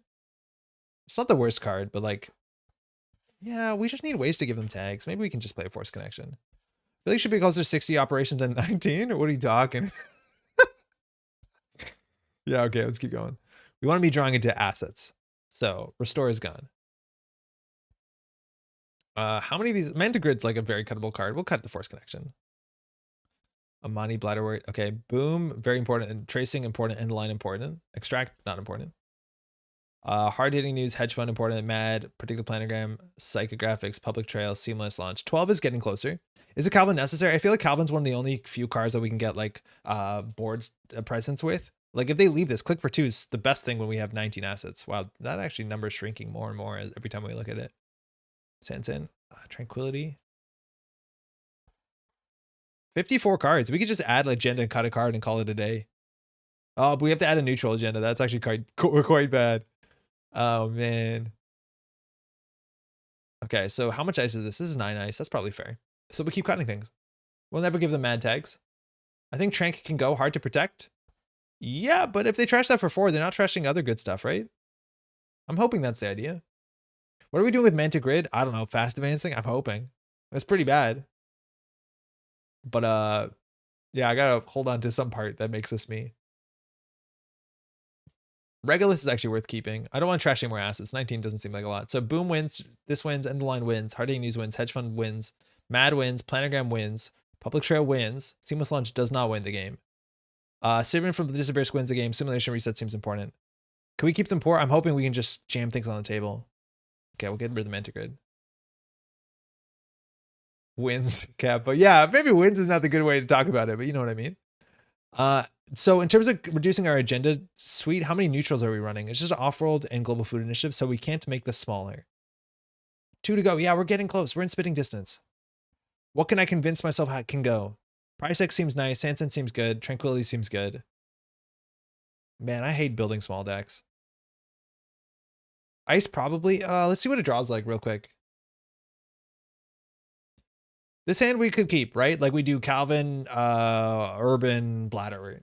Okay, we res basically everything. We hit him with a damage. We draw mandatory draw 2 with Calvin. So we ice up Calvin. We do Vera and we do Maryland. Not a fan of Checklist. I think it's like the only unfair thing we can do is install advanced events to Checklist and make them run it. Like it's the most direct route we have to a win condition. We can play 54. We'd have to add a neutral agenda, which makes the deck considerably worse. So I don't want to do it. Resistor ping IP block. Okay, we'll cut a resistor. Massless toll booth white space. We'll cut a white space. Legal deck. Controlling the passage and patches near Earth. Ampere Earth hub. Oh, I was there the whole time I was there. We got it. All right, queue in your wizard deck. We're gonna play in freedom. Anytime we build an acid deck, we queue it immediately to freedom. All right, let's just see how much worse this is. New corp deck, Ampère Earth Hub. Toggle that singleton button here, or oh no, I'm not gonna force people to play singleton if they don't know it's coming. It doesn't show you in the lobby, does it? I don't have a freedom deck ready. Yeah, okay. I'll see your 2 miss bones. Your 2 miss bones tree thing. I'm worried that if I hit this button, like, people are not gonna join. Hey D, stream's going really well. We've been streaming for a long time.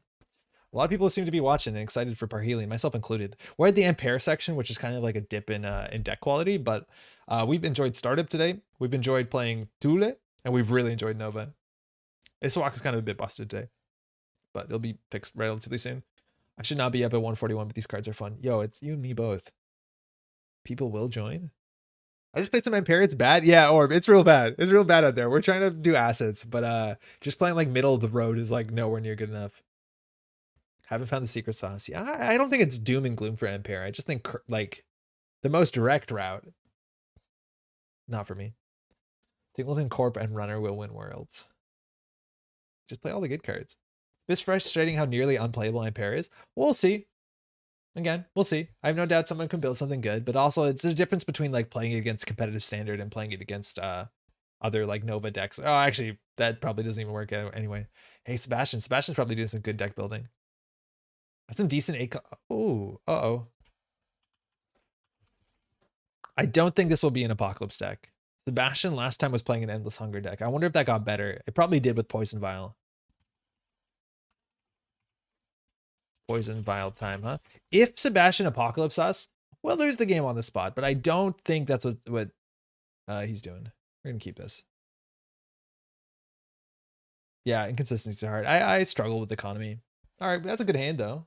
Like, Longevity Serum is not a... Okay, it gets worse. Every time we draw Off-World Office, it's like feels like the worst draw in the whole deck. Okay, obviously don't do that. Now, we can't really ice this up consistently, so I'm just going to hit it. It technically is an anti-apocalypse button.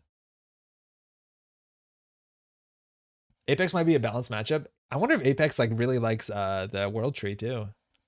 Where the thematically hardworking Nice Corp is also nearly unplayable at competitive level. I really like this story. Again, also just French swearing is really nice. But yeah, the story makes us relatively seem nice as a nice corporation that's doing good stuff for people. The creator of the terrible no good ag deck, yeah, Sebastian did do that. All right, yeah, of course they're taking it down, but like we just have to hold their economy down. We have Bladderwort. Get him.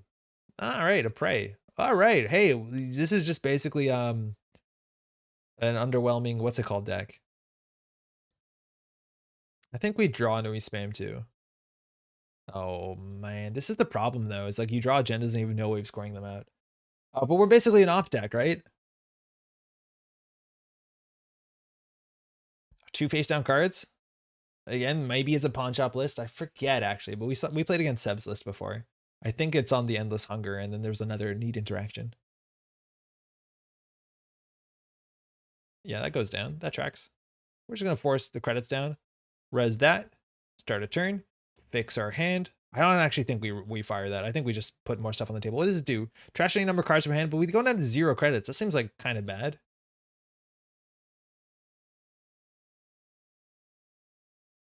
Draw. Ah, Trent Grid. The sprint cut looking bad now. Yeah, I don't know. I feel like what we drew 10 cards and we saw 3 agendas. That's kind of not what you expect. And they have to deal with this sooner than later. Drawing Trank was even better. Trank is not gonna last. Maybe. And they have a couple turns before this becomes an issue. I'll see if whether Sebastian, yeah, Sebastian's just going to deal with it now. Go down to low credits. We could top deck a hard hitting news and actually do something nice here. Okay. So, draw? They definitely should be running central servers. Oh, at least 2 tags. You hate to see it. Apex are kind of broke. Yeah, their economy's not really good here. At least we can fix our hand a bit next turn with the longevity. It's a shame that we didn't get to use this. We'll use this to draw cards. If anything, we should maybe mouseless that. We don't have a lot of ice. We have to be a bit more considerate. This is like a turn we didn't put anything on the table, so Sebastian can kind of breathe. But like, this deck has a very bad economy, and like it's actually struggling to keep up. No, heartbeat. That's fine, I think. Some of y'all are night owls? Yeah. Ooh.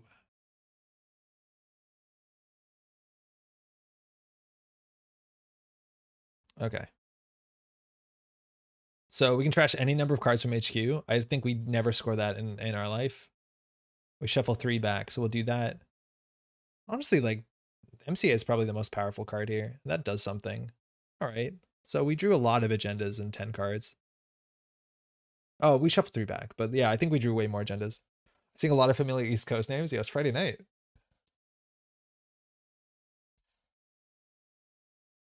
Draw a card.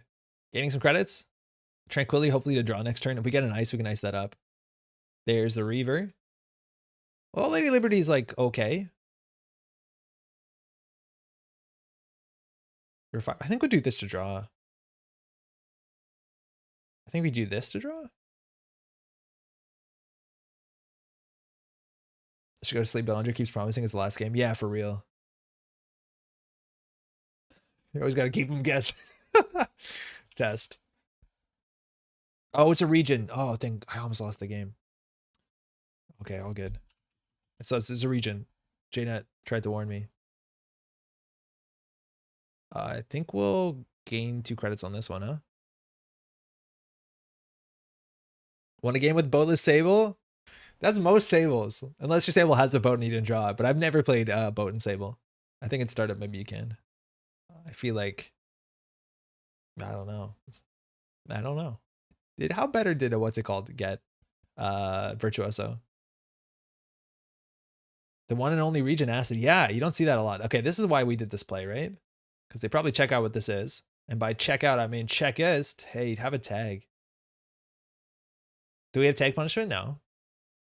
But in theory, if they don't clear this tag, which they might not want to, we could like public trail shipment for 5. Whoa, wait, actually, what? We have fast advance? If they, and they, yeah, I don't know. Cyber sales are all in marketing. Mark, wait, sorry. If they don't clear the tag, we have something here. Oh, they cleared the tag. Yeah, that kind of makes a lot of sense. We can give them a single tag. I will res the Lady Liberty because they have to deal with that. We want ice for that for sure. Order doesn't matter. Hostile architecture? Hold on.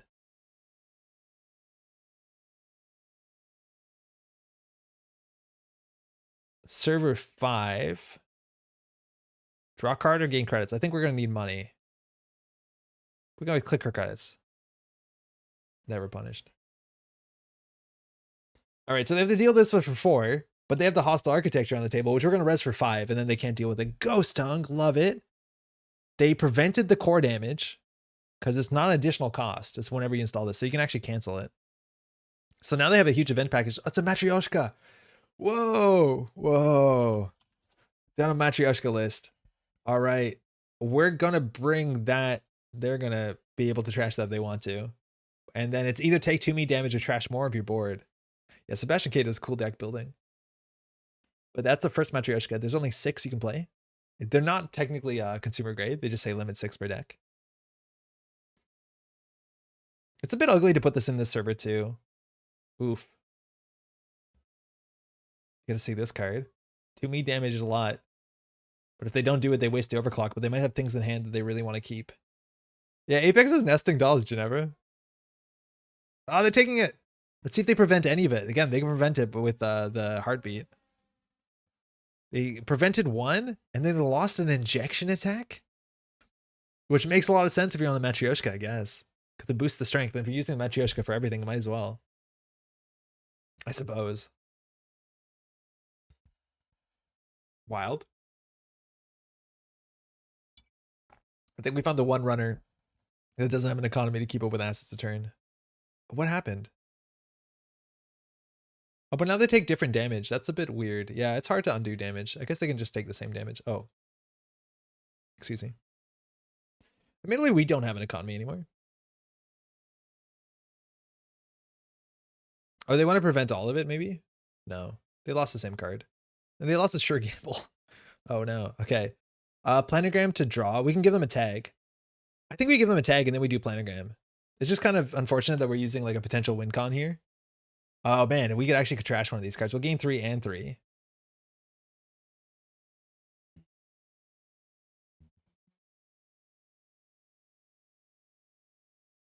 All right. All right. We're going to win a game, maybe. We got 5 tags. We did it. We kind of did it. Would have been better if we didn't play the public trail, but they have 5 tags. And we have, in theory, shipment from Vladisibirsk, which we can install, credit, and score out of Vitruvius with a counter. The damage you saw with the heartbeat, they thought it was 1 damage, not 2, so they cleared prompt. Ah, yeah, okay. Now they're going to just miss our, just miss. Yeah. We can score 2 3/2s from hand. I don't think we have enough credits. I need you to stop. Please. Please stop.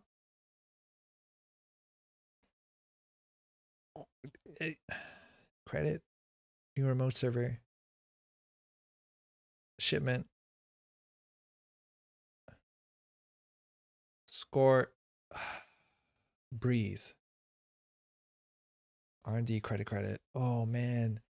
Oh, we almost got something really good there, and then they stole all the agendas. But we have end of the line and we have boom. The problem is like they can prevent boom by just like trashing their own installed cards. So just like keeping cards on the table is kind of good. We definitely want to score the Vitruvius because then we could actually play the shipment from the Vladisibirsk a second time and a third time. That actually was a really winning combo. But yeah, they stole him. That's fine. We need to res this. We have fire subs. Matryoshka is an AI. That's another tag, let alone end the run. Play Boom and NTL in the same turn is possible. Consistency might be an issue. And I think we have mostly agendas left in the deck. But as soon as we top deck an agenda, like the mouse list doesn't do that much. 4/4, we got an architecture. No, I don't think we were able. We started on too few credits. Okay, this doesn't do much. Drawing is a bit dodgy here. Oh man, I hate myself. I really do not like myself sometimes. We're losing this one real hard soon. How do we meant to deal with this clunker Bologna? Like, we just need to get more of these in the deck. Psychographics is also a play, but we need money. We probably should just click for credits. I was just hoping to draw like anything on the table that's credit positive.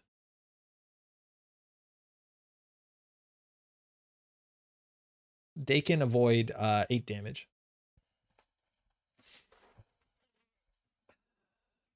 Do they ever have to check server 9? I think the one scary thing that could be on the table is Gaslight. Oh my. Wake Implant. We are going to lose so quickly. We probably should just click for credits to get this open. They luckily did not see the Bologna. But this is whenever. Oh no. Oh no, they know. Oh, that's so bad. This at least seems a lot closer to being a functional Ampère deck against an Apex.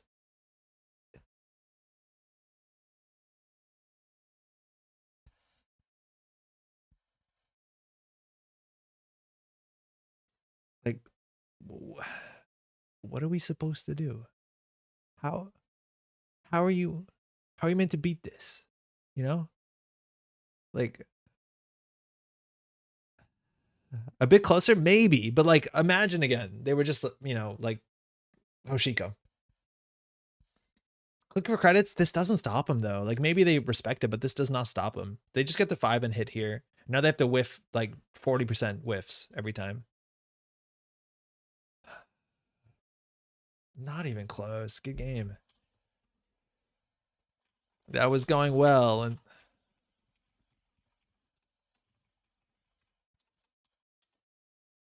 I really do think though, if we kept the Vitruvius instead of any of the other agendas they stole, we could like score that out and then have a shipment next turn. And we actually could have won. If we kept the Vitruvius, we had a chance there, right? Because we score that out, we get a counter on it. Then next turn we can score the Bologna or whatever from our hand. Like it's just really, really good. Yeah. They didn't need it. How do you beat Apex? A question people struggle with forever. Like, we can't even do it here. Like, what do we draw into? Like, this Ampère feels so bad. Like, we were going to draw into a tiered subscription and ASF protocol, and somehow that's how we went to win the game. Like, none of this makes any sense. I don't know. I might throw in the towel on Ampère. It feels so rough. Even Apex, hey, join the queue. It's long. It really incites a lot if only adjust reactions. That's what Singleton does to you. Yeah, but you don't get that in Nova. Like in Nova, you feel like you have a lot of plays, like you're in control. Like here, you don't have plays. It's just like, what did the top deck give you? I guess you have to do that. While playing Nova, you actually feel like you're making decisions. And sure, a fair bit of that is we're running like universal tutors consistently. Hey, you too. Oh, they left. Yeah, I don't know. Not feeling good about that one. All right, I think that's it. What time is it? It's like almost 2 in the morning. We've been streaming for, wow, 7 hours. Time goes fast. Well, Tree is far stronger than stuff like Gaslight and Malpart. I'll say that. Yeah, that's true. And that's kind of because it says on the table forever. The gender restriction is so tough. 3 per faction might be more playable. What does that change? 3 per faction. I don't even know if it changes that much. Because like that's only a benefit if the in-faction agendas are so synergistic that it's better than anything else. Or that you don't have to pay neutral agendas. And like, you've seen every deck that we've played so far. Just basically the neutral agendas are kind of the worst ones. They're just really, really bad. But like, I don't honestly know if that matters. I don't know if that matters. It's really weird too. Like just the idea that we used to play before Spin Doctor, you know, you could just play your hand and maybe we just have to just like jam, just like rush, no matter what you do, just jam behind ice, right? Yeah, I don't know. It's a run a corp distinction, make a game plan versus beat the corpse game plan stuff. Yeah. Good effort. Hey, cheers. Thank you. That's going to be it for today. We're going to try and record a tier list video on Sunday. I don't know where they're going to get both sides of this. We've obviously haven't seen all the cards, so it is going to be early impressions, that's for sure. Hopefully that'll be next week. Again, we're streaming next Thursday. The week after that is going to be the holidays, so there's going to be no stream. I'm going to try and queue up some games on this channel, so there'll just be gameplay stuff that you can watch throughout the weeks of the holidays. We'll be back on, I believe the 29th is the next stream. So we're going to be doing some deck building, getting some videos up. I like some of these decks. Startup is actually pretty cool. The startup decks felt interesting, and it's like really refreshing to play startup. And while I admit still the endurance kind of holds on to that same energy as some of the older decks we've seen before, where it's just like, oh, Rizeki, great, or like, you know, HP agendas. But yeah, it's really, really cool. Huge shout out, of course, to the Null Signal Games team. They've been working on this long and hard. It's a lot of volunteers, a lot of effort goes into this. Mind you, stuff can be bought directly from them now. As of Monday, that's when it should go live, it seems, the US shipping store. Otherwise, Make Playing cards and drive-through cards should be up on Monday if you want that sort of stuff. Again, huge congrats to the team. Absolutely fantastic. Startup Ampère is awful.